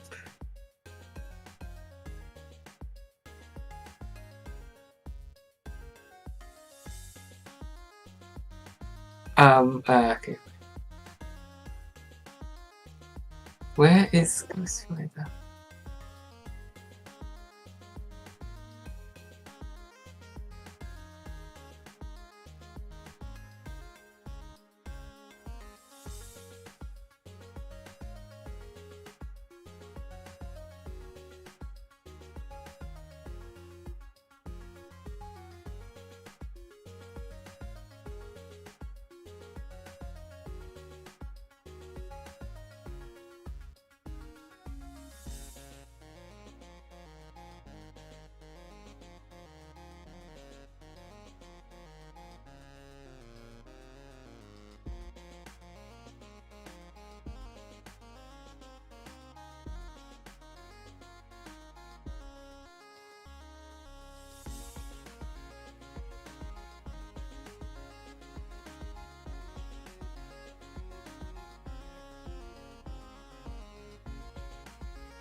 Alright, so we're going to take a quick break and we'll be back with Losers Finals.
And we are back with Losers Finals.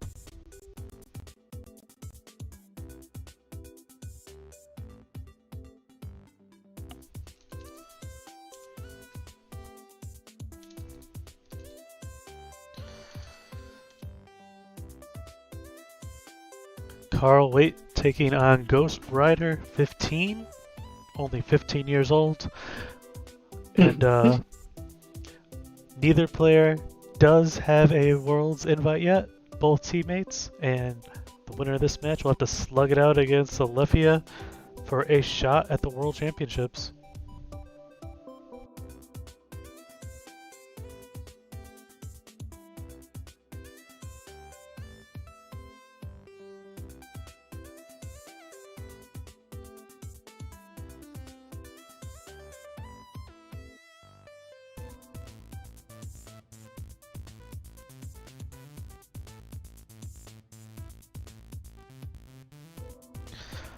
Reset and a monster. Carl with an upstart goblin of his own.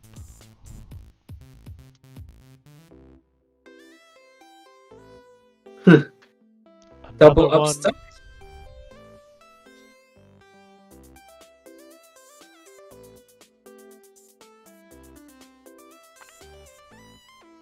Are we going to see the nobleman here?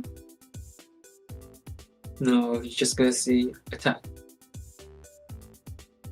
And 90 cents is going to trade with the Kaikun.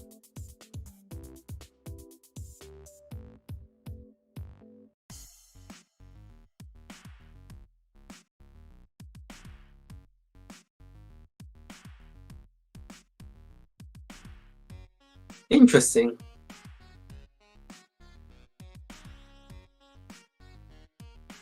Yeah, Carl choosing not to use the nobleman last turn.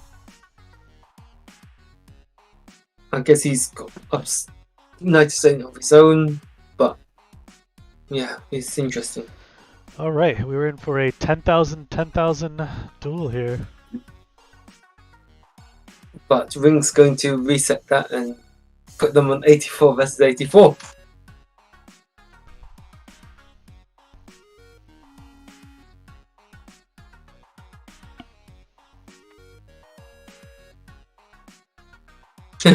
Ooh, and a misclick from Carl there.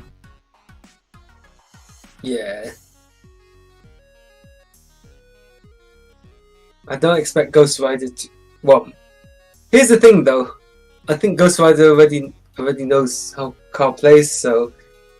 What list Carl has, so...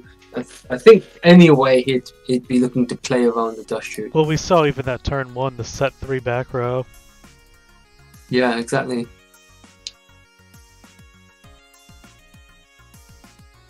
Oh boy, and Carl was about to turn that dust shoot back on, but Nobleman had something to say about it.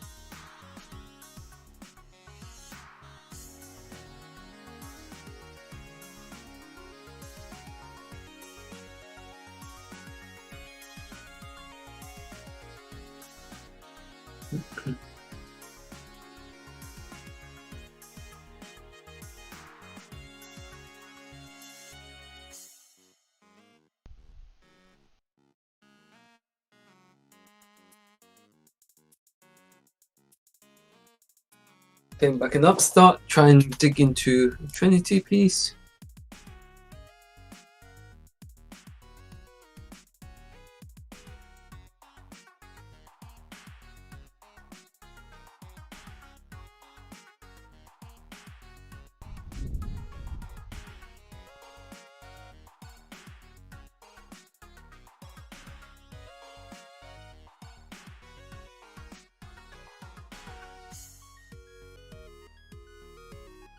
Carl is going to force out an answer, and the solemn judgment comes down to make sure the Sangan sticks around.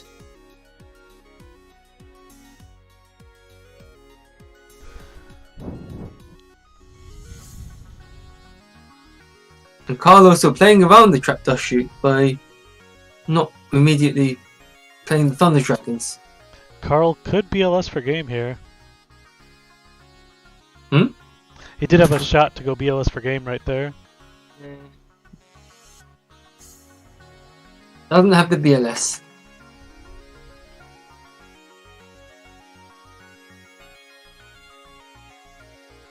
And Dust Shoot will now be live for Ghost Rider.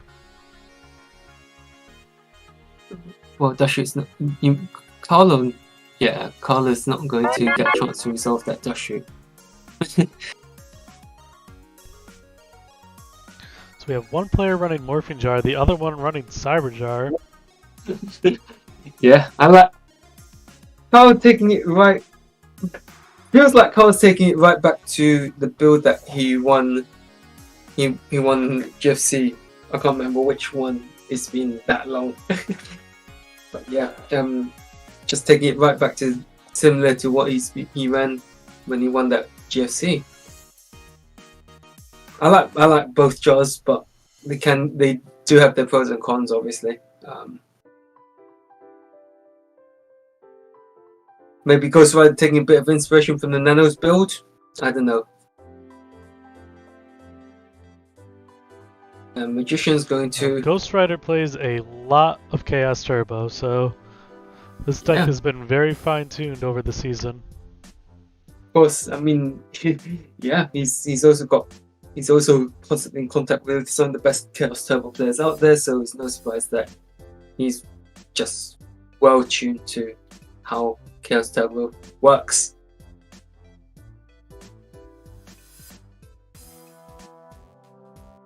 So now Carl will be able. Well, let's see if Ghost Rider has any back rows to set.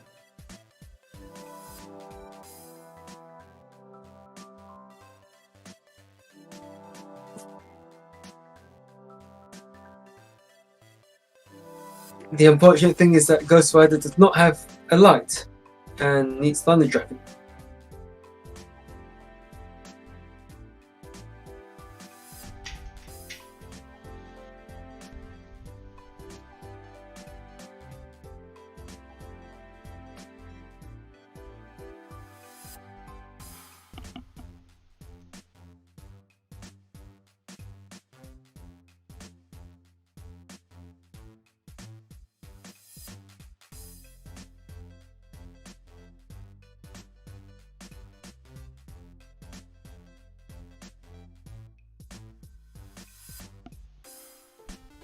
And there's that Thunder Dragon.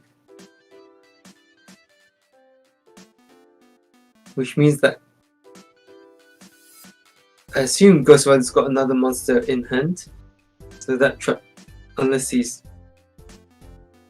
Let's see if he's got another card to set. But I think unlikely he will set it by now. And now that Trap Bashuk's going to actually come live and hit double Thunder Dragon in all likelihood. Well, if you kill the Sangin, it gives you more options of what you Dust Shoot. But it could also be a Chaos Monster in hand, or a normal summon, or monster that Ghost Rider didn't want to commit to the board. I like attacking the Sangin here, though. Yeah, Sangin, make that Dust Shoot live, banish the Serpent. No, Serpent's in hand. I didn't notice when Serpent went into hand, but it's in hand. No. So now Ghost Rider has to think whether he wants to lose the light,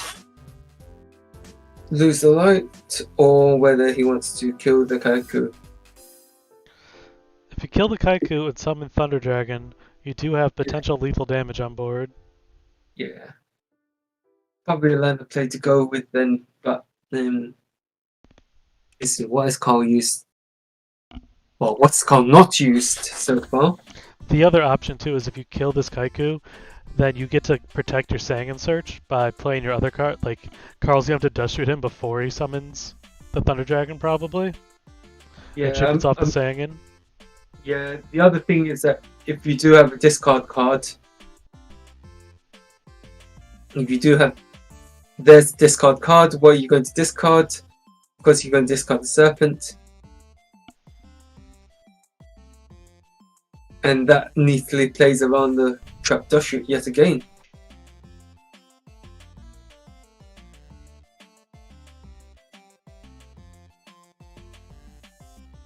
So now, how does Ghost Rider yeah, Ghost Rider expectedly does not get the Sinister Serpent back.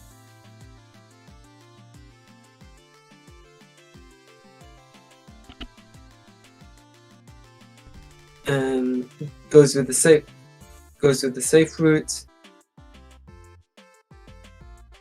But at the same time, Real Force would have made that Dust Shoot live. So yeah, let's see what lost card from Ghost Rider is. Well, then if he's got another set card that can allow him to go for game the next turn.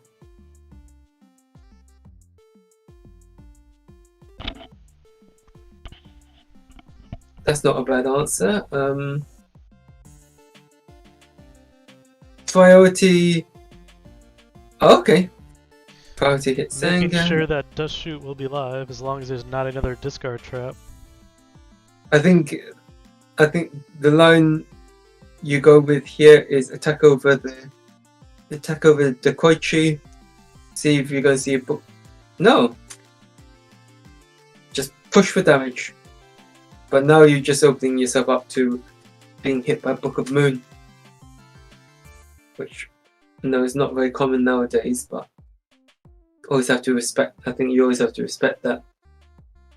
But does Ghost Rider have the discard trap? No, he does not. So, what's the card that Ghost Rider draws into? And don't forget that Ghost Rider's got Templar priority. So now he's past priority. He's going to Dust Shoot now. Dust Shoot end of draw phase is the way I interpret this, because click straight after in standby. After Ghost Rider, click standby. So yeah. It doesn't really matter, I don't think.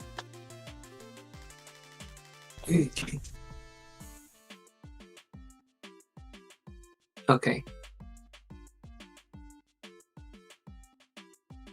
Yeah, Carl jumping the gun a little bit early here, but it didn't matter because Ghost Rider's intentions were very, very clear.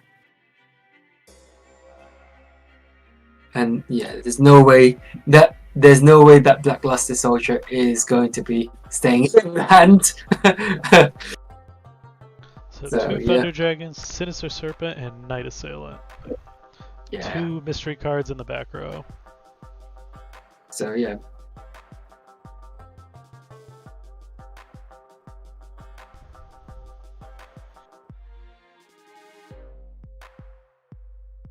I think if I'm Ghost Rider here, I haven't used Ring of Destruction yet. I'd probably be holding out. Is this going to be another bluff, or is this going to be an actual card? Let's see.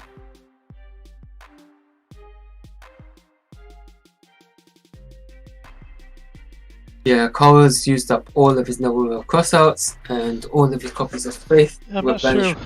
Book of Moon, you're considering booking your tribe, I guess, to protect against face down Snatch Steal? Yes, I guess both the Noblemans are gone, so it's pretty safe. Both Noblemans to book it. Wow, there's the other Dust Shoot. So I guess that's going to get rid of the Night Assailant, I assume. Yeah. Set Serpent. Still one mystery card from Ghost Rider. Potentially a dead Dust Shoot.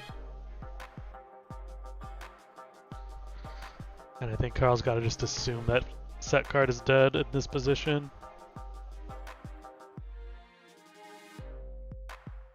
No, he's letting Ghost Rider tribute summon for Thunder Dragon. Interesting. Or maybe Ghost Rider will just leave the Sinister Serpent set until tribute something for. And it was the Snatch Steal. The Book of Moon play was correct, but Carl flipped the tribe, didn't attack. Now Ghost Rider can just attack for game or force the face down card and then tribute summon the Thunder Dragon after. Yeah. Has the option to summon the Thunder Dragon Mirror Force and Torrential are still legal though.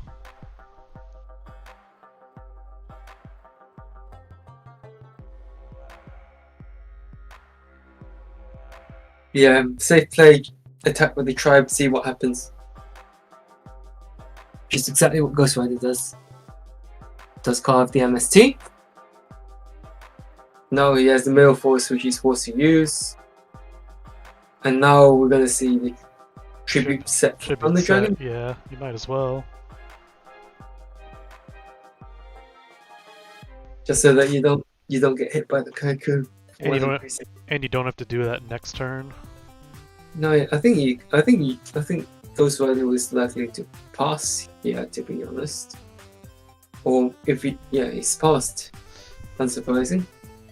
I think you would tribute set there would be a better play. Then you could have flip summoned to try to force the Torrential instead of normal summoning.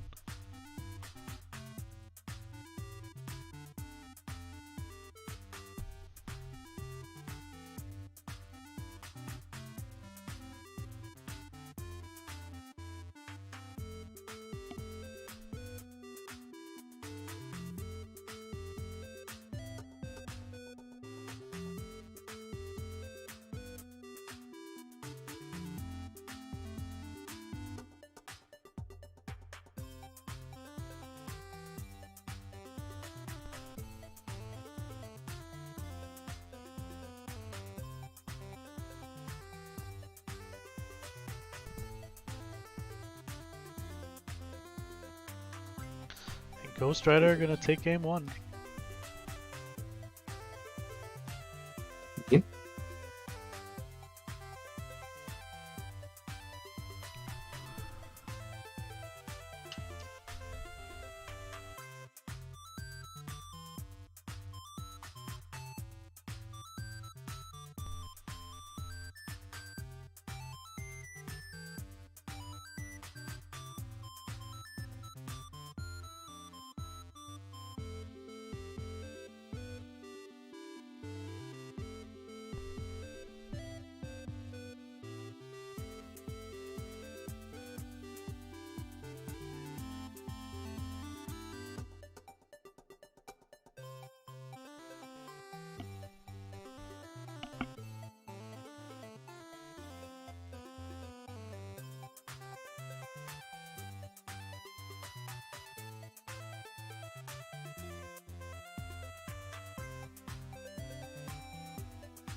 And Cole choosing to go first. Let's see if we can open how strong we can open.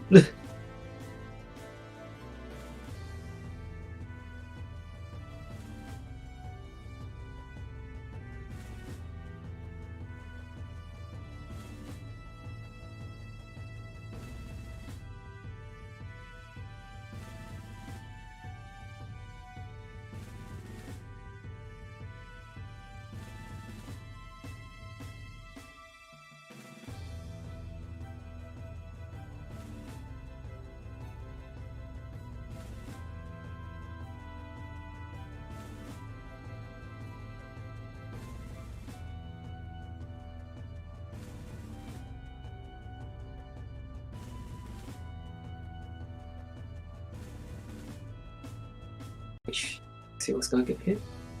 Another 6.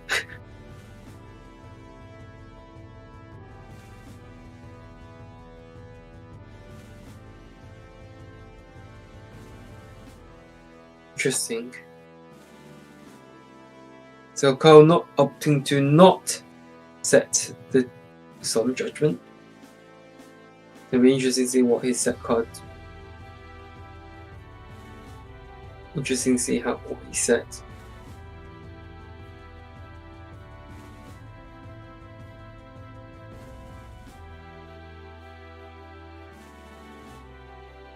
So Ghost Rider, yeah.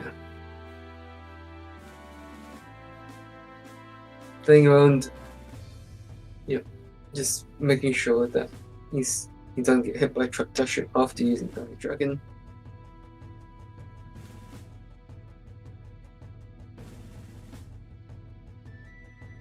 And Nobleman hits the Magician.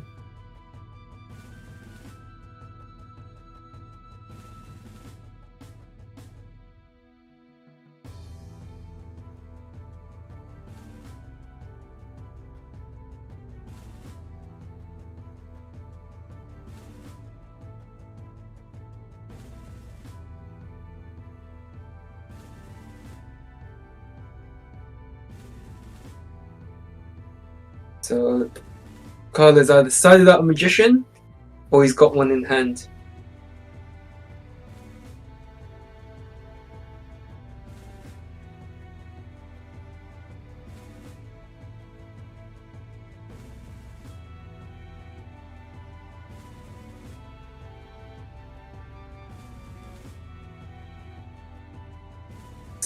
Setting another card. And are we going to see the Regeki break now? No, we don't.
And I have dropped out of the game. Let's see.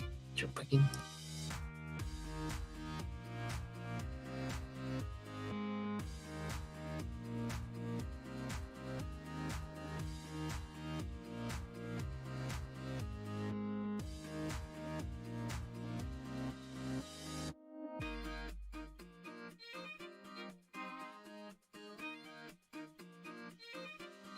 Okay.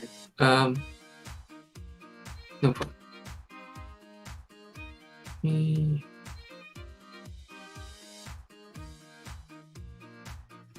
So, sorry about that. My journaling book dropped out for a second there. So, yeah, Pro Heavy from Carl. Let's see. Wouldn't be surprised if Ghost Rider flips his Solemn Judgment here. Yeah, I take it that the duo snapped to Thunder Drag, snapped to Mind Control. But yeah, that's wow, the strongest combination. Solemn Judgment set Heavy Storm and Solemn Judgment together. And that's a game. I need to right, one moment.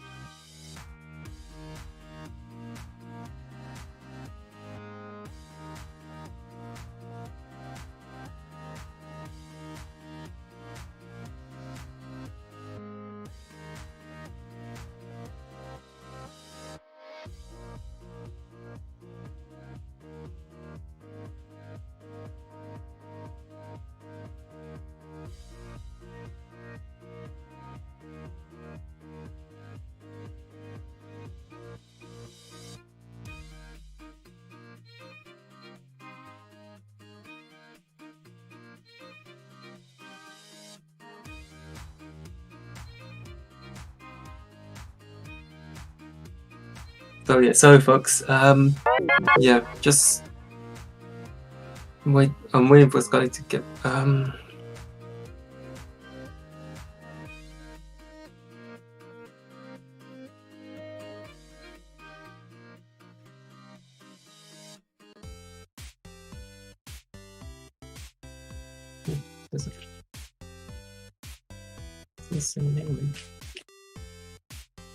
Hold up.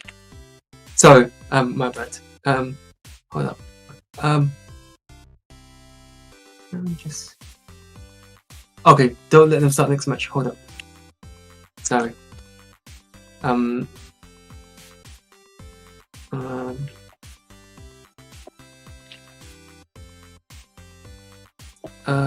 Sorry, folks. I just at the moment I need to wait for a little bit. So yeah.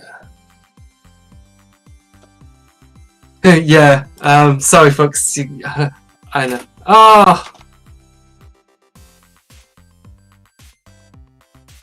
One moment, everyone. Sorry. I need to double check something.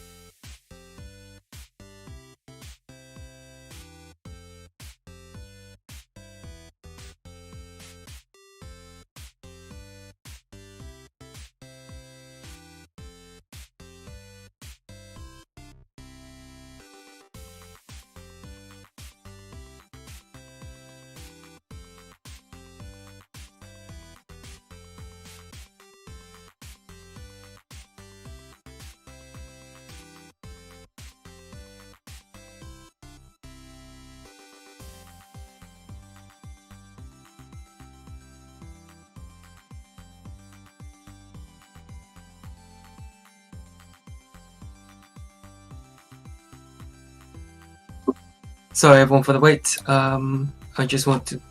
Yeah. I'm waiting for an update on my end. So yeah, I'm giving a fast them. Yep. So in case you're seeing, hold on, but let me double check something first.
Hi, everyone. Yeah, at the moment, I've asked both duelists to hold fire for a couple of minutes for me. We'll be back in a little bit as soon as I get the okay for us to go ahead.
sorry for the wait, everyone. Double checking on something, so as soon as I get an update, I'll get both of us to go ahead.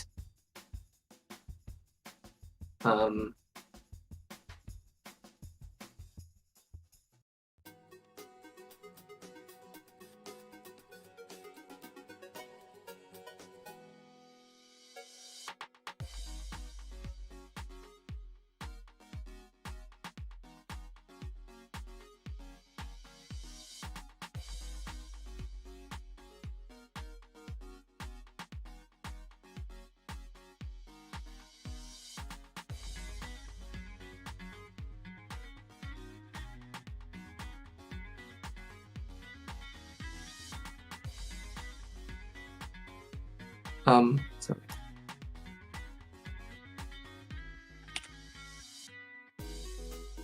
Let's see. Am I going to?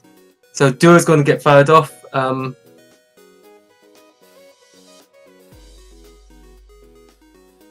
Yeah, that's an obvious play. I'm not going to stop stop the duo.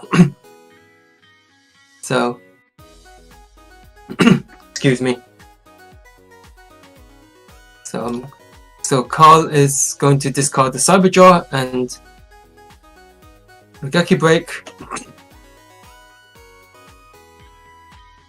And Thunder Dragon comes down. Not really too much for Ghost Rider to think about.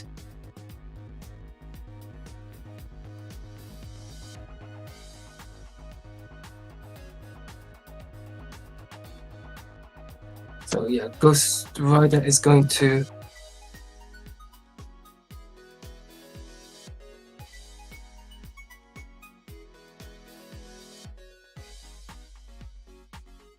Ghost Rider is going to set a card and T-set, and Carl's going to go ahead and draw for his turn, and Break is going to come down and attempt to break the back row.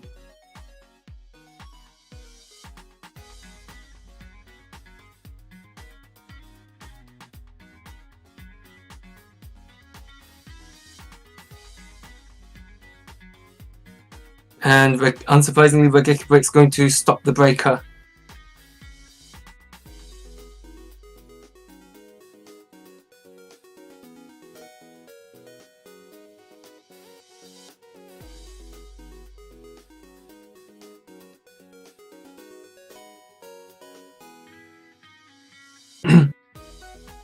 Let's see.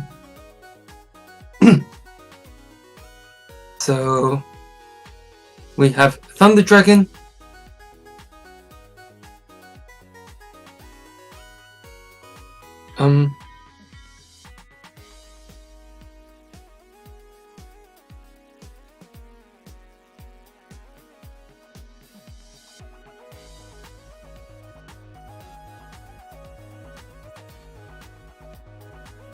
Okay, so flip something to Koichi, going to get them to draw a card.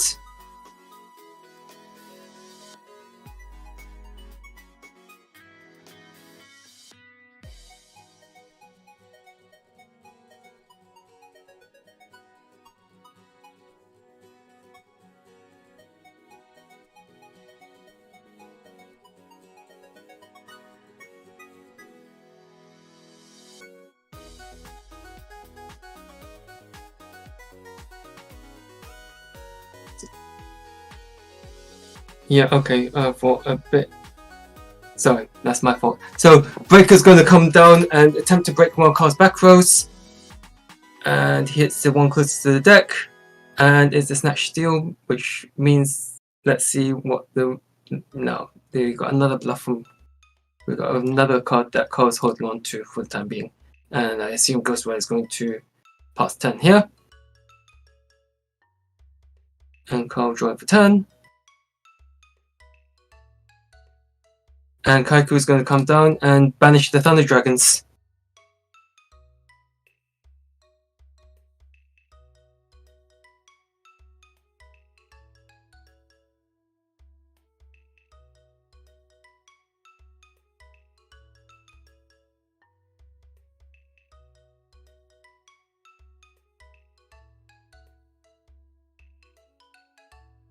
And Ghost Rider is going to shift the Breaker to defense. Is he? He's a monster.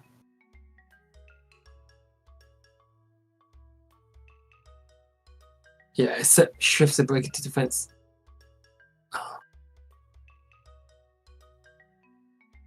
And Carl's going to attack up the breaker.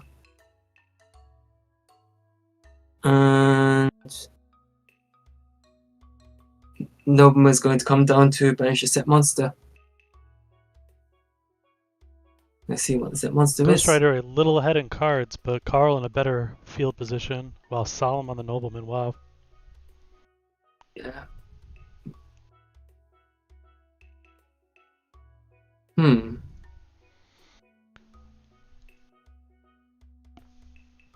That's very interesting. So Carl, if that is Magician of Faith, not gonna let Duo hit anything.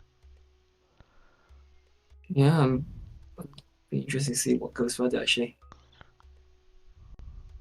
flips. Morphing Jar? But then that, nah, he would have set his whole hand as a Morphing Jar. Yeah,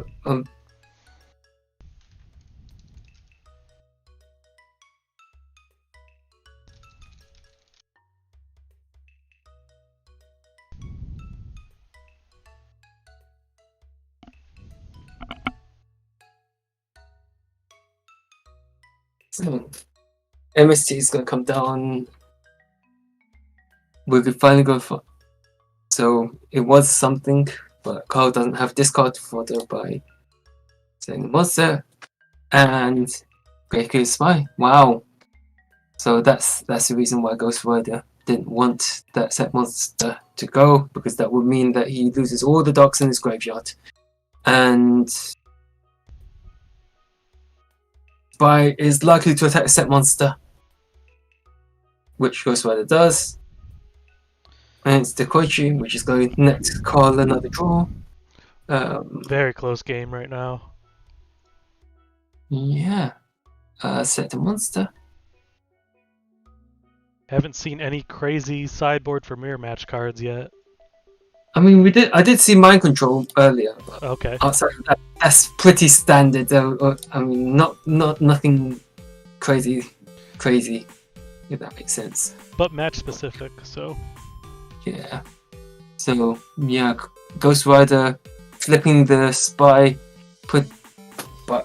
banishing the Dekoichi and the Breaker, making no difference as the Gravekeeper Spy is still on the field until it's actually destroyed in battle at the end of the damage step.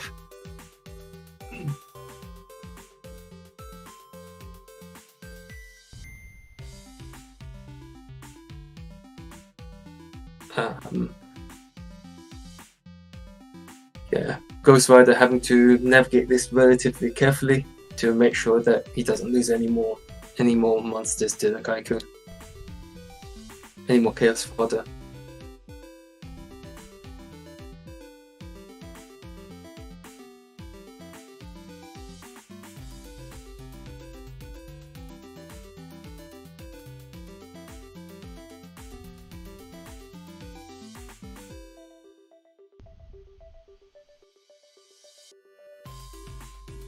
Yeah, Ghost Rider just sitting it out. He is ahead in cards. He had 2 cards extra, but let's see what Carl can do too. What Carl's gonna hit now? Probably another Spy.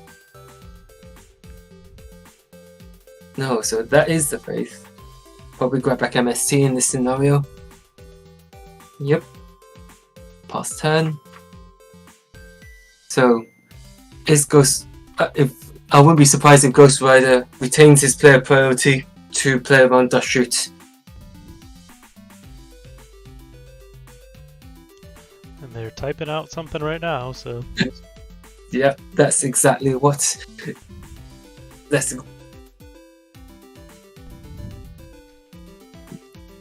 Yeah, so he's going to decide if he has the read on the Dust Shoot or whether he's just.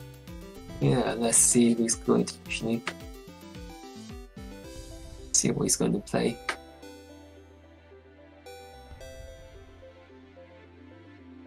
He could easily go, right, I'm going to let you resolve the Dust Shoot, but he doesn't chance it and he goes for the older set cards. which again we see the Pro Heavy, another Pro Heavy by Khan. Unfortunately, this time around it doesn't.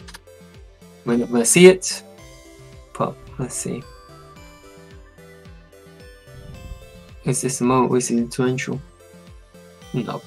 I think Ghost Rider is good. There we go. There's the torrential. Well, good. I don't think we knew that was a serpent, so yeah.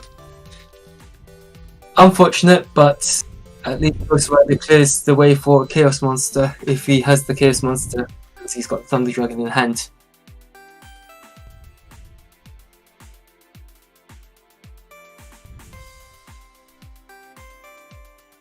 Although he does already have the Magician in Graveyard, which is that light monster he needs. Let's see. Sinister or Magician.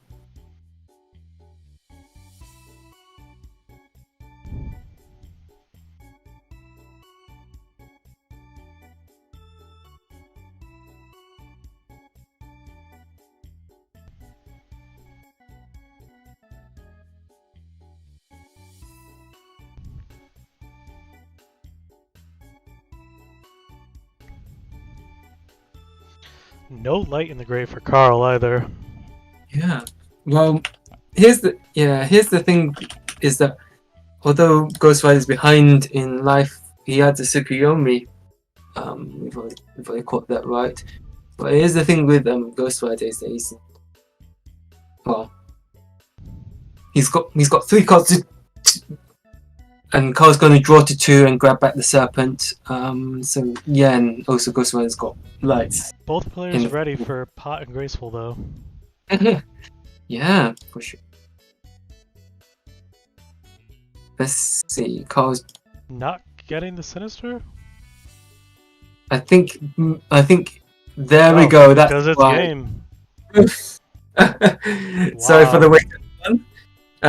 Sorry for the wait, Carl and Ghost Rider. Thanks for waiting. If you're listening to me, yeah. So Carl moves on. Yeah. Yeah. So we're going to be covering the rematch between Carl and Olia. Yeah. We'll see if Carl can call the right number for Reasoning Gate this time. Yeah, that was unfortunate, but it's not easy with the way Alefi has fine-tuned his Reasoning Gate decks, where he's made it such that he just resolves 1 copy, and that's normally more than enough to fuel the graveyard. Although we have caught him on stream being a bit unlucky and not getting a huge mill from the Reasoning and the Monster Gate to fuel his Drac Ninja. Anyway, yeah, I think we've just sit it out. This ought to be an interesting final.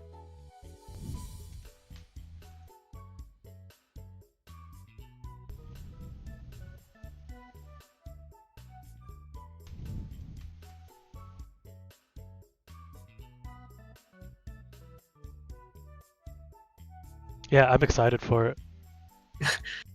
Well, would probably break the GOAT format community bubble again if Alethea does win this. I mean, he did it with Cold Monarch. Well, we did it with Cold Wave. I got Carl on one side, one of my all-time favorite players and teammate, and then I've got Alethea, another one of my now all-time favorite players, and man, yeah, win or lose, I'm gonna be happy one way or the other. But it's gonna be really good. I mean, go give Carl a lot of credit, I think, for driving the Chaos Turbo movement. I guess where everyone's literally jumped on the deck, myself included, because of his success last year. So yeah, it's gonna be a really good game either way.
Alright, here we go. Olivia looking for an extra spot Seeding. towards seeding in the World Championship. Already has, I think, +2 seeding, sitting behind Lucas, and Carl looking for that invite. Yeah, no pressure on Carl. I think he's well equipped, but Alefia just when he played, he just had that. He just slow rolled Carl as he normally does when he plays Reasoning. Well, Reasoning Gate. Trap Dash is not a bad start.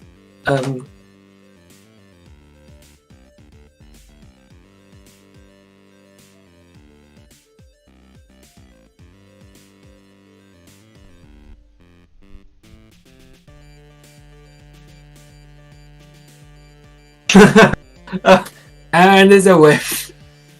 Wow. Actually, no, there's a card shuffled back. I don't know. What it was, Not a because, whiff, yeah, at least.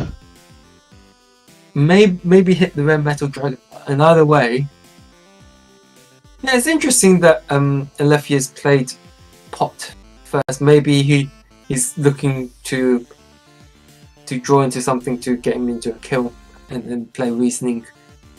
But no, yeah, he probably wants the more options.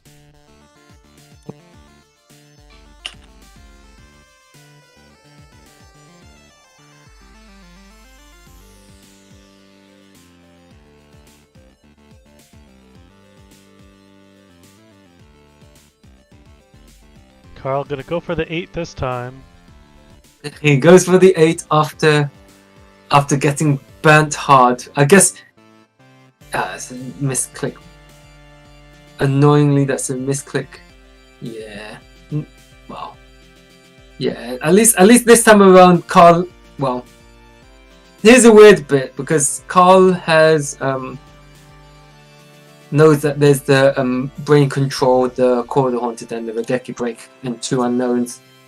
So, but I guess he's trying to make sure that Alefia doesn't hit the Pot of Greed, which tends to be quite important for this sort of deck, given its combo nature. And yeah, Alefia going for 2k.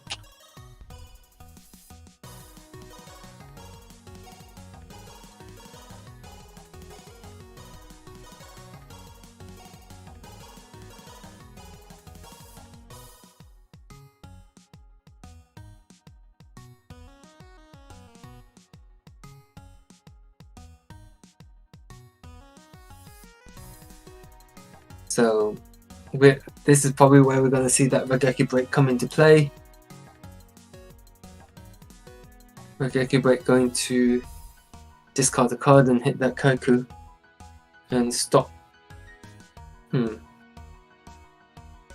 I expect Alefia to flip the Regeki Break, although yeah, hit the Jinzo, discard the Jinzo, and now that actually fuels Alefia's graveyard for either Corridor Haunted or a future Strap Ninja play where he banishes the Jinzo and the Red Metal Dragon if he's got Dimension Fusion.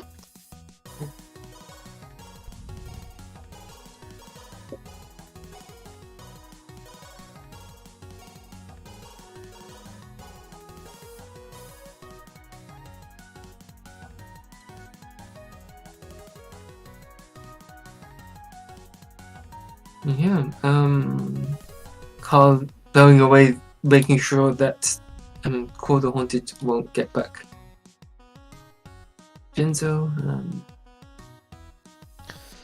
Carl does not have a lot of ways to get this Marionette off the board until he gets to a Chaos Monster. Regeki Break's not going to be good here. Bring him way down too many in cards, but yeah, Alefia in a really good spot. In fact, if I were Alefia, I would be quite happy with this sort of position because Carl's having to burn cards just to deal with my field, which almost falls into Alefia's hands with the way he plays it, with the way he likes to play Reasoning Gate. So is that the Cyber Jar?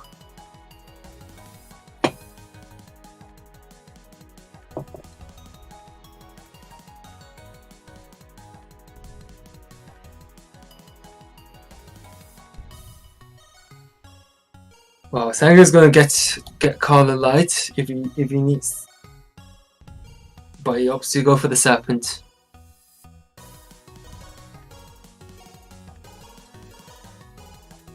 And there's a reason why we didn't need to worry. So Carl, going in with this Azure Priest, forcing Lefia to decide whether he wants to fuel Carl's grave, allow Carl to get that light into his grave, or whether he wants to fuel his Banish Zone. And he decides for the latter. Go Banish Jinzo and the Rare Metal Dragon and take the 17. Yeah, not gonna bring Olivia out of Dimension Fusion range.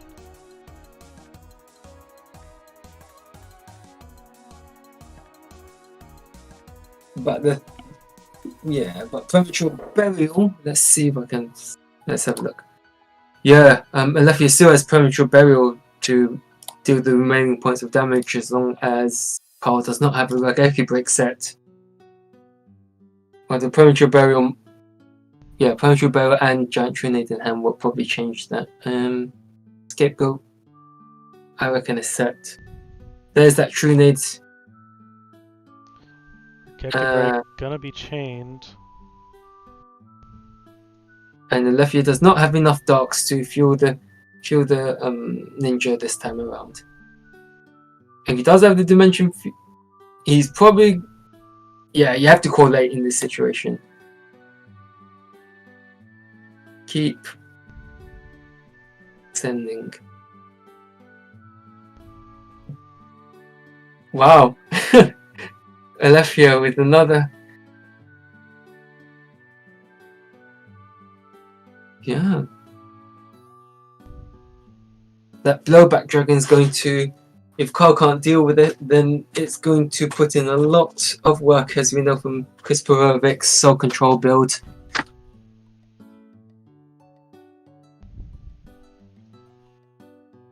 But Carl has a Snatch Steal! Not enough. Not enough. Only for it to get blown away by that dust tornado. So yeah, Carl hoping that the blowback dragon will miss.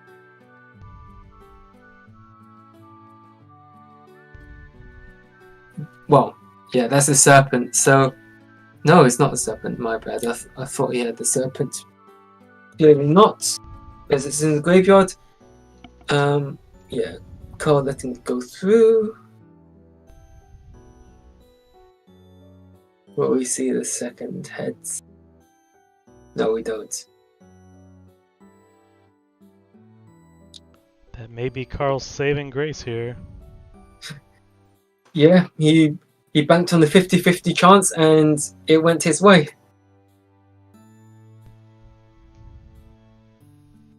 And I think Alethea is likely to hit Dark Magician of Chaos at this time. So yeah, he's just confirming that it's okay, but it's either Fusilier or Dark Magician of Chaos from what I remember seeing. So if he hits the Dark Magician of Chaos, he's in business. If he doesn't, then it might be enough option, but it does.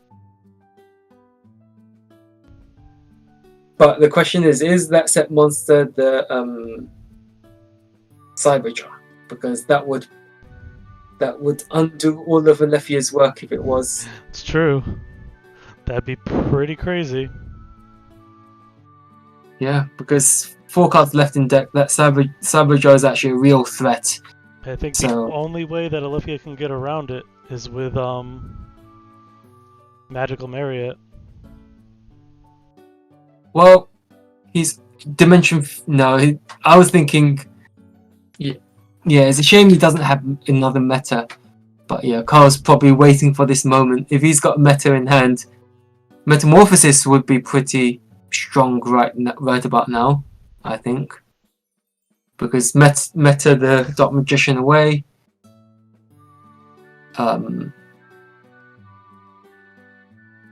Yeah, and Gatling Dragon. As long as Gatling Dragon would definitely be game. And Carl scoops it up. He doesn't have this Cyberjar. Yeah, brutal. Tough break. Yeah. But yeah, I think just that duel was a really good shaking my head in Olivia. Carl is shaking his head, knowing that he's been absolutely snowballed out. Yeah, Jinzo putting in a lot of work. So we talked about how Dom Zulu put in a lot of work for Slash Tap, but I've got to say that Jinzo and Royal Decree have actually been equally as important if we're ignoring Alefia's tech trap cards, Regeki Break and Dust Tornado. And yeah, Carl going first.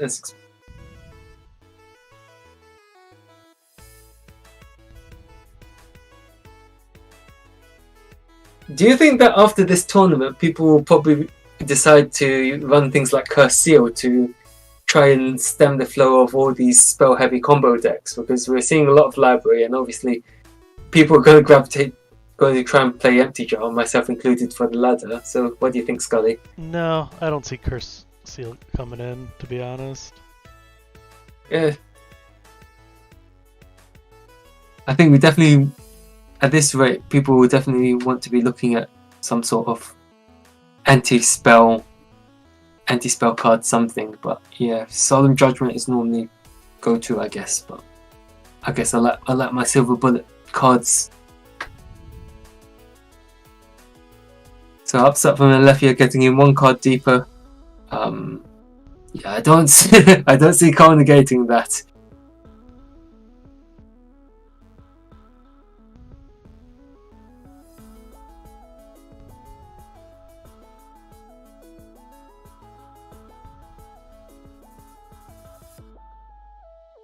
Pot of Greed.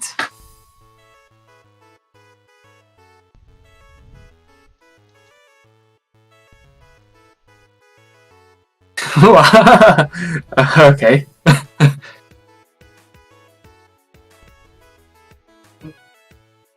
But here's a weird thing about playing. I think Alethea is trying to dig into kind of like a handful of combo cards, because probably when I would do the execution, I'd probably try and use Reasoning first, then Monster Gate, then when I see that I've milled whatever cards I want to dig into whatever I want, then I use my draw spells, card destruction. But I guess Alethea is much better Does placed. the heavy resolve? Nope. No.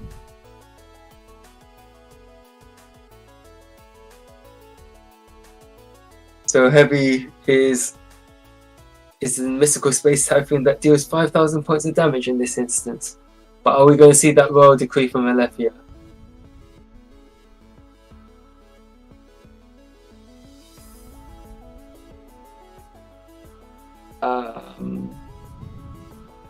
So what's?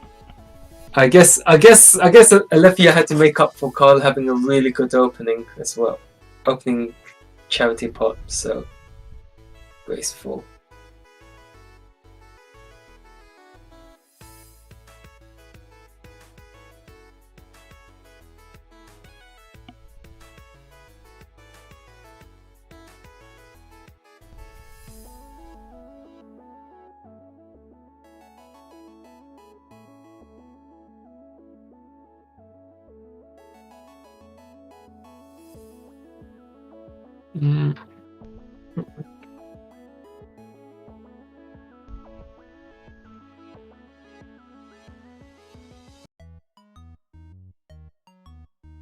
Wow. Carl not really having a flip monster to go with the Night Assailant, but at this point I guess he's pushing for the damage. So yeah, Alethea is going to have to take at least 300 points of damage. Yeah, he's deciding whether he wants to activate goats let's see if he's going to even go Call the Haunted. On first attack, Call the Haunted, target Jinzo.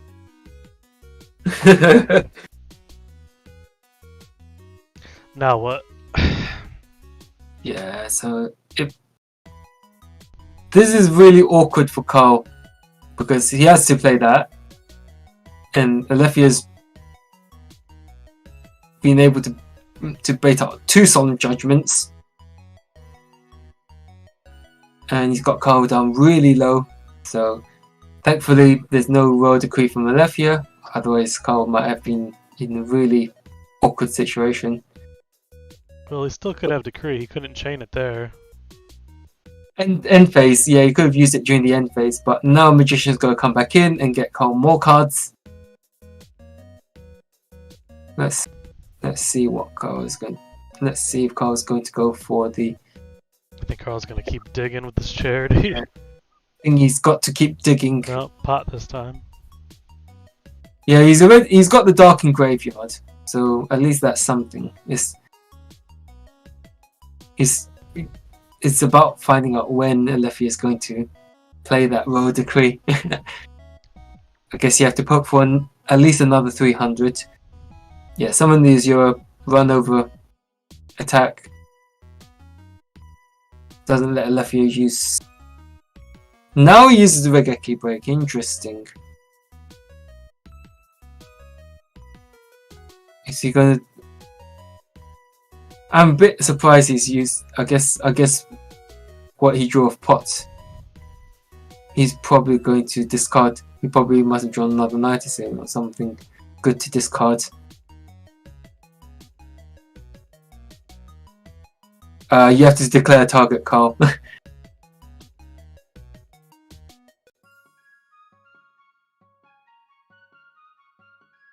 And there's the scapegoat that we all saw. 90 is going to get the other copy. And this did at least force the scapegoat's activation, so the Super Priest will clear them this turn. If the attack goes through. Yeah, let's see if it's going to get met by Regeki break. Nope. And Alefia takes a big, whopping 300 points of damage.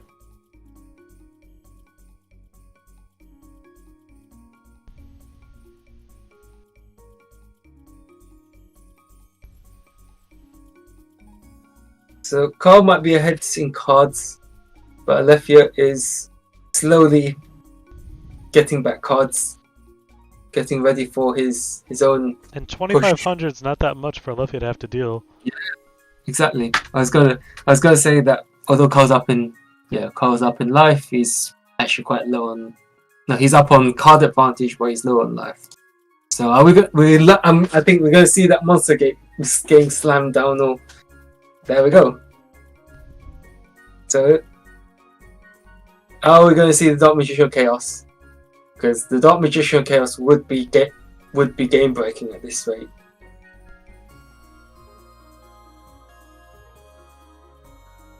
Dark Magician Chaos would grab back, but I guess you can't complain. When you've got.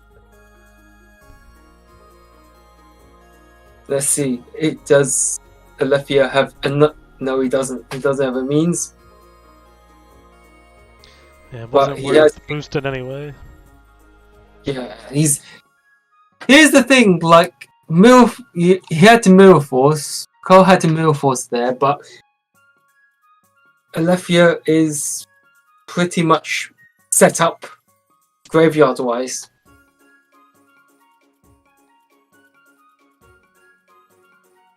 Gotta slam down that Azura Priest and just ram for attacking. Does this go through? That's gonna take out Defusion range. Ring for game. Does he have the Regeki break to chain?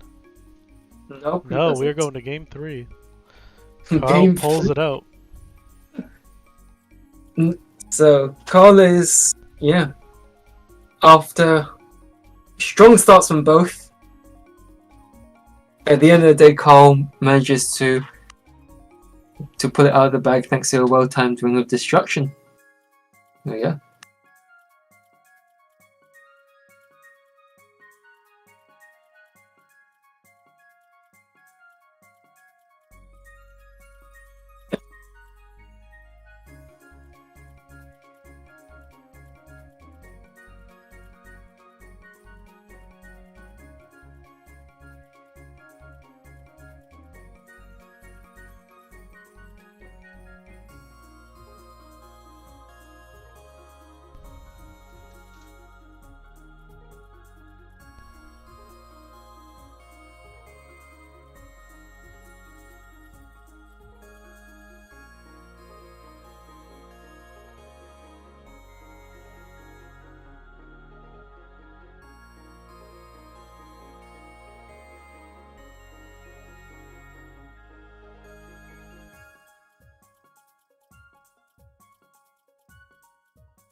So Lefia going to start off.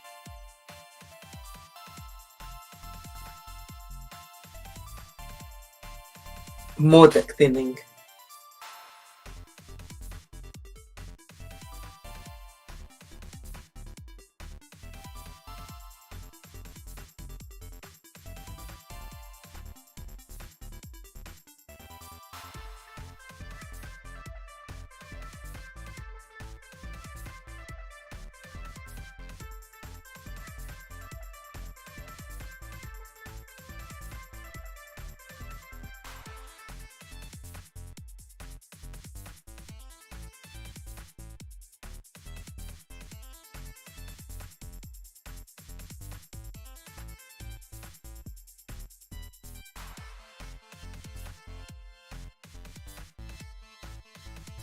So Carl going for graceful charity.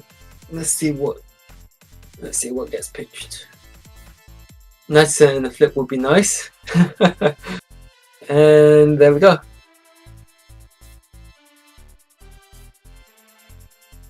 But is this the time we see the royal decree?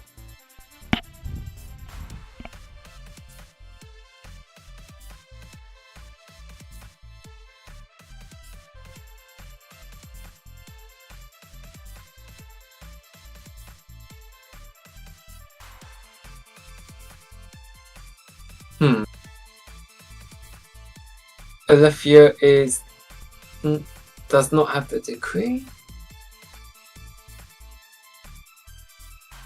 but gets hit by the trip. Okay, he does. He's hit. Whoa. Okay. Yeah. So Olia getting punished for not doing the end phase decree there. End phase decree. I never want to give my opponent a chance to pull off something like that. I've been burned on it too many times. Yeah. Say 2 Monster Gate, MST, and another decree. That's rough. Like, yeah. Not flipping that decree during end phase basically got rid of a monster that could have made that Monster Gate live. A Magician was obviously set, is going to come down and dig Carl a lot deeper into his deck.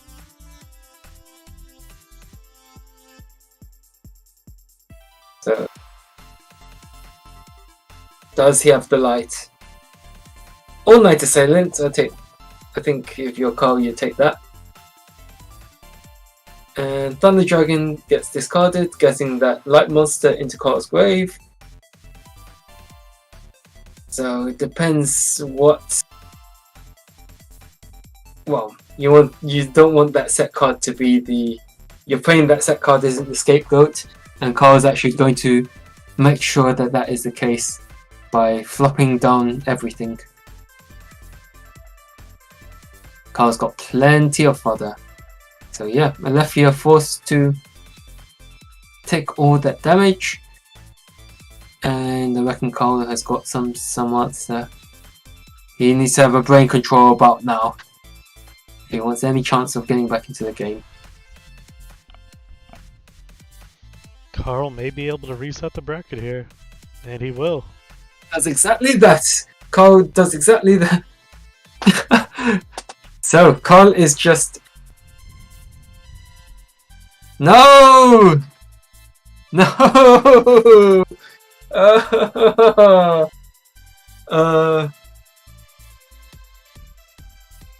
No, you'd have to play now. He's gotta... Right. So here we go, game 2. Well, if Carl opens anywhere as good as he did just now, and can capitalize on... Try to do it just as fast. Yeah, try to do it as fast. Yeah. But Alethea already thinning out his deck to, yeah, thinning out his deck and making those, getting the only level 4 out of his, only level 4 that can be summoned off Reasoning or Musket out of his deck. And Heavy Storm is going to likely clear Dust Tornado, I reckon, to we see, of course, Scapegoat gets flipped. Upstart. Does Carl have the Azure Priest? Yeah, as a Sangan. Does he have Torrential? Oh, the Dust Shoot would be pretty good in this spot to return that Strike Ninja back into the deck.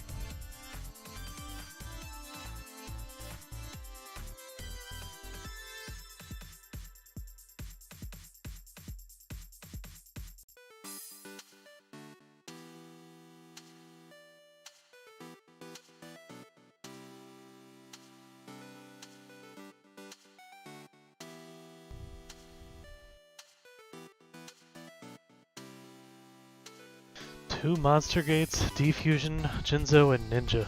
That is rough. That's a good picture. Yeah, I guess the only saving grace that that Carl has here is that, there's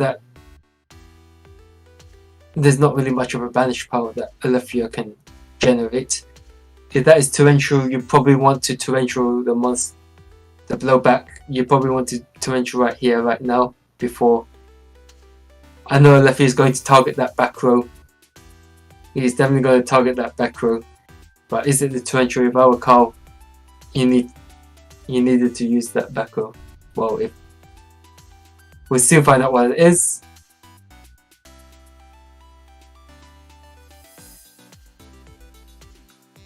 Yeah. I don't think Carl will get a chance to use that card again. And we saw the heads work out great for Alethea in the last event, but not so great this time around.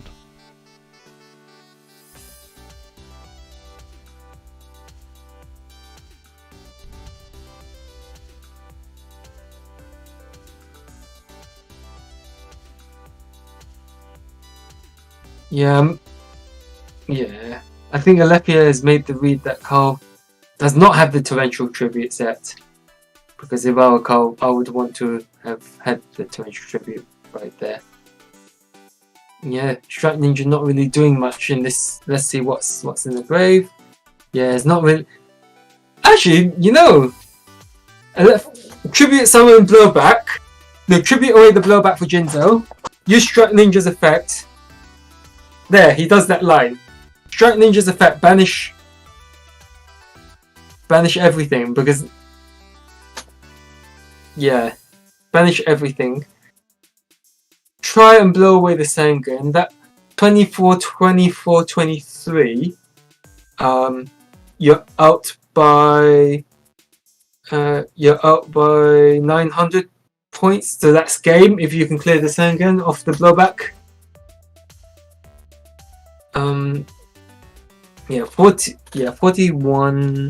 41 plus that's 4,800, so 8,800. So he just needs blowback to clear the Sangan, and if Carl doesn't have book, that would have been game if you went for the Sangan. Well, let's see what Alethea manages to hit. Heads.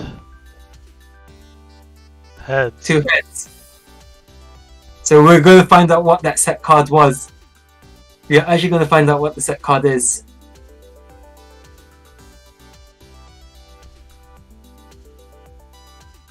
Yeah. That's what Carl trying to bait out, but let's see if Carl can make a comeback. Is it going to be quite difficult unless Carl's got a... Yeah, it's going to be quite difficult. Well, he could because... search a light. He can't ram anything, though. Yeah, he can't ram anything. Blowback attacks first.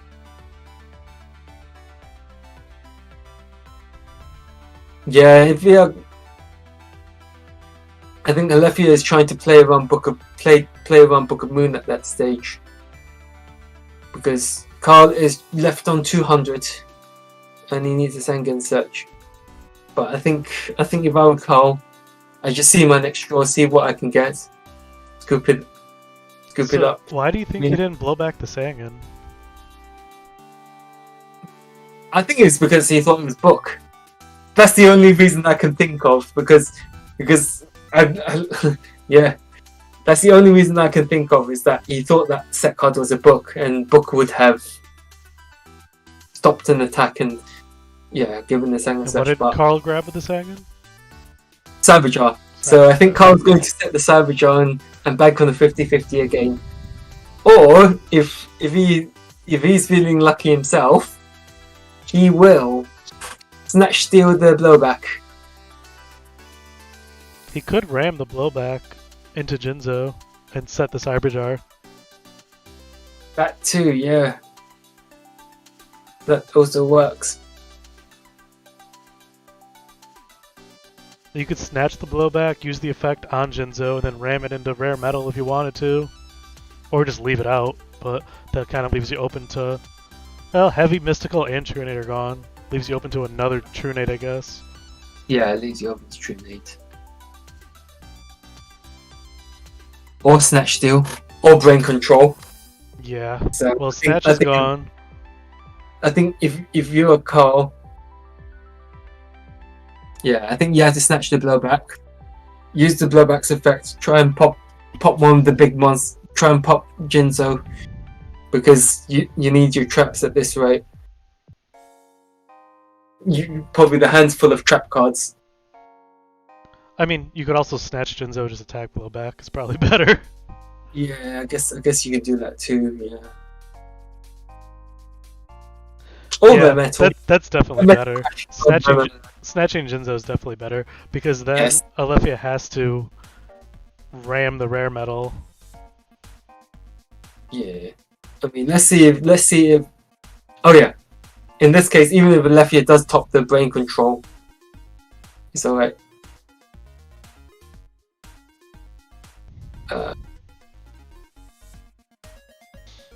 So what? The What's interesting is the 5 cards that Alethea gets. I don't know if he can banish anything anymore unless he gets the premature burial with the Strike Ninja once it dies. We'll look and see what's in graveyard. Yeah, there's no. I guess getting a Demock out would change everything, but... Alethea just suiciding the 2 monsters. Okay, so now this lets you use Strike Ninja right now if you want. Yeah, he has to banish now. He should have switched the goat to attack mode. If he had switched if he had switched the goat, then he could have banished right now for Strike Ninja. Goat rammed the goat into the face down. Yeah. So now I think he's considering Strike Ninjaing, then Dimension Fusioning. Maybe that's what's in hand, bringing back the blowback to try to pop it. Yeah. Nah, he just goes for the simple player. But yeah, it's like you said. Yeah, he should have switched the goat. Oh wow, and it was Magician. It wasn't even... Wow, very interesting. That actually works out in Alethea's favor because now he can go. It depends what Carl has. Yeah. If Carl goes for Snatch Steal, at least I don't think he's going to be going for Snatch Steal at this rate. But yeah, if for whatever reason Carl did go for the Snatch Steal, then at least Strike Ninja's going to play well on that. So yeah, he wouldn't be able to. So Carl going to give Alethea another 1,000 life points. So if Carl can draw a Kaiku, yeah, draw a Kaiku, then just attack the ninja and don't banish. Yeah, you can't banish. You can't. Yeah, you can, but you don't want to. I love seeing Strike Ninja get play. Carl dumping, and he got to the Kaiku. Wow, dumping the Cyberjar. Yeah, I think a little bit fast because. Yeah, but I think if I were Alethea, I can't really complain too much because Carl should, technically speaking, is open. Carl should have let Alethea respond after Charo 2 resolved before slamming down the Kaiku. He definitely slammed it. Yeah. It's just one of those ones where people can interpret it the way they want to. Yeah, I don't think I was gonna. I don't think I had Solemn in game one, from what I recall. It's not decided it in. 8,800 life points for Alethea.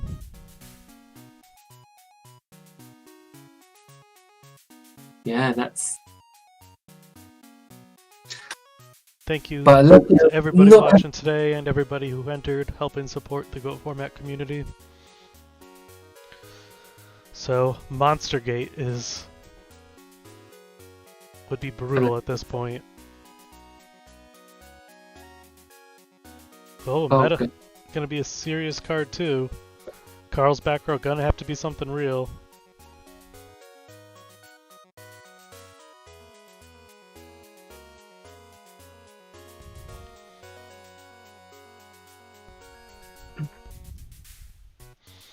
So yeah, the Book of Moon going. Let's see if Carl kept something here over the Cyberjar. I'm interested what was better than the Cyberjar. Yeah, I think probably if you are Carl, you also don't want to give Alethea more cards to try and dwindle your remaining 200 life points. So I think probably like no back row for Carl here, and that'll do it. Do it. Yeah, being dragged out a little bit longer than necessary, I think. But yeah, let's see if Jinzo is going to be another deciding factor again. Carl lost game one the first time, so yeah, Jinzo really putting in work for Alethea, as always.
Oh wow. Okay, we don't know what's in Alethea's hand. Wow. Just going to King Dragoon and just beat down with King Dragoon. can also summon the rare metal from hand. Yeah, of course, I forgot about that. Okay, and Carl with a quick answer there. Just as well he had the torrential tribute there, because yeah, an unchecked King Dragoon can cause issues for the Chaos Terrible player. Given their reliance on the Geki Break and Chaos Sorcerer to normally deal with monsters, so yeah. What are we gonna see from Alethea? Target Fusilia. decree after? There we go. Wow. So yeah. So now the Fusilier is going to likely to stick on boards. No longer binded to the Call of the Haunted.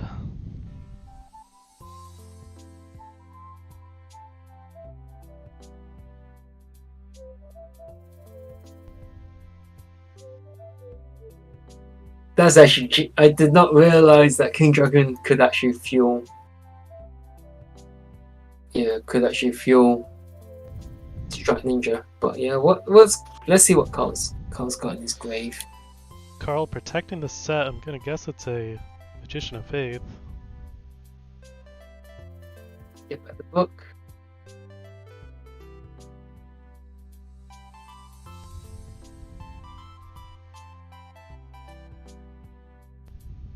Carl is opting not to set the book again. He set another card. Yeah, I thought he set 3. He set a monster, but he chose not to set the Book of Moon. No, I believe he set a Speller Trap as well.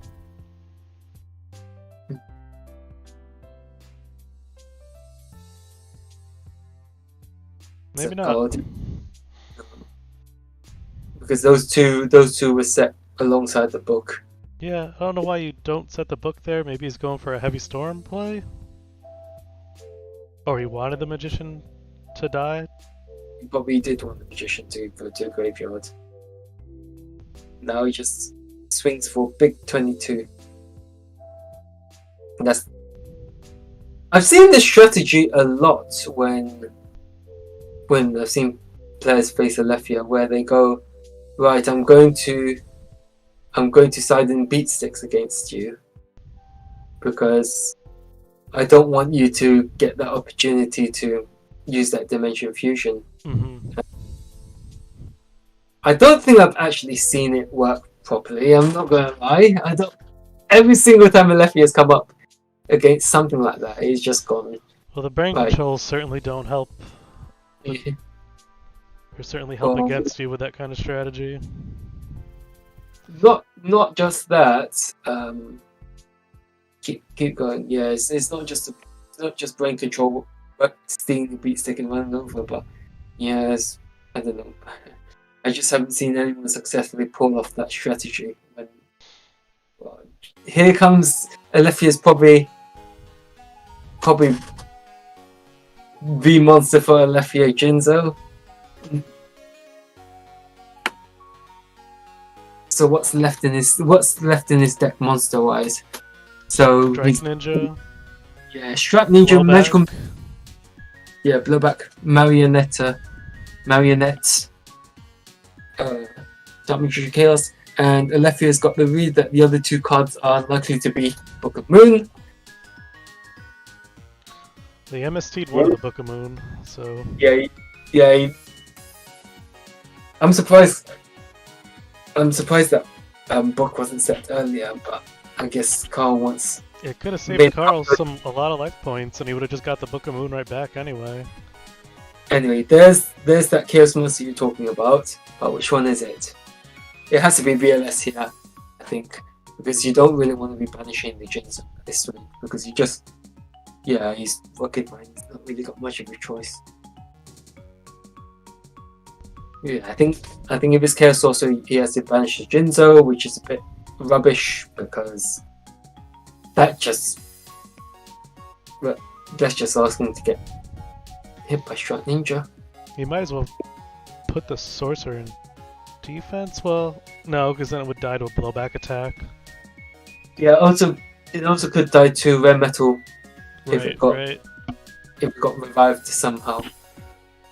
Well, Rare Metal will kill it either way. Yeah, Rare Metal will kill. Blowback will at least trade if he has it in attack mode.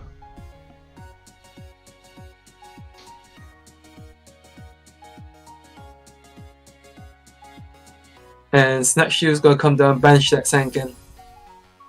And there's nothing Carl can do about it.